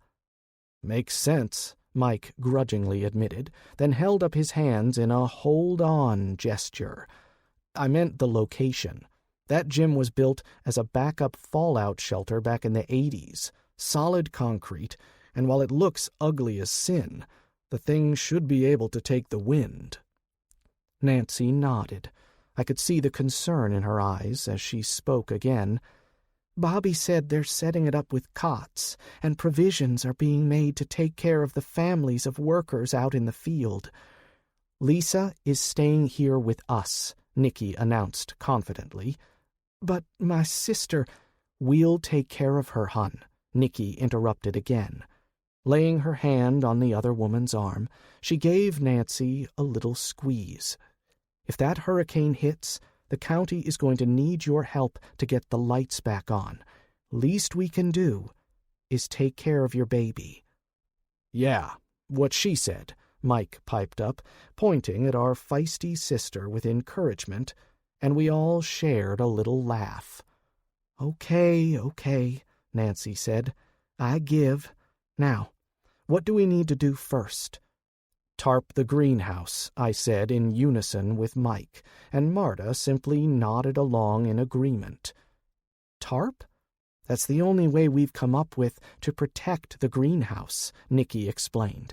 "If the high winds don't wreck the structure, Mike is convinced we'll get hail that'll break out all the panels. So we'll cover the whole thing with a layer of horse blankets to reduce the chance of impact damage," I elaborated, "then ratchet them down. After that, layer over with a heavy plastic tarp to protect the blankets from getting soaked and collapsing the framework anyway." "Sounds like a lot of work," Nancy observed. "So we'd better get started." I groaned, already rubbing my back at the imagined abuse to come, which elicited another laugh from the group. Chapter 34. With plenty of willing hands, we got the greenhouse covered by 3 o'clock that afternoon, and then Mike and I drafted Nancy as we spent the rest of the day carefully dismounting the 3 windmills. Nancy proved to be a steady worker, and she handled the electric winch we used to lower the heavy and bulky wheels with practiced ease. Using the lowboy trailer, we transported the complete upper sections to the machinery barn, then used the A-frame hoist to shift the shells around as Mike, Nancy, and I disassembled the awkward windmill heads down into their component parts. We had the advantage of using power tools in the barn, and I think Mike and I managed to impress Nancy with our mechanical skills. At least we got the parts separated with no stripped bolts and very little wasted motion. I say with some pride at a job well done, because Nancy certainly earned my appreciation. She might not have our muscle or bulk to horse those big parts around, but there was no quit in the lady. She worked methodically, making practiced use of our power tools to carefully disassemble the windmill components with a level of obsessive-compulsive disorder that made me feel right at home. As a bonus, Nancy also kept her humor about her as she worked. "Never thought I'd see a lawyer sweating that much outside of a courtroom," Nancy quipped as I manhandled one of the wheels into a convenient corner for storage. Mike insisted we wrap the vanes in burlap, and after the 3 of us detached the motor, the wheel became a lot more manageable. "Don't you mean off the golf course?" Mike jabbed, and I gave his beefy shoulder a casual backhand as I walked by. "Never played the game, and you know it," I snapped back in irritation. "Never?" Nancy marveled. "I thought they taught that as a required course in law school." "Nope," I retorted, as Nancy began returning tools to the toolbox attached to the front wall of the barn. "I must have missed that day. Never much cared for the game, or the waste of time. Don't tell me you play." "Ugh, no way. Tennis, casually, but never golf," she replied with a throaty chuckle. "When I lived in Tyler, there was a health club I went to that had courts. Lisa and I used to go and bat the ball around a little, and she got pretty good at it after a bit. Anyway, I used to laugh at the women who showed up in their cute little white outfits with the short skirts, but then they never even unzipped their bags before going to hang out in the lounge." "Yeah, Marta hates that kind of crap, too, Mike said, rejoining the conversation after stacking the last of the wheels against the corner. We belong to a gym over near our house in Fort Worth, and she was always carping about the women who showed up to work out in full makeup and designer sweats. Not really a workout if you don't break a sweat, Nancy agreed with a derisive snort. So, what's next on the list? I'm going to change the bearings on these tomorrow, Mike said with a gesture to the dismounted wheels. Then I need to pull all of the yard clutter inside, or at least out of the wind. Those benches out front, the swing sets, and Marta's bird bath are all getting moved somewhere safe. I gave Mike a thumbs up at his statement before adding to the list. I'll help with all that, I agreed as I turned to Nancy. But I need to talk to that brother-in-law of yours and see if he can go ahead and harvest what he can of the corn crop. Isn't it still a little too early? Mike asked, curiosity attracted by the idea. Better to get what we can now, rather than see it all blown away or ruined. If the rain will hold off another day, I think he'll be able to get the combine in there at least. I think we'll end up needing that corn at some point. Mike grunted, but didn't bother to disagree. Then, I continued, I was thinking about making a run over to Wilson's and top off our supply of chicken feed. Maybe run by and see Sally Dwyer after, since I'll be in town anyway. Nancy turned at my words, but didn't say anything. What? I asked, puzzled. Not my place to say anything is all. Is she your girlfriend? Mike stifled a laugh, and I gave him a dirty look before replying, No, nothing like that. Sally was a client of mine, a lovely lady, and she's a hard worker. She has a son who works at the feed store. Billy's a nice kid, but he has Down syndrome, and I don't like the idea of the two of them trying to ride out the storm in their little mobile home. Wow, I really stuck my foot in my mouth there, Nancy observed with an embarrassed chuckle, but I waved her off. If you're living here, then you get a say, Nancy, I responded honestly. Sally has been struggling since the furniture plant closed, but she has some useful skills to offer, and like I said, I worry about the two of them trying to wait out a storm in that trailer. Oh, shoot, Nancy remarked. I forgot about that. What are we going to do with the trailer here? And what about all our stuff? At least at the apartment we had a better chance to weather a hurricane. You're right about that, at least.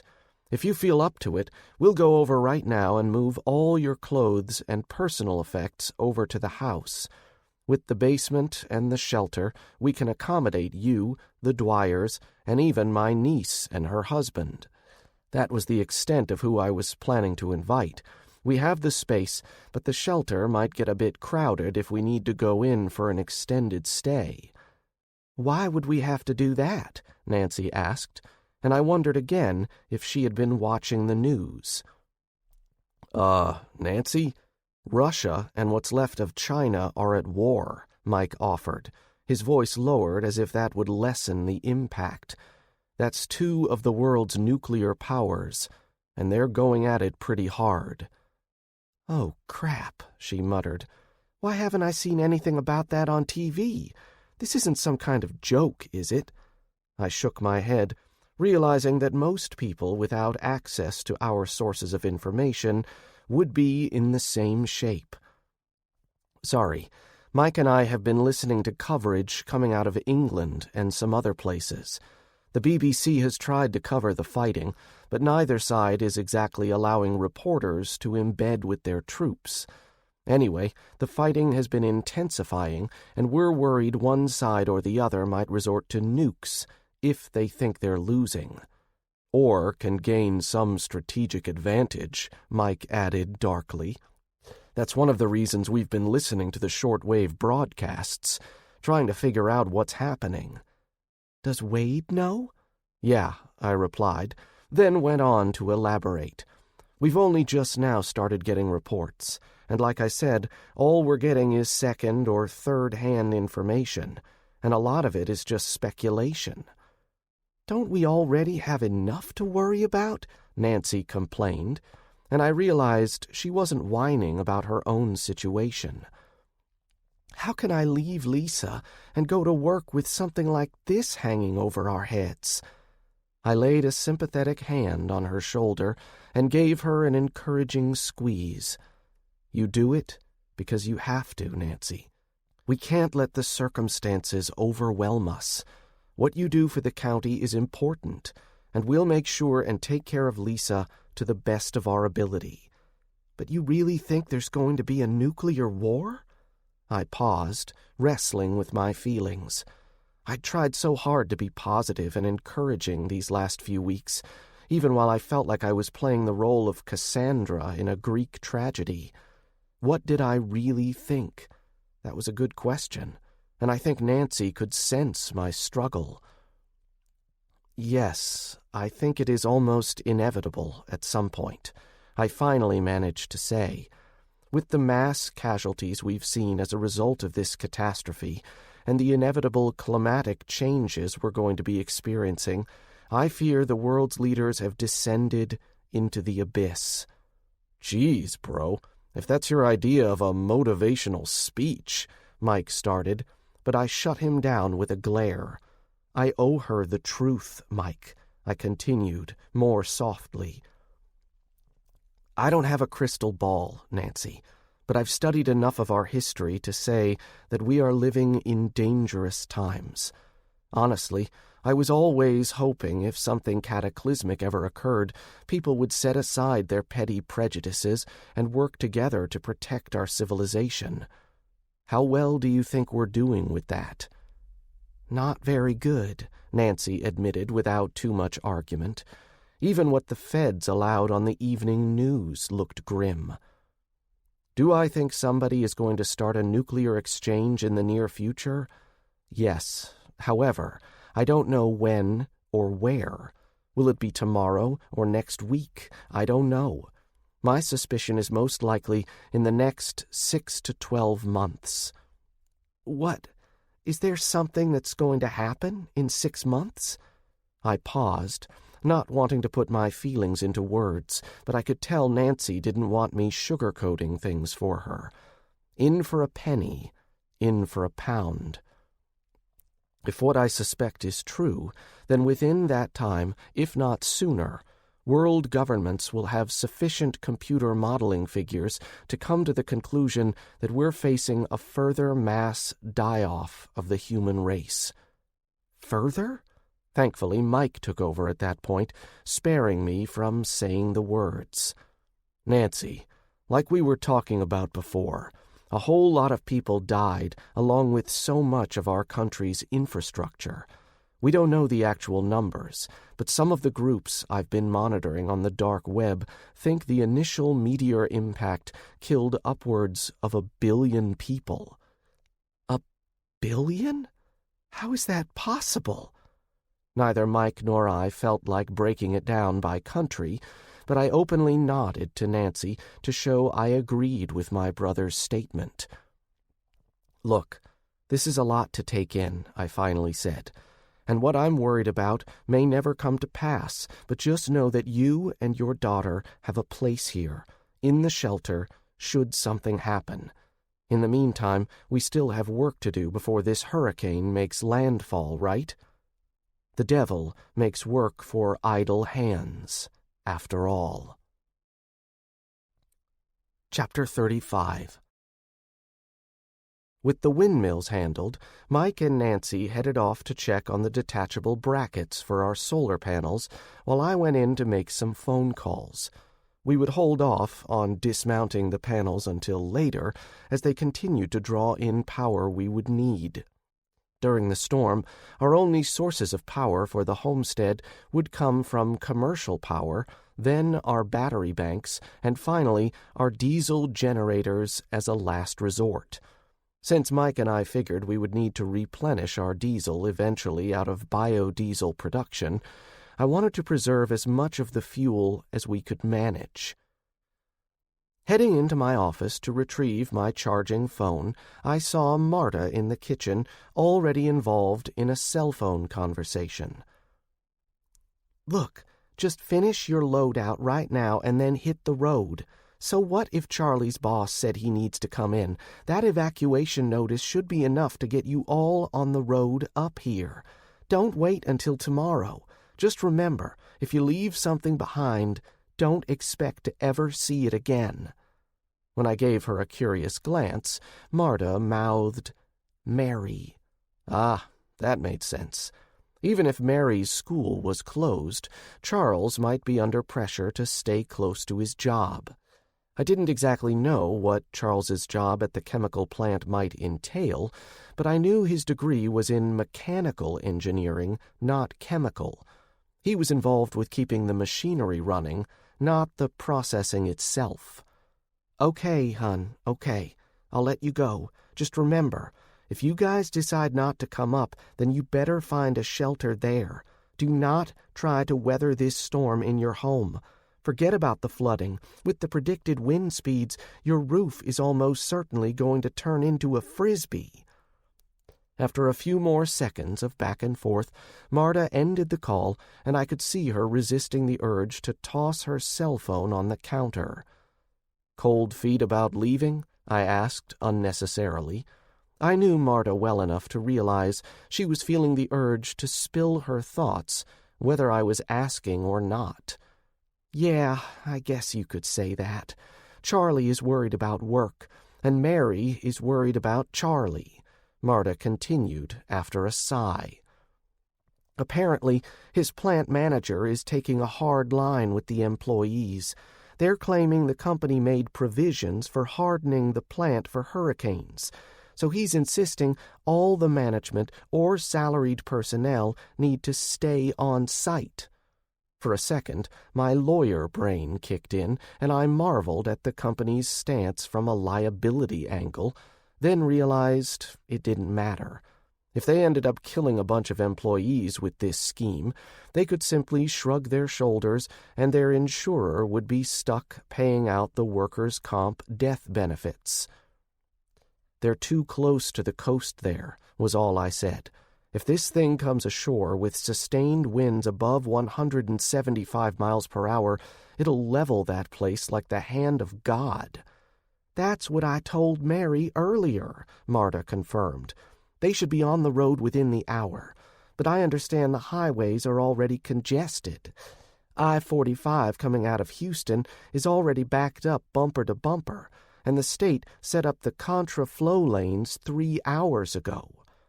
That reminded me of an evacuation I'd endured years ago, back when we still lived in Houston, and Charlie, my Charlie, was just a baby.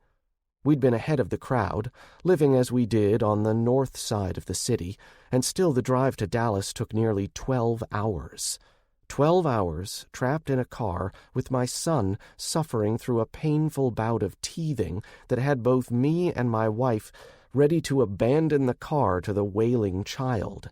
Nothing stopped his crying, and eventually I'd learned to adapt, but I could never manage to tune out the heart-wrenching agony of my little boy. We'd ended up fighting our way out of the flow of vehicles at the Madisonville exit, where my wife managed to find the last tube of Anbesol in the tiny convenience store's healthcare aisle. We'd read the FDA warning about the potential dangers of the active ingredient, benzocaine, and up to that point, Colette and I had maintained the moral high ground of first-time parents and refused to give in to the urge to medicate little Charlie. By that point, however, I later admitted jokingly that we were ready to either offer the baby a touch of the numbing agent or a shot of whiskey to make him stop crying. Colette never thought my joke was very funny, but she also didn't contradict me when I told that story. My expression must have changed at the memory, because I saw Marta take a step closer, and she laid a hand on my arm. "Thinking about them?" I nodded, turning my head away. As time passed, I noticed the painful reminders began to lessen. I no longer even flinched when I heard my niece Mary mention her husband's name, Charlie, which by pure coincidence he shared with my son. To this day, however, I could only call him by his given name, Charles. In my mind there was only one Charlie, and that name still brought a ton of baggage along with it. Remembering the evacuation out of Houston, back when Charlie was teething. That was Hurricane... Wait, I can't even remember which one, I admitted grudgingly.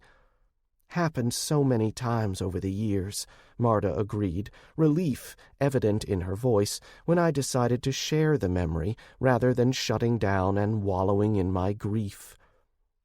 I couldn't imagine living so close to the coast, even back then. Now, though, I think we're going to see a mass exodus from the region, what with the weather pumped up on steroids. Speaking of, what's that little bastard up to now? I queried, pointing at the muted television screen over Marta's shoulder. I knew I should have been carrying my NOAA weather radio around while we worked, but when I'd checked earlier, the dedicated weather channel only carried a repeating broadcast that was at least 24 hours out of date. Like Mike figured, the system was stalled offshore, but the numbers still look unbelievable. And you were right, damn it. Still building up to a Cat 5, even though the maximum sustained winds were confirmed at 190 miles per hour in the organizing center. Holy. Almost 200 miles per hour already. I studied the massive blob of slowly rotating orange, red, and violet, marveling at the scope of the storm bearing down on us. Visualizing the spread, I realized this thing's footprint would stretch from the coast of Florida to the Mexican Yucatan as the system moved deeper into the Gulf. There would be no dodging Hurricane Debbie, unless something drastically changed. Wherever the heart of that mass of swirling purple energy made landfall, everyone within many miles of that vanguard of elemental destruction was going to die. "I need to call Wade," I said dully, picking up my phone. As the phone rang, I glanced up and took in the scene being displayed. The television screen looked like a Technicolor Rorschach test as the radar image rotated, showing the extent of the storm cell building off the coast. "Hey, Bryan, you done getting ready?" I gave a dry laugh before replying, "Not hardly, but we're getting there. Holding off on a few things until the last minute.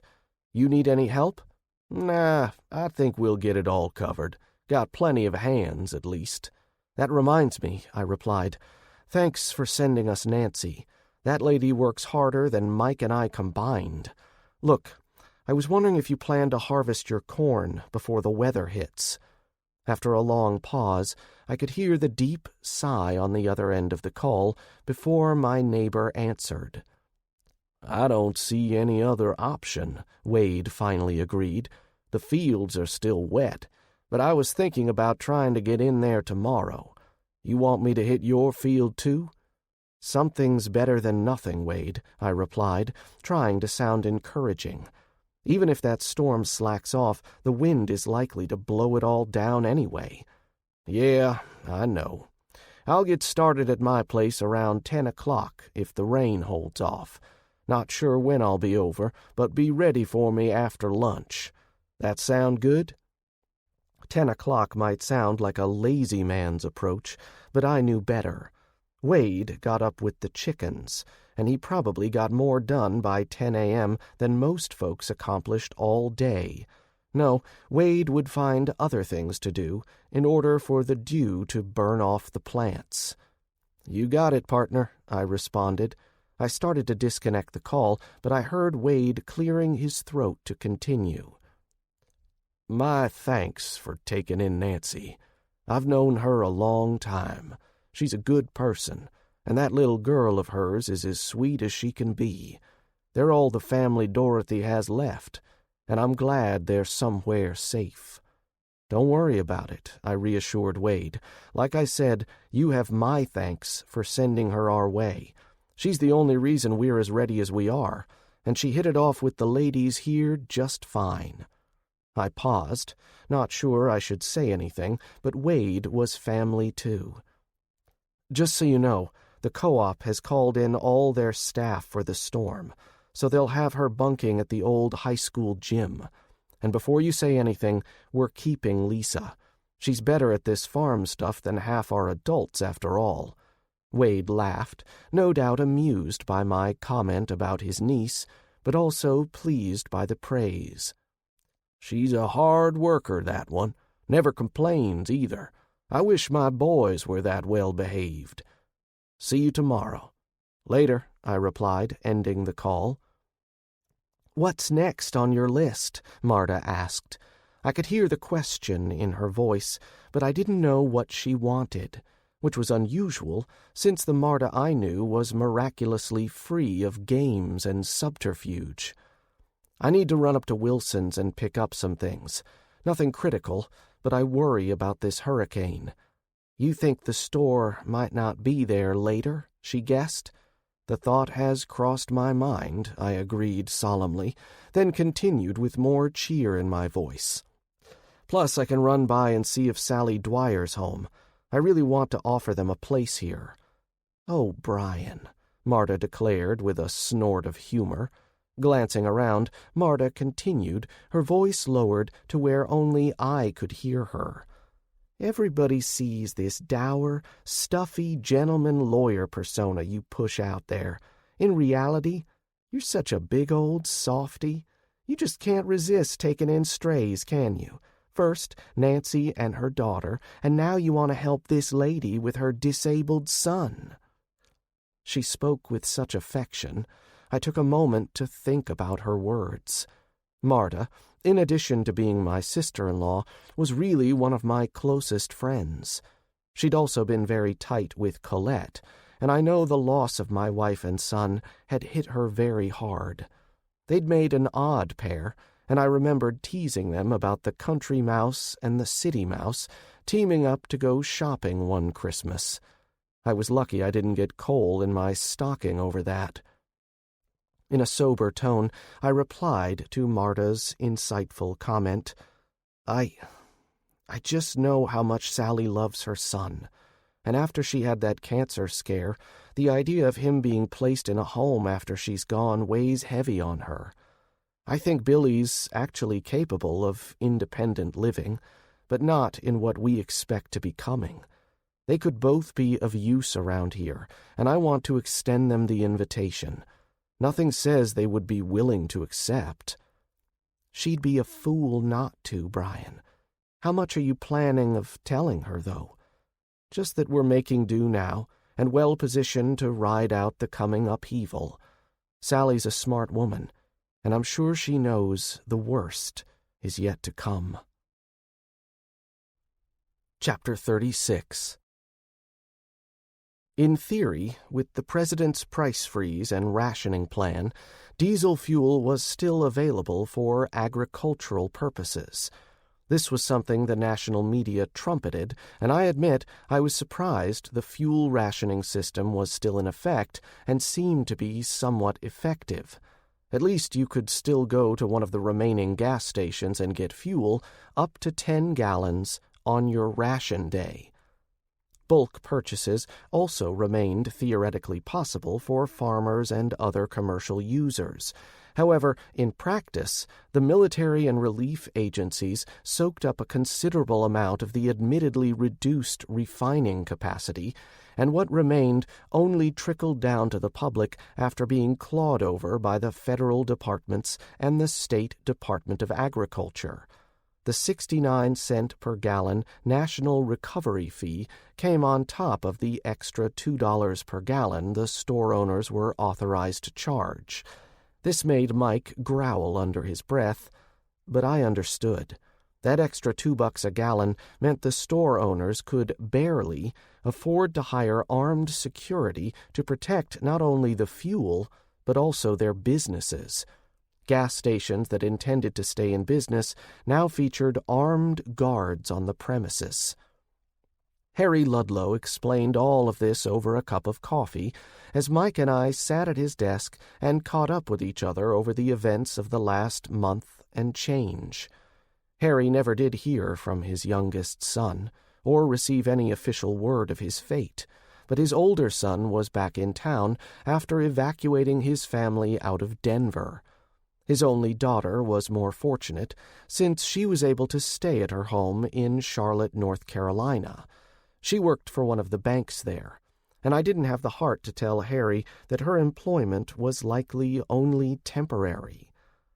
"So, I have to get $8 per, Bryan. That's the only way I can afford to keep the lights on," Harry explained, and I couldn't complain, but I did make a face.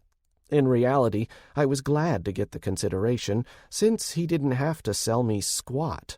Plenty of customers out there for his limited supplies. "I'm only doing this so we can harvest what we can of the corn to keep our livestock through the winter," I grumbled, continuing to sell my story. "And now it sounds like the government is planning to come seize my cattle before I can even get them to market in the spring." Harry waved a hand like he was flicking away a troublesome fly, but his tone was not unsympathetic. "You might be better off selling now instead of trying to hold them over. Prices are already high. You really think this winter's going to be colder than before?" Early on, I'd mentioned Harry ought to make sure he had plenty of propane on hand to get through the winter. Not only was it a suitable precaution, we weren't wedded to propane like some were. Of course, if Mike and I could get that methane digester working over the winter, that might add a little to our heating and energy production, but the difference between propane and methane was vast. The main one being I couldn't create propane out of cow shit and perseverance. Well, I hadn't done it with methane yet either, but at least I had the instructions and a willing partner in Mike. Getting back to the subject at hand, I gave Harry a nod. "I do, but I'm in a bind because while I got a little more than the bare bones of my breeding operation in place, I can't afford to cut back too much and keep myself solvent," I solemnly confirmed. Mike had been wanting to have a word with Harry for days now, since his little operation might become the only way to get fuel in later days. We had other gas stations in the county, but he was the only fuel distributor I knew. This visit let us kill 2 birds with 1 stone.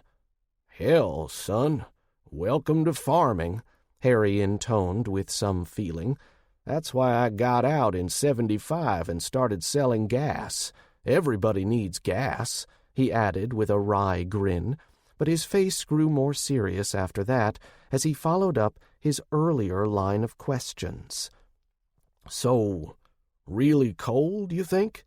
"Depending on how cold it gets, I might just end up moving some of them critters into the house to help keep us warm," I declared, giving Harry a tight little grin.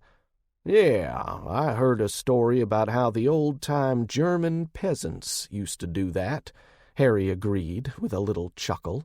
Then he went on, more seriously once again.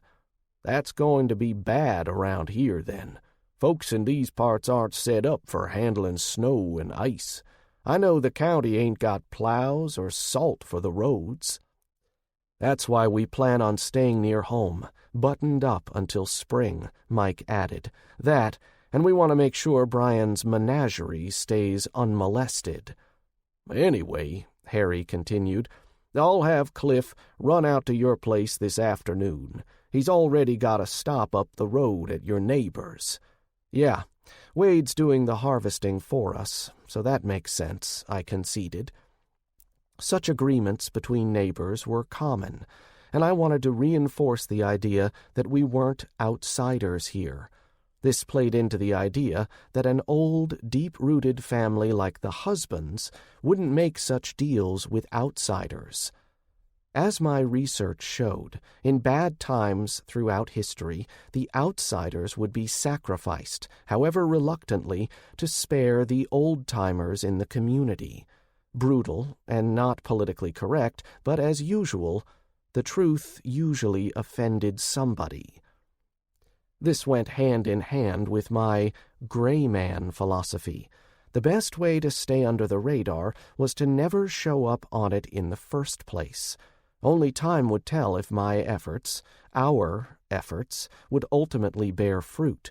But my cynicism aside, we risked little and gained much by simply being good neighbors. Fishing out my farm account checkbook, I wrote out the large bank draft and handed it over to Harry. The old man gave me a gap-toothed grin, and we shook hands before I headed out the door. The current state of affairs weighed heavily on my mind as I followed Mike out into the sparse parking lot. The banks remained a sore spot for many people as the feds continued to zealously control the withdrawal limits set forth in the early days, but in areas outside the recovery zones, commerce continued. Had to continue, or else the economy would crash, and the flow of goods and services was barely limping along as things now stood. This check tore a hole in my remaining bank balance, especially since we had to transfer diesel out of the big tank to make room for this 500 gallons. But this storm might just be the event that set off a crisis in our area. I'd rather pay high for diesel and have it than not. As Mike started the truck, I absently rested my elbow on the sill of the open window and continued thinking about the state of our union. The West Coast, from the tip of Baja all the way up to the outermost Aleutian Islands, remained virtually uninhabited as the force of the tsunamis had scoured the landscape down to bedrock as far as 200 miles inland in some places. Where the news had initially covered rescue missions charging in to assist the beleaguered locals, that footage began to run dry soon after. The would-be rescuers might have charged in with the best of intentions, only to find the residents either dead or fled. On the gradually improving Hamnet reports, rumors now centered on the FEMA teams struggling to find their way through the tangles of lifeless, destroyed cities and mapping out plans to eventually resurrect the lost cities. I figured we'd experience Atlantis rising back from the depths before we ever saw any significant population return to those haunted lands. And no one in any of the official news outlets spoke of Hawaii anymore, as if the dead island chain had never existed. The rest of the country fared better, relatively speaking. All along the East Coast, cities from Miami all the way up to Portland, Maine, experienced coastal flooding as the blasted shockwaves of the Pacific Ocean continued to reverberate through the world's waterways like a fat man wallowing in his bathtub. The Third Coast, as some called it, suffered a similar series of inundations when the sea level in the Gulf of Mexico rose, then fell, and over 6 feet all along the southern edges of Texas, Louisiana, Mississippi, Alabama, and coastal Florida took it again, this time all along the western shore. Even writing off the West Coast, the rest of the damage caused by the sea rise had resulted in hundreds of billions of dollars in damages, as buildings collapsed, roads disappeared, and vital port cities flooded.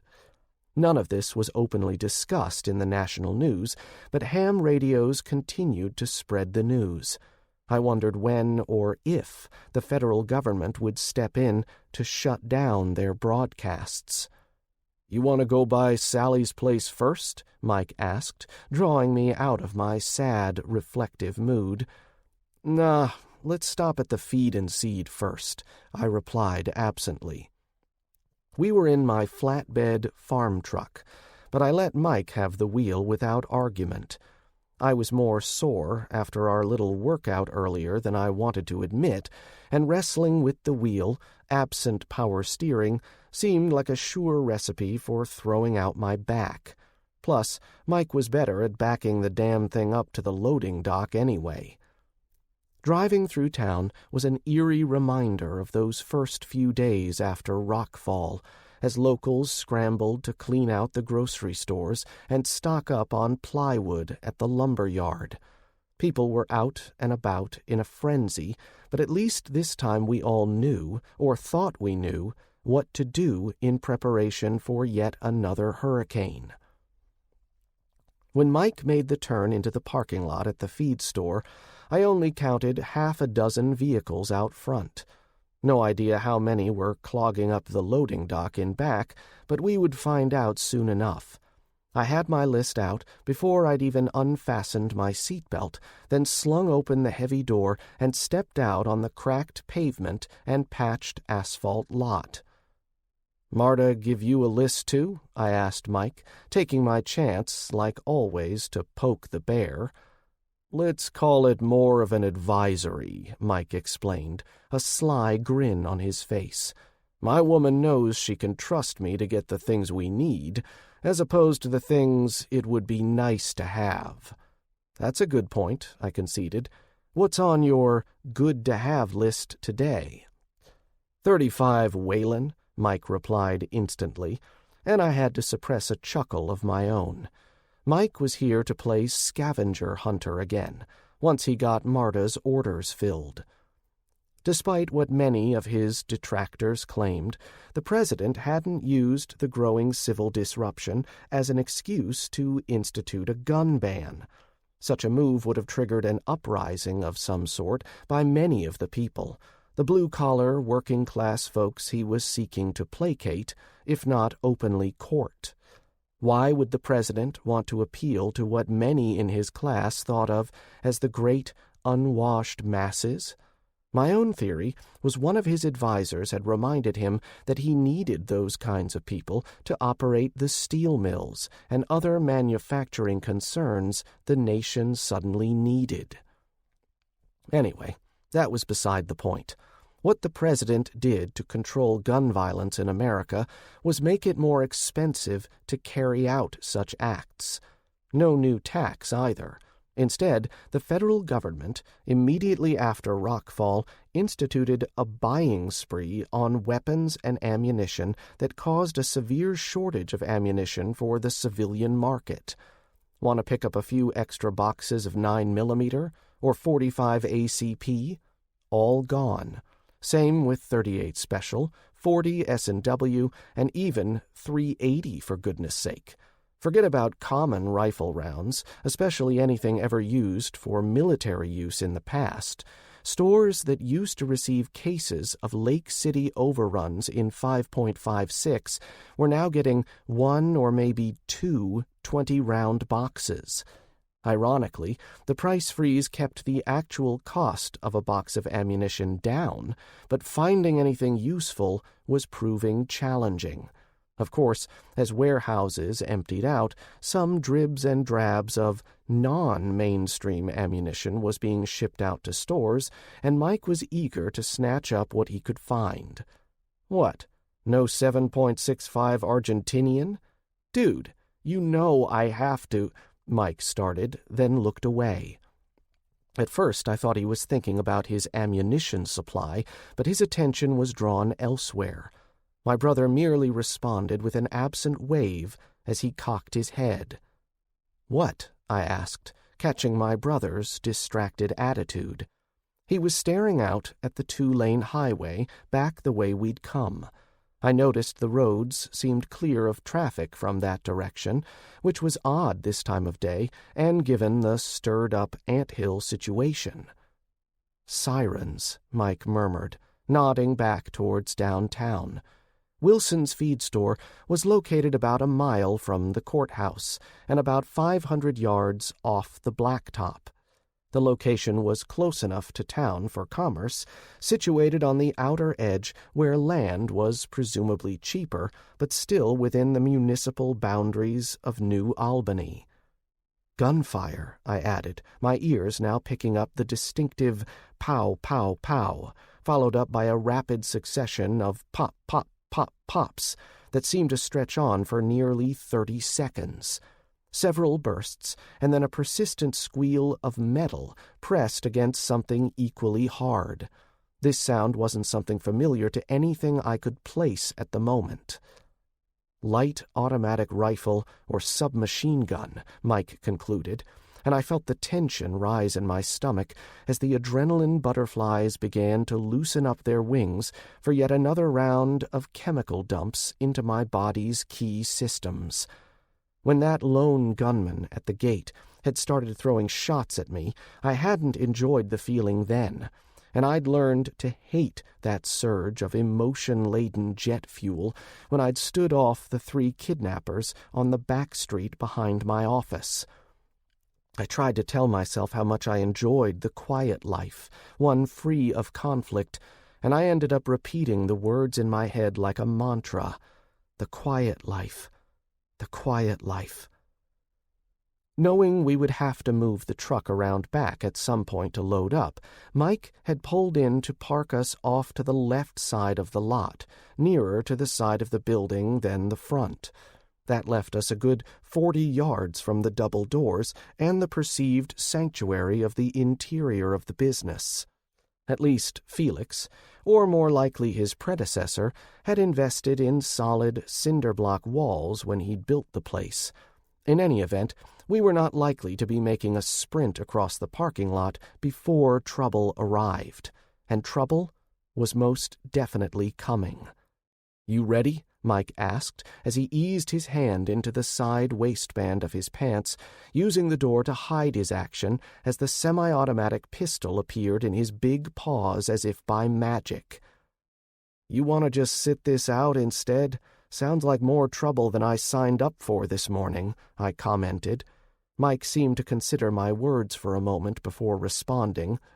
"If they keep on going, I'm not one to chase trouble," Mike replied tersely. "If they turn in here, though, I aim to do what I can. Wish I'd brought my AR, though." Shaking my head slightly when I finally caught sight of the source of the squealing sound coming limping into sight, I reached back behind the truck seat as I withdrew my old friend, the hog rifle. "What you got in there?"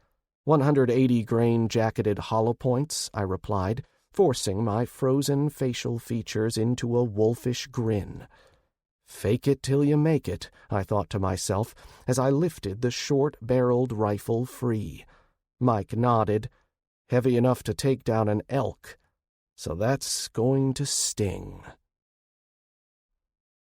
Chapter 37. The truck that came wheezing into the parking lot of the feed store looked a lot like those vehicles you'd see on television where they'd been driven through an artillery barrage, except instead of Mogadishu or Fallujah, this devastated late-model Ford was coming from the direction of downtown New Albany. Of even more significance, I couldn't hear the sirens anymore.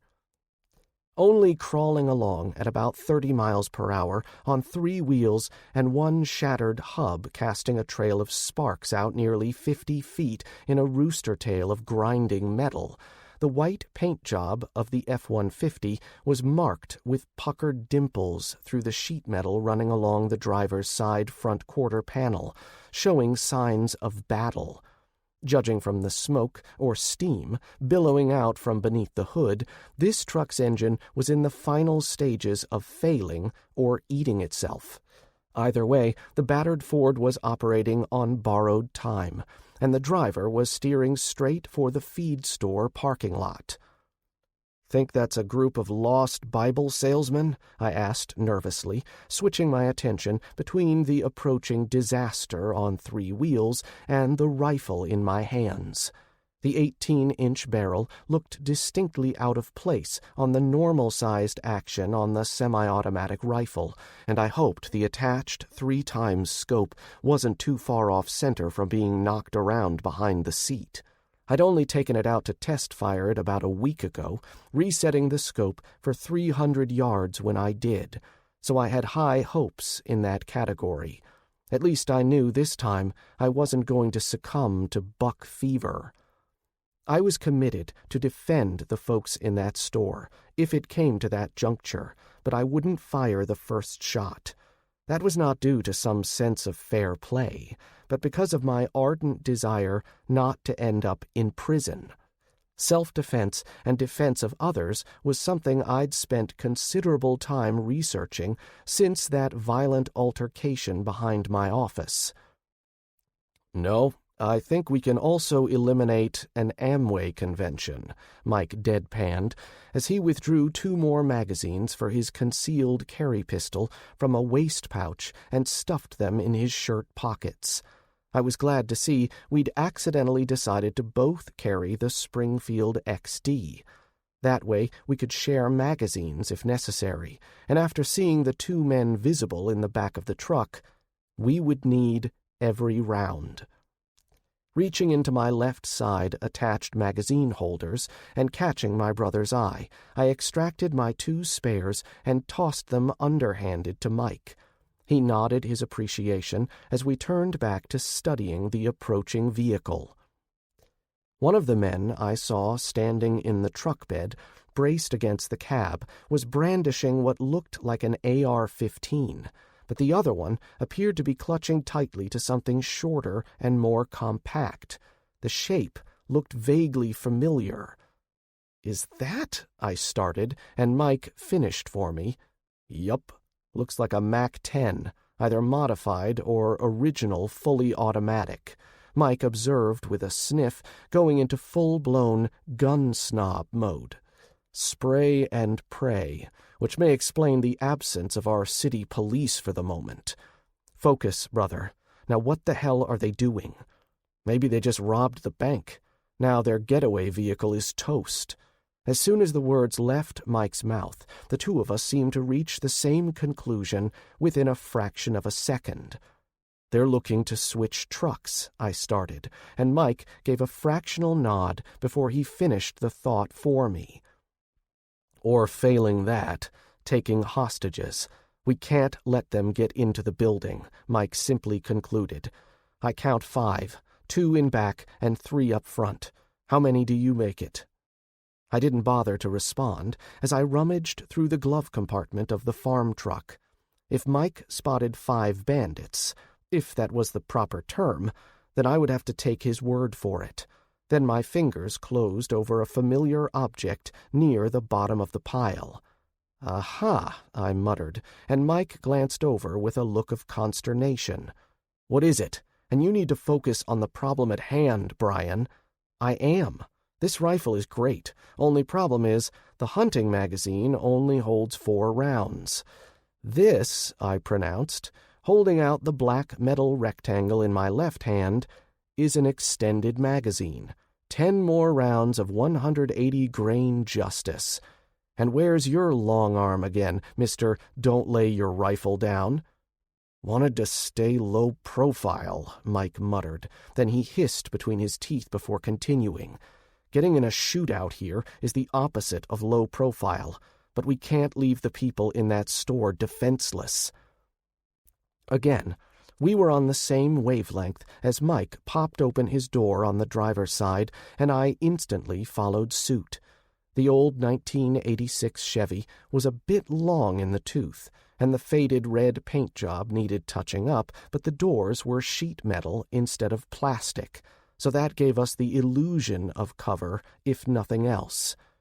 "I concur," I replied sharply to Mike's earlier declaration as I crouched down behind the door and chambered around, then snugged the rifle to my shoulder. Despite the increasing dosage of adrenaline coursing through my body, my hands remained rock steady. "Can't see much of the one in the middle riding bitch. Might be they got a hostage already. You have the experience, so you call out the targets." At this point, the truck remained beyond effective pistol range. By my calculations, the truck was approaching us at a quartering angle, the nose still pointed at the front of the building, but I saw the one with the AR shout something and gesture in our direction. Then the rifleman tried to steady his balance in the back of the bouncing truck, eager to bring his weapon to bear. On me, most likely. I made the distance at a tad over 100 yards. AR guy first, Mike cited dispassionately, then the guy with the street sweeper. Mike was a better shot than I was with a rifle. We were pretty close with pistols, but my brother had better training, and obviously more real-world experience than me when it came to hitting targets at a distance, especially targets that were shooting back. However, this was my rifle, and I was not only accustomed to the idiosyncrasies of the Remington, a notoriously touchy beast, but the telescopic sights were set for me. Not that I needed glass at this range, but I would take any advantage. Squared up, I exhaled slowly, gradually releasing the air from my lungs as I eased up over the protective shield of my open door, using the windowsill as a rest, and placed the crosshairs on the bouncing man's torso. The truck slowed as it approached, oily smoke all but obscuring the front windshield, but the rough shimmy must have felt like riding in a cement mixer. I paused, trying to parse out what the hell I was doing. This wasn't my job, and those people in the store were not my responsibility. Unlike my brother Mike, I was not a possessor of that hero gene that made firefighters run into burning buildings. Was it peer pressure? Was Mike's bleeding heart starting to infect me? If so, I needed to find some kind of antibiotic treatment stat. With what looked like a killer hurricane bearing down on the coast, a global cooling period kicking off, and the natives getting restless in the streets, the last thing I needed to do was get myself wrapped up in another shooting incident. I could already imagine the ass-reaming I was going to get from Butch in the aftermath. Surprisingly, none of my hesitations came from my innate respect for the sanctity of human life. I wasn't thinking of their grieving mothers or their mourning children. Like in that alley behind my office, I felt no compassion for my fellow man, or really any emotion at all as I prepared to snuff out another human life. No, what made me hesitate was the thought of how this whole furball was going to mess up my carefully laid plans. Maybe that made me a monster. Or perhaps it just meant I was more in tune with this new world. Then I heard the crash of renewed gunfire, and my mind registered the flicker of orange fire licking in my direction. Already picking a spot on the AR wielder's Raider's jacket, half unzipped as he leaned forward against the back of the cab, his rifle extended, and remembering the mantra of aim small, miss small, I took up the slack in the gritty old trigger. The shot came as a surprise, and I didn't waste time as I slid the barrel over and centered on the next target. This time I picked out the head of the fuzzy animal emblazoned on the skinny man's t-shirt, an animated weasel of all things, and then I squeezed the trigger a second time. The weasel's fuzzy head rested directly in the center of the man's chest, so he might as well have been wearing a bullseye. Only after I fired that second bullet did I register the sound of return fire whipping past my head like angry bees. This time I paused for a moment to scan what I could see of the truck bed, but I found no more business. Sliding the barrel along the window's edge one more time, I had to estimate the location of the driver's head as I cranked the last 2 rounds through the windshield. Someone in the passenger seat had a hand stuck out the window, pistol extended, and from the flashes, shooting in my direction. However, my shots into the driver's side must have at least panicked the driver, as the range dropped to approximately 50 yards, the smoking pickup slewing abruptly sideways, nearly tipping on the grinding axle. Hunkering back down behind the metal door, I thumbed the magazine release and caught the empty in my left hand, switching it for the full one. To my left, I noted Mike was hunched over the driver's side door in a parody of the old Weaver shooting stance, both arms extended and head peeking out as he methodically emptied a magazine into the now stopped truck. The range might have been extreme for his pistol, but Mike was at least laying down cover fire for me as I reloaded. As I chambered a fresh round, I became aware of another sound in the background. Sirens again. "Hear that, Mike? Maybe the sheriff's coming to save us," I joked, rejoining my brother on the firing line as I took aim at the quarter of a head sticking out the side of the passenger window, the guy still busy firing on us. Except now, with the truck stopped and the angle changed, he was having to extend his arm at a 45 degree to take us under fire. I couldn't make out the brand of pistol he was shooting, but from the higher-pitched snap, I was guessing it was a 9mm. That didn't matter when I made the headshot, and the firing abruptly stopped. At least I thought so. My ears were steadily ringing from the gunfire at this point. "Mike, you okay?" I asked, realizing only after the fact that my brother hadn't replied with one of his patented, smart-assed responses. I risked taking my eyes off the truck, front end now fully engulfed in flame, and glanced to the side. To my relief, I saw Mike was still standing. Well, really just leaning into the door. He kept his pistol extended, though I noticed the barrel wavering just a bit. "Yeah, I'm fine," Mike finally said, his voice strained. "I'll be okay. Just caught a little bit of one of those bullets they were flinging our way. To quote the Black Knight, "'Tis merely a flesh wound." Well, fuck. I could hear the sirens approaching now, and I hoped there was an ambulance in the mix. Chapter 38. "Wow, man, you sure fucked those boys up," Buddy exclaimed, once he had me away from the paramedics who were busy patching up my brother. There was an ambulance trailing the lone police car, but the chief of police and one of his officers had preceded the EMTs by a good 2 minutes. Buddy and Officer Sam Shelton roared up in their Chevy Yukon to find me trying to staunch the flow of blood coming from Mike's gashed left arm. The bullet had struck Mike just an inch past the elbow, plowed through the flesh for a good 6 inches before exiting just shy of the shoulder joint. The definition of a flesh wound, after all, but it still bled like a stuck hog, and I worried Mike might have been going into shock. He didn't collapse or anything like that. He just seemed too calm for someone losing that much blood. I didn't let go until the paramedic tapped me on the shoulder, telling me, "I got this." With a nod, I let the chief of police lead me away. I'd already fished out my phone amidst the chaos, dialing my lawyer's number from stored memory, one-handed, while keeping pressure on Mike's wound with a patch of gauze retrieved from the truck's first aid kit. Buddy and I were now standing next to the white, cinder-block wall of the feed store, my back pressed against the textured surface as I stood watching the aftermath of the shootout in the parking lot.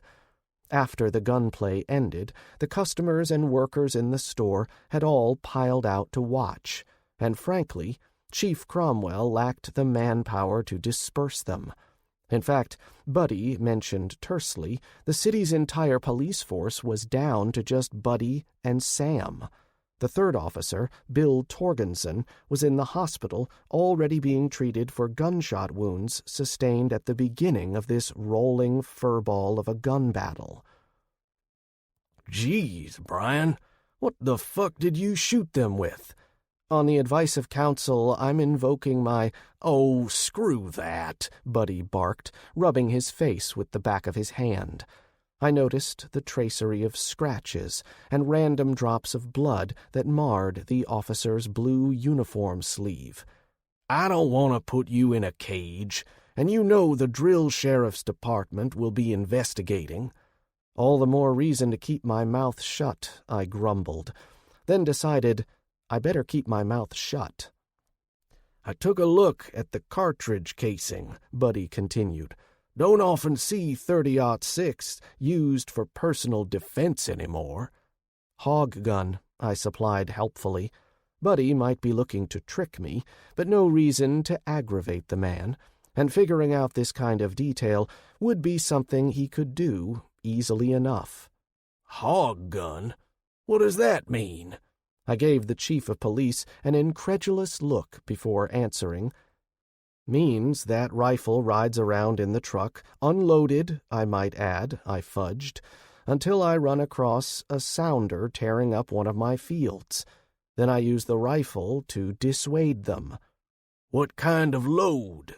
180-grain jacketed hollow point, I explained.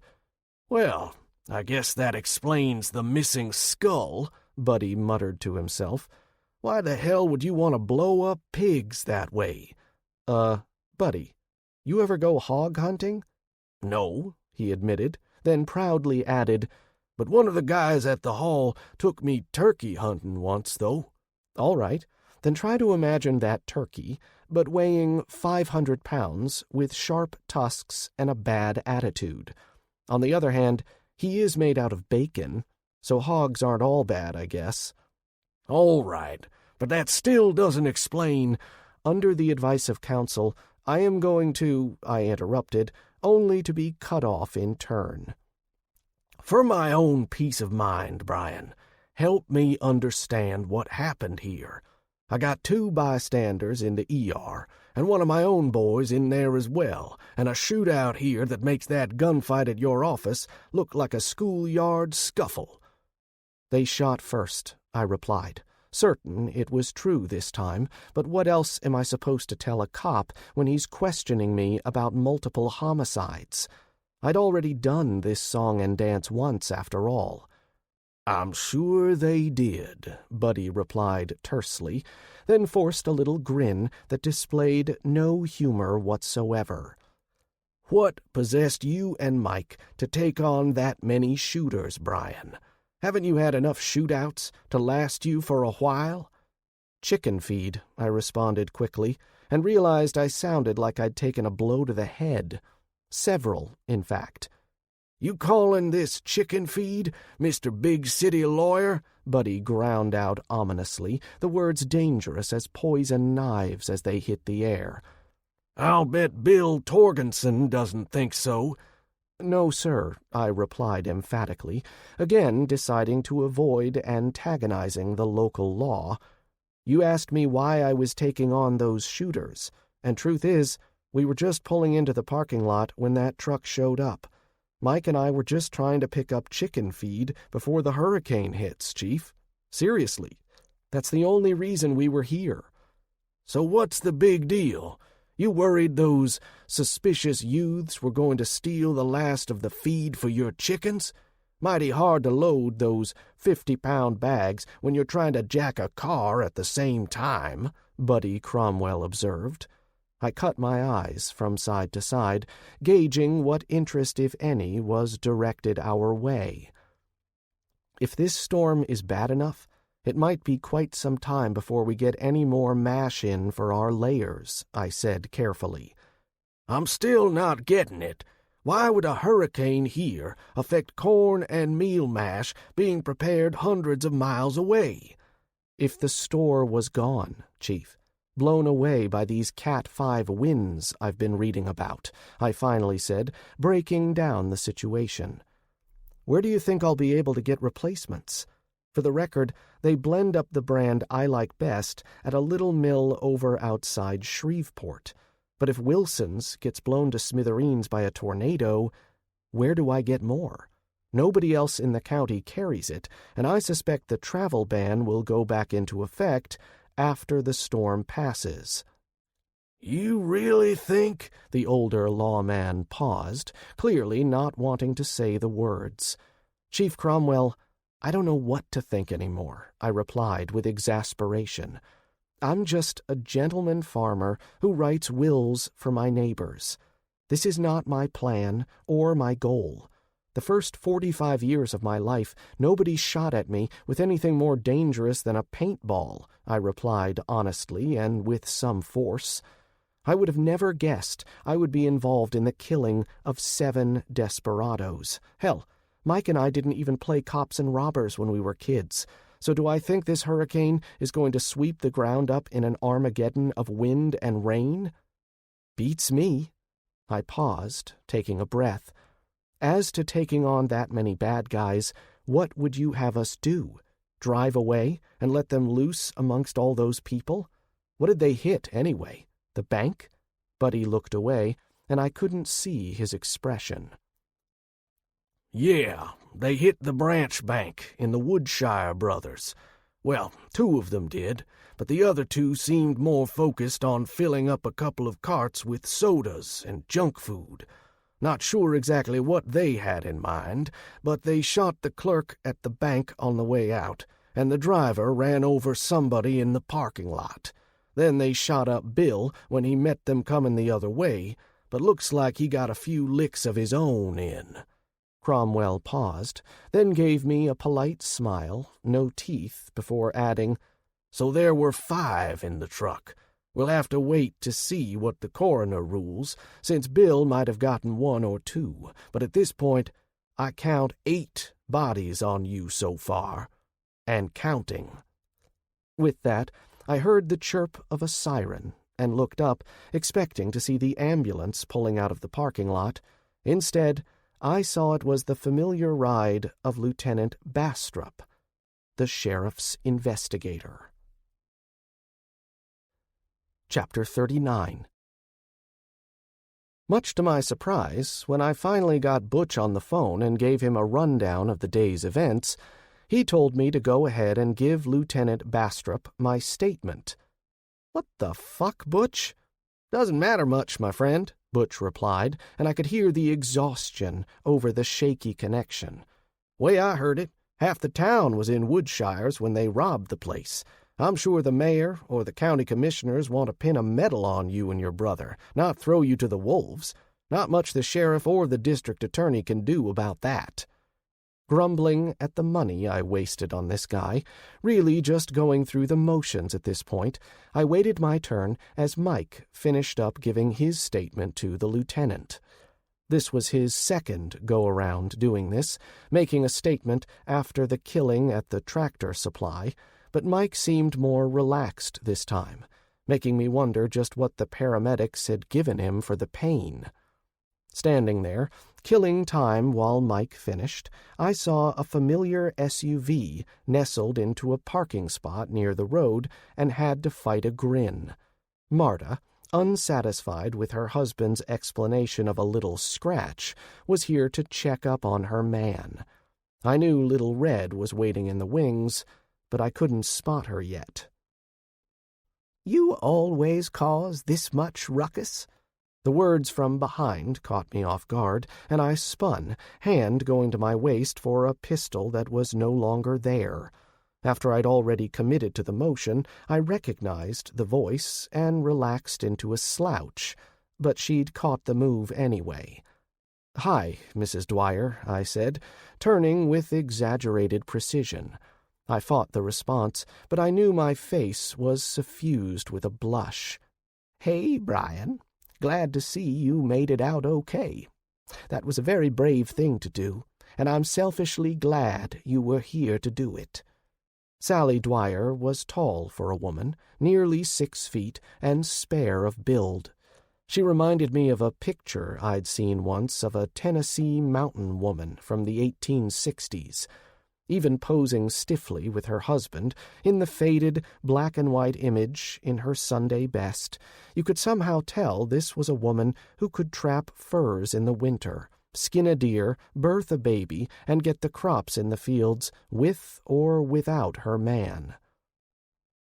Sally was dressed in jeans and a long-sleeved, baggy flannel shirt that I knew concealed her carry pistol, and though her clothes were clean, Sally looked hard-worn and a bit frazzled around the edges. With Edgar dead these last 3 years, and having lost her job when the lawn furniture plant closed down, I knew money was tight, She got a small check from Social Security for Billy, and he made a little over minimum wage working at Wilson's. Coupled with her earnings as a waitress at the truck stop over on Highway 87, they were making do, but still, whenever there's a disruption in the system, whether it's a financial downturn or a natural disaster, the people like the Dwyers, the working poor, faced the worst of the crisis. I must admit, I was more worried about my own survival than anything else, I replied honestly. Whatever noble intentions you might attribute to me or Mike, you can forget. Those idiots were aimed right at us, probably intent on scoring my truck as alternate transportation. Well, whatever the reason, you made sure none of those killers got near my boy. So I'm still grateful. I can accept that, I retorted with a forced grin on my face. And I was just planning on coming to see you in the next few days anyway, so I guess this works out for the best after all. I doubt they would agree, Sally retorted tartly, as she nodded at the members of the volunteer fire department extracting the bodies from the truck, but I could sense a touch of playfulness in her tone. Yeah, well, from what Chief Cromwell told me, they had it coming, I observed simply before moving on. I didn't have time to mess around, and Mike looked to be wrapping up with the lieutenant. Plus, the tropical storm rolling in and all had me watching the sky and my phone. The reason I wanted to talk to you, though, was I wanted to offer you a job. Sally laughed, a big, country girl laugh that eased the lines in her face and cut years off her apparent age, offering a glimpse of the girl she'd been when she'd enlisted in the Air Force over 25 years ago. Sally might never have been classified as beautiful, but I could tell she'd been pretty in that girl-next-door mold before sun and toil and the passage of time had taken their toll. Mel just cut my hours at the restaurant, and everybody else is laying off, but here you are, Mr. Hardin, hiring at your office? Not in town, I replied with a grin of my own. We're expanding out at the farm, and I was looking for someone to help with the greenhouse. I lowered my voice, looking away as I continued. Offer stands for Billy, too, if he's interested. I could use a steady hand with the stock, and I was thinking of adding a few more horses. What kind of wage are we talking about? Not much over minimum wage, and that'll depend on what the market does. However, it will include a place to stay, 3 meals a day, though you might be asked to help with the preparation, and although it might get cramped, a seat for both of you in our tornado shelter. I added the last part with a glance to the heavens, which had continued to darken with a roil of rain-fat clouds as we spoke. The morning had started off clear and warm, but as the hours passed, the effects of the tropical storm brewing off the coast made headway in overpowering the cloudless sky. Catching my look to the uneasy heavens, Sally's expression closed up. I'll not be taking your charity, Mr. Hardin. Sally Dwyer's clipped tone reminded me that she needed to be handled just so. It's not charity, Mrs. Dwyer. We need the extra hands, and I saw how well your son did with the horses last year at the stock show, and especially at the rodeo, I replied reasonably. I have a large basement area converted to a storm shelter, and though not set up for long-term habitation, the shelter has room for 2 more. Yes, quarters are tight at the house, but you and Billy are welcomed to live in the dorm rooms we've set up. I sleep in the men's dorm right now, just like Billy would be, and you'd have a bed in the ladies' dorm. Of course, that's only temporary while we finish reclaiming the old Bonner place. Then we can see about moving some folks in over there. Assuming it survives, Sally added. Assuming it survives, I replied evenly. This is not charity, Mrs. Dwyer. I had another reason for wanting to seek out your help, ma'am. It involves something you said to me once when we were talking about setting up your estate. Please call me Sally. And what could I have said that caught your attention after all this time?" "Okay, Sally. Cards on the table," I continued, lowering my voice. "You told me about your service, and you mentioned in passing that you received the Bronze Star for something that happened in the desert long ago and far away, as you put it. That always stuck with me, since you don't see female Air Force personnel getting those kinds of decorations every day. So I looked it up. "I can't believe those news articles are even still available with this new net feed thing," Sally replied, her voice as low as my own now. "Did it before, back when Google still worked," I admitted. "The thing is, Sally, I know things are bad now, and the conditions are only going to get worse. Like you, I've lost people close to me, and also, like you, I worry about those I have left. I need people who I can trust with a gun to watch my back, people who won't hesitate and dither when it comes time to defend ourselves and our loved ones." "That simple? You looking to recruit gun hands, and you must have gone pretty far down your list to get to an old lady like me, right?" I gave her a jagged, mirthless smile before replying, my voice gone cold. Not looking for thugs or gunslingers necessarily, just people, man or woman, who I know will pull the trigger when the time comes. I'm not going to sugarcoat it. I killed these men today, and my only concern was for my lug of a brother over there. No pity, no remorse. I need more people like that, but people we can trust at the farm. Sally Dwyer studied me for a time, her eyes neither judging or sympathetic. "You really think these are some kind of end times? Or are you like Noah before the flood?" I shook my head before trying to answer. Not trying to put any religious angle on things. I'm looking at history here when I say I believe a lot of folks are going to starve to death in the coming months and years, and many more are going to die in violence. That tidal wave that hit the West Coast, that was only the result of something worse happening in the Pacific, and the repercussions are still unfolding. Seeing Sally Dwyer's questioning look, I briefly explained how Mike had gotten advanced warning, and how everything that followed could be explained by a massive meteor impact. Sally might not have gone far in school after graduating from New Albany High, but she was sharp and grasped the meaning of what I said immediately. "Are we going out like the dinosaurs?" "Not if I have anything to say about it," I replied solemnly, giving a long pause before continuing. "By everything we can judge, this was smaller. The main problem is we have all this fragile infrastructure to keep our society going. Honestly, I don't know what else is going to happen, but I have a feeling Hurricane Debbie is just the start of our challenges, if we're going to survive here long term." As if some higher power had been listening, the skies opened up with a spitting rain shower before the last words even left my lips. I watched Sally as she mulled over my words, and I saw the head shake that signified a decision had been made. "All right, Mr. Hardin, you have a deal.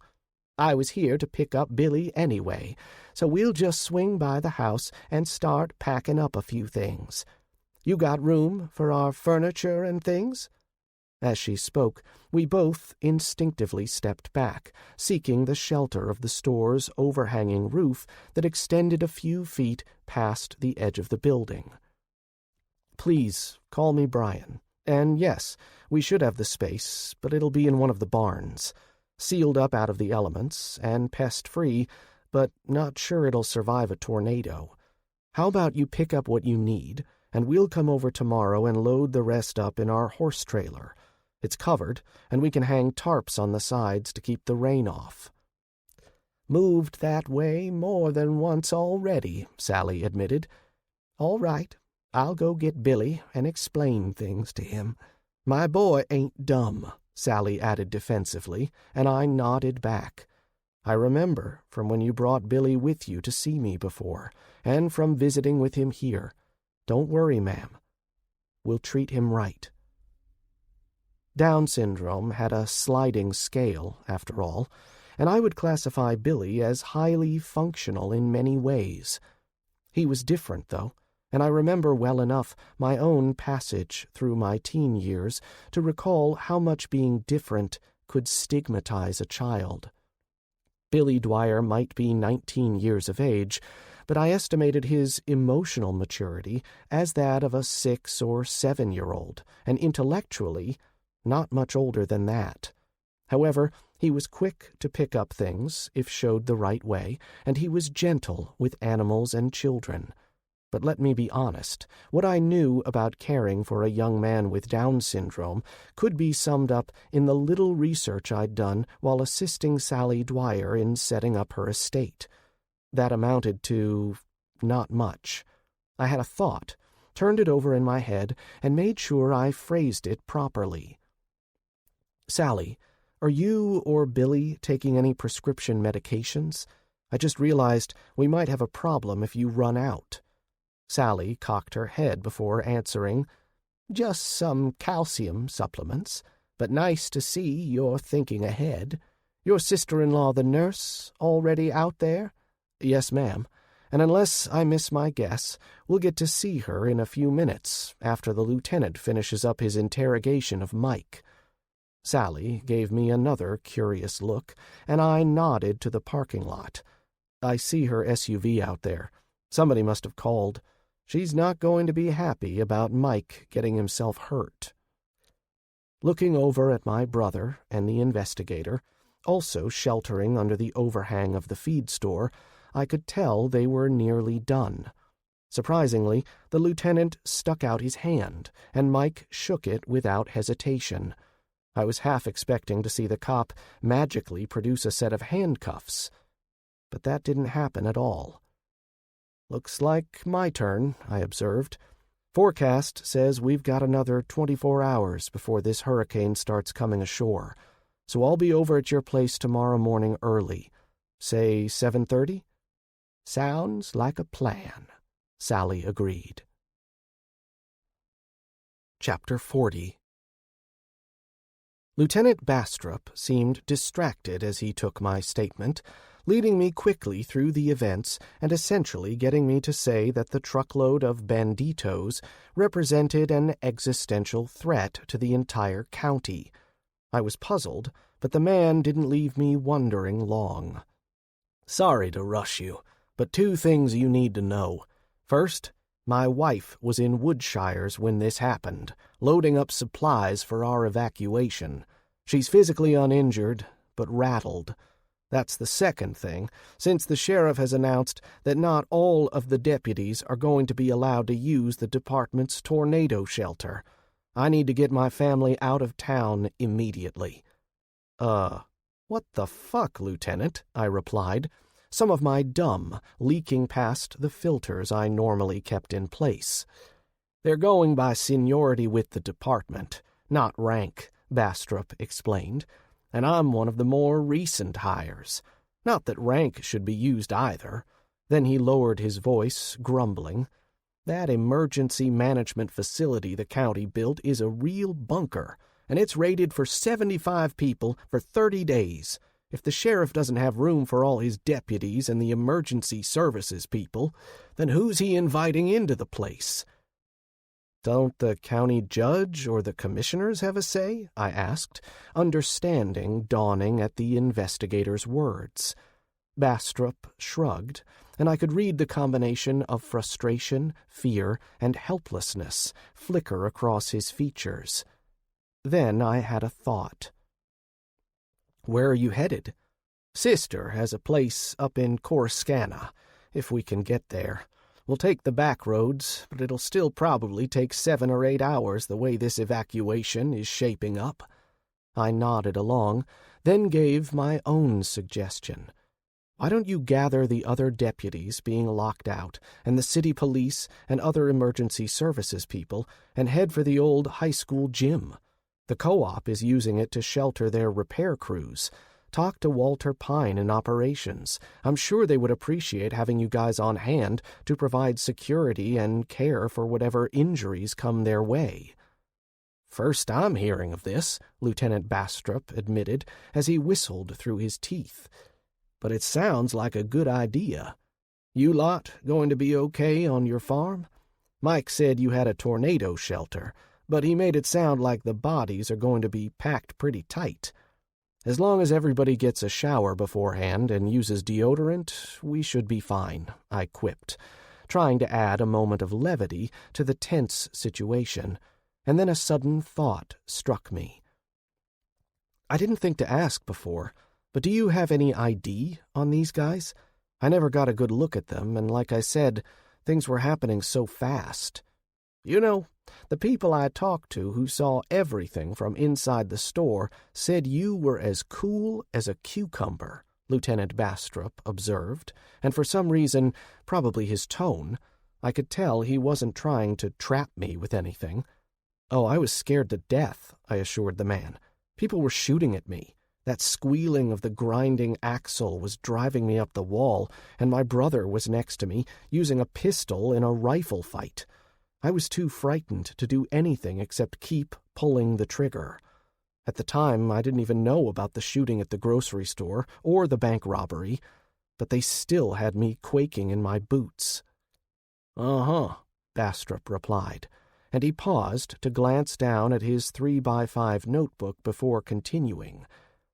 "We don't have official identification yet, but that runner I just got from the fire department boys noted down their driver's licenses.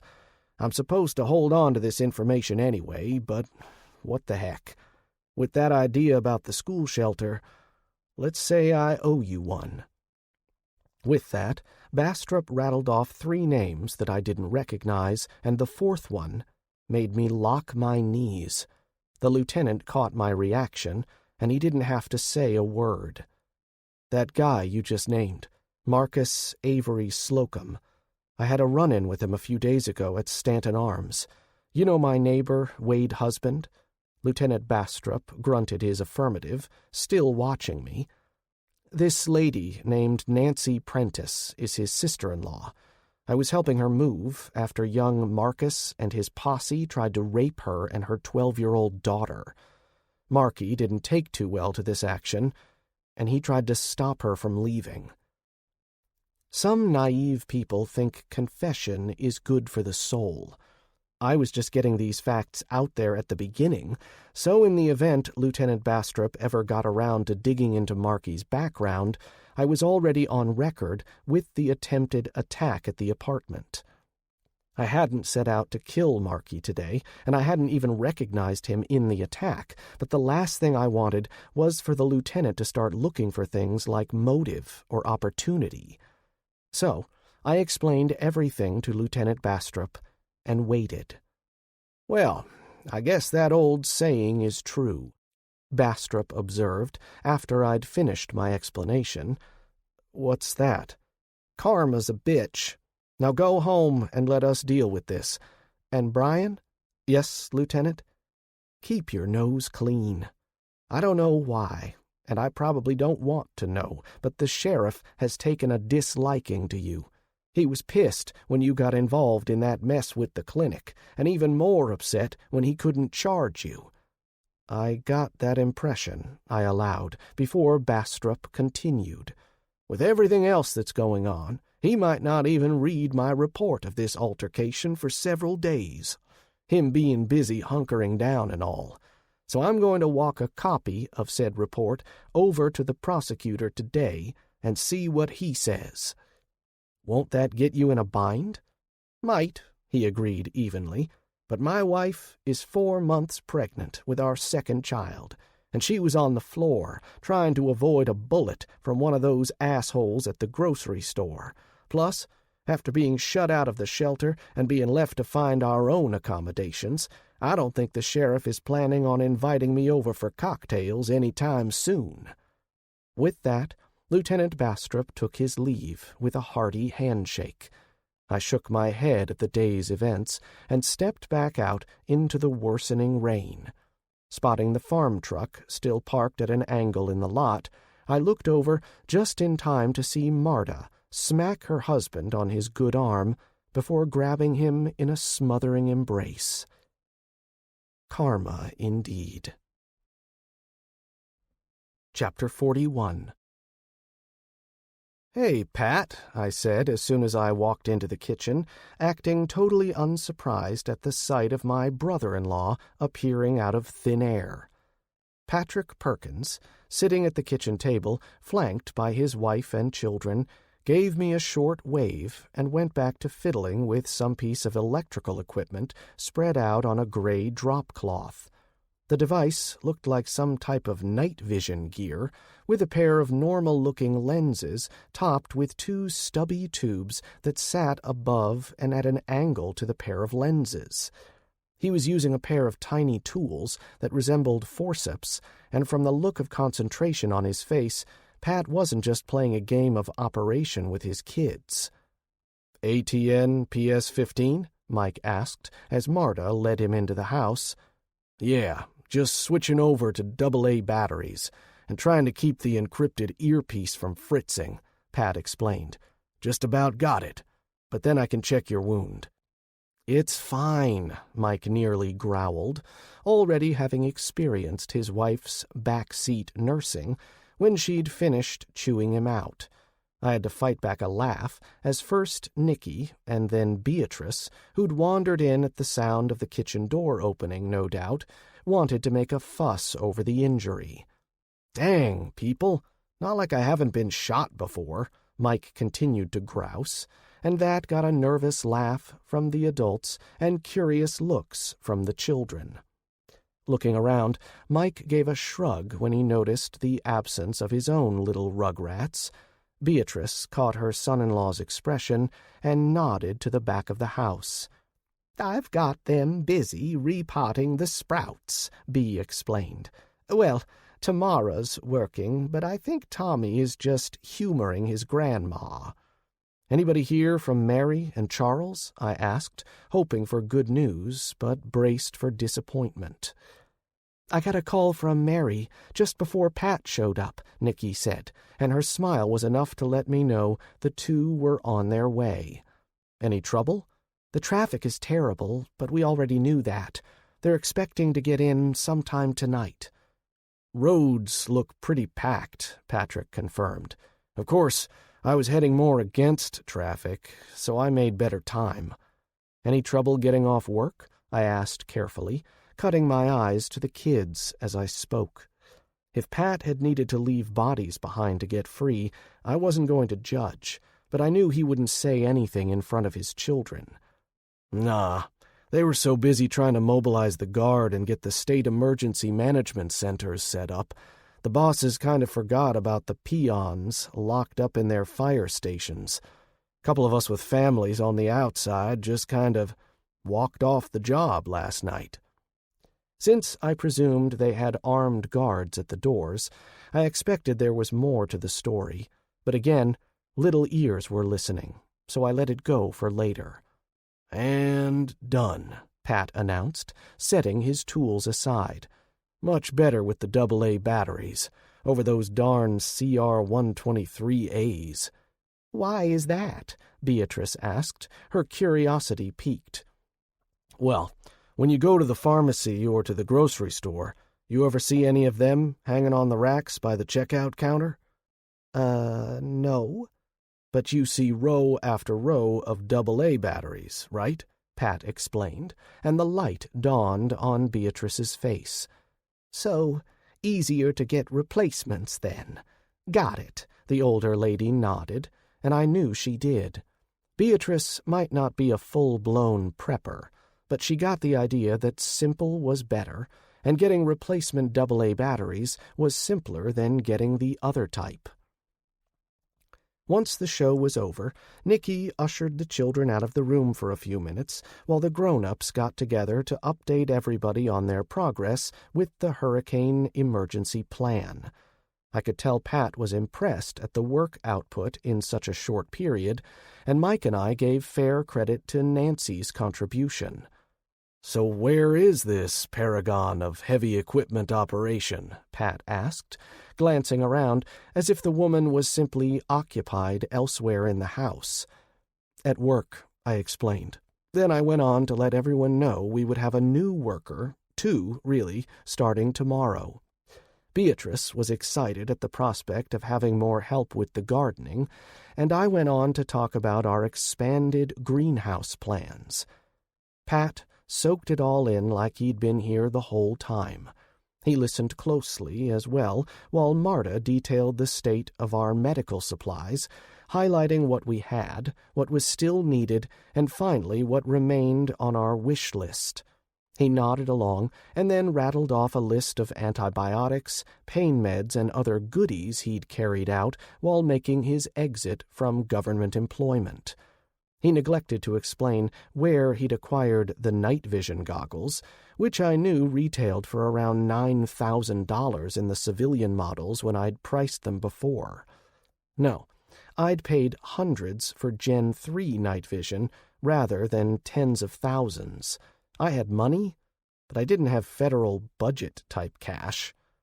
Finally, the conversation wound down, and I got to the question I'd been waiting to ask. From your ear to the ground in the state capitol, Pat, what is FEMA bringing to this hurricane prep party? "Not a blasted thing, near as I can tell," Pat replied, cutting straight to the heart of the matter. "I heard some folks grumbling, how they felt like the president was leaving us out in the cold because he hadn't carried any of the Gulf Coast states in the last election. But I don't think that's it at all." "What then?" Marta asked, irritation in her voice at the idea of being ignored in such a situation. "They don't have anything else to send, do they?" Mike replied, before Pat could open his mouth. FEMA was only designed to handle one disaster at a time, and then mostly coordinating with the state offices anyway. Pat bobbed his head slowly. "That's what I was getting to. The president needs the energy production we offer, both in Houston and all along the coast. He wouldn't be leaving us hanging if he had a choice." "And we're on our own," I added, looking around and catching the eye of each person gathered there at the kitchen table.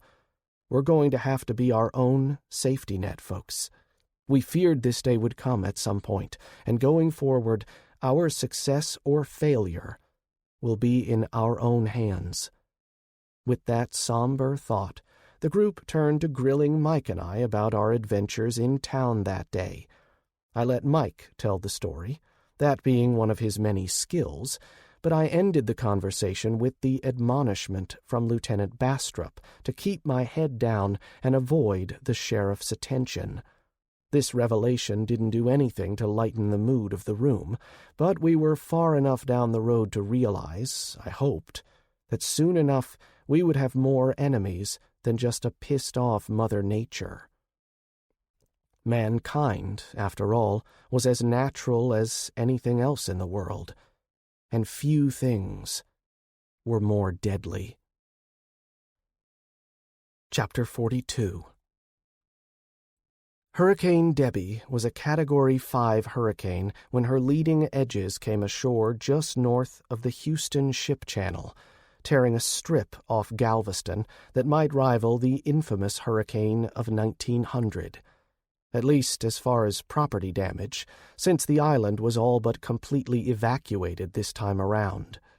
The National Guard went door to door, stuffing civilians on buses and shipping them out. To where, I wasn't sure, since the radio reports didn't elaborate, and the television coverage completely glossed over that part of the operation. We had no way of judging the severity of the damage inflicted on Houston itself, but I had a sinking fear the city would be rendered largely uninhabitable.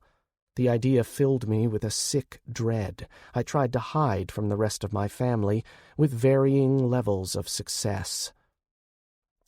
We got our wayward niece Mary and her husband Charles in just hours after the first bands of intense rain hit the area, and as the winds intensified, the house began to creak ever so slightly.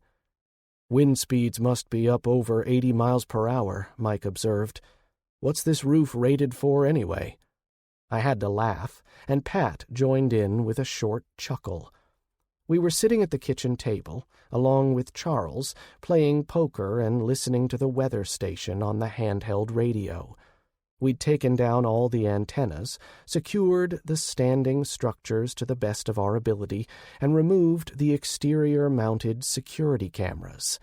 All of the solar array, including the mounting brackets, had been squirreled away in 3 different barns to make sure some of them survived the hurricane, and we'd been on battery power for 2 hours now after the commercial power lines went down. We only had a circuit for emergency lighting and the freezer still active. Despite the battery-powered clock reading 3 o'clock in the afternoon, with the heavy shutters in place, the kitchen took on a decidedly gloomy atmosphere. Of course, when I'd peeked outside just 20 minutes ago, the hour might as well have been 3 a.m., with the dome of roiling storm clouds perched atop our small part of the world. Pitch black outside, like looking up at the world from the bottom of the ocean. Given recent events, that thought chilled me to the bone. "Well, I wanted to get the 120-mile-per-hour rated metal roof, but you said it was too expensive, so I settled for something less," I lied, watching the eyes of the other 2 men widen a touch at this revelation. "Can't recall what the manufacturer warrantied this one for." The roof was actually designed to take winds up to 140 miles per hour, but Mike couldn't resist stirring up the boys. And me? I was his enabler, so shame on me as well. "Raise a buck," Pat said, peering over his cards as if nothing was wrong, and I imagined he'd been this way even while waiting out a mortar barrage. I then glanced over at Charles, who was sweating bullets. I knew it wasn't from our high-stakes gambling, or at least it wasn't from the card game going on. "Fold," Charles said when the bid came to him, dropping his cards on the table. "And I'm out. You guys are crazy. I'm going to check on Mary." "Charles, we're just funning you," I admitted, setting aside my own cards. "And I think it's time we joined the rest of the crew downstairs." Quarters were tight in the basement shelter, and I was about to open up the second half of the shelter area, what Mike and I referred to as the bunker area, to alleviate the crowding once the 4 of us moved downstairs. That part, built adjacent to the conventional basement, and with the concealed blast door and the closed air circulation system, was rated for a group our size, even without counting the basement area itself. We could house 20 people for up to 6 months if the bunker needed to be sealed, but none of us wanted to burn through resources that might be needed later. The droning of the radio in the background suddenly faded to static, and I cast a look in Mike's direction. He frowned, then reached over and switched off the battery-powered radio. "They probably lost their tower," he said softly. "I think we should retire to the lair." That's what Pat had called it, the lair, since the bat cave was already taken, and I saw the young man's fleeting smile at Mike's words, but Charles didn't get the reference. He just looked concerned, and I wondered if the man might be claustrophobic. Beatrice admitted to having a wee bit of a problem with being underground, though not strictly a problem with enclosed spaces, and Pat had already administered a mild sedative for Marta's mom. Once we decided to move, the exodus quickly came together as the last of the lights up top were extinguished, and I checked the doors to ensure all the bolts were thrown. My neighbor Wade might have thought the doors were a bit overboard when we'd installed them, but I explained that after living in Houston, fire-resistant metal doors gave me peace of mind. Home invasions remained a thing in the bigger cities, and since I worked in town, I'd explained to Wade I wanted to have a house to come back to at the end of the day. Steel-framed, with double deadbolts and interior hinges, meant the 3 exterior doors from the house would be breach-resistant, but somebody determined could always get inside.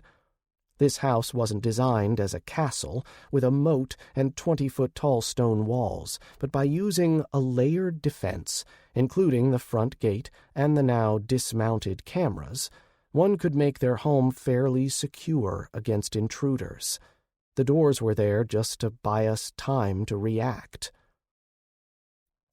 Thinking about the security of the house got my mind off the thoughts of the destruction going on outside. Destruction I couldn't do anything about.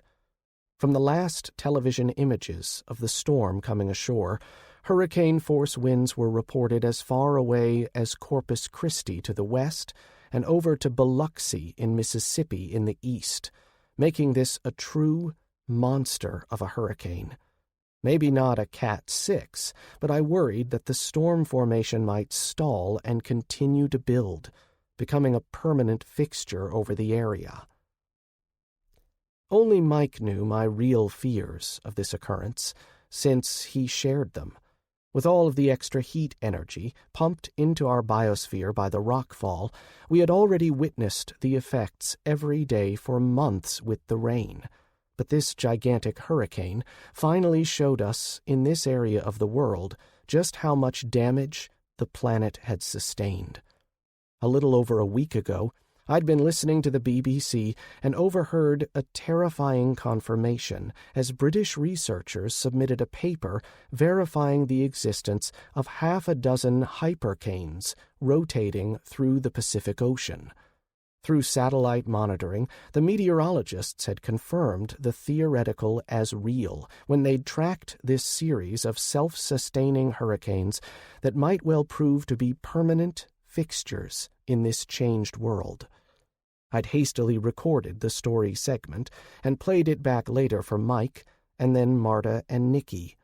Mike had admitted the math was beyond him, but the idea that these beasts truly existed made the idea of Hurricane Debbie sticking around for days, if not weeks or months, all the more terrifying. For now, though, all we could do was sit in the dark and wait for the sun to return. My family had prepared as best we could for a disaster, but instead we got an end of civilization happening. I wasn't a particularly religious individual, had in fact gone through a phase when I actively cursed God, but as I sat there in the dim space I'd carved out of a hole in the ground, I prayed. Not for myself, but for the family and friends around me, and especially for the children. I would never see my son grow up, and I would never see my wife's smile brighten a room, and it had taken me years to come to grips with these truths. Now, the idea that these nieces and nephews of mine, or even Billy and Lisa, not of my blood, but of my clan, would never see the stars again filled my heart with an anguish I didn't know I still possessed. So I prayed and hoped this storm would pass. But all the while I knew in the back of my mind that even if, no, not if, when the rain stopped falling and the winds ceased their howling, we still had worse to face. For we had to survive the coming cold of what promised to be a terrible winter, and then the chill summer that came after. But we would fight, and pray we were strong enough to see our children survive.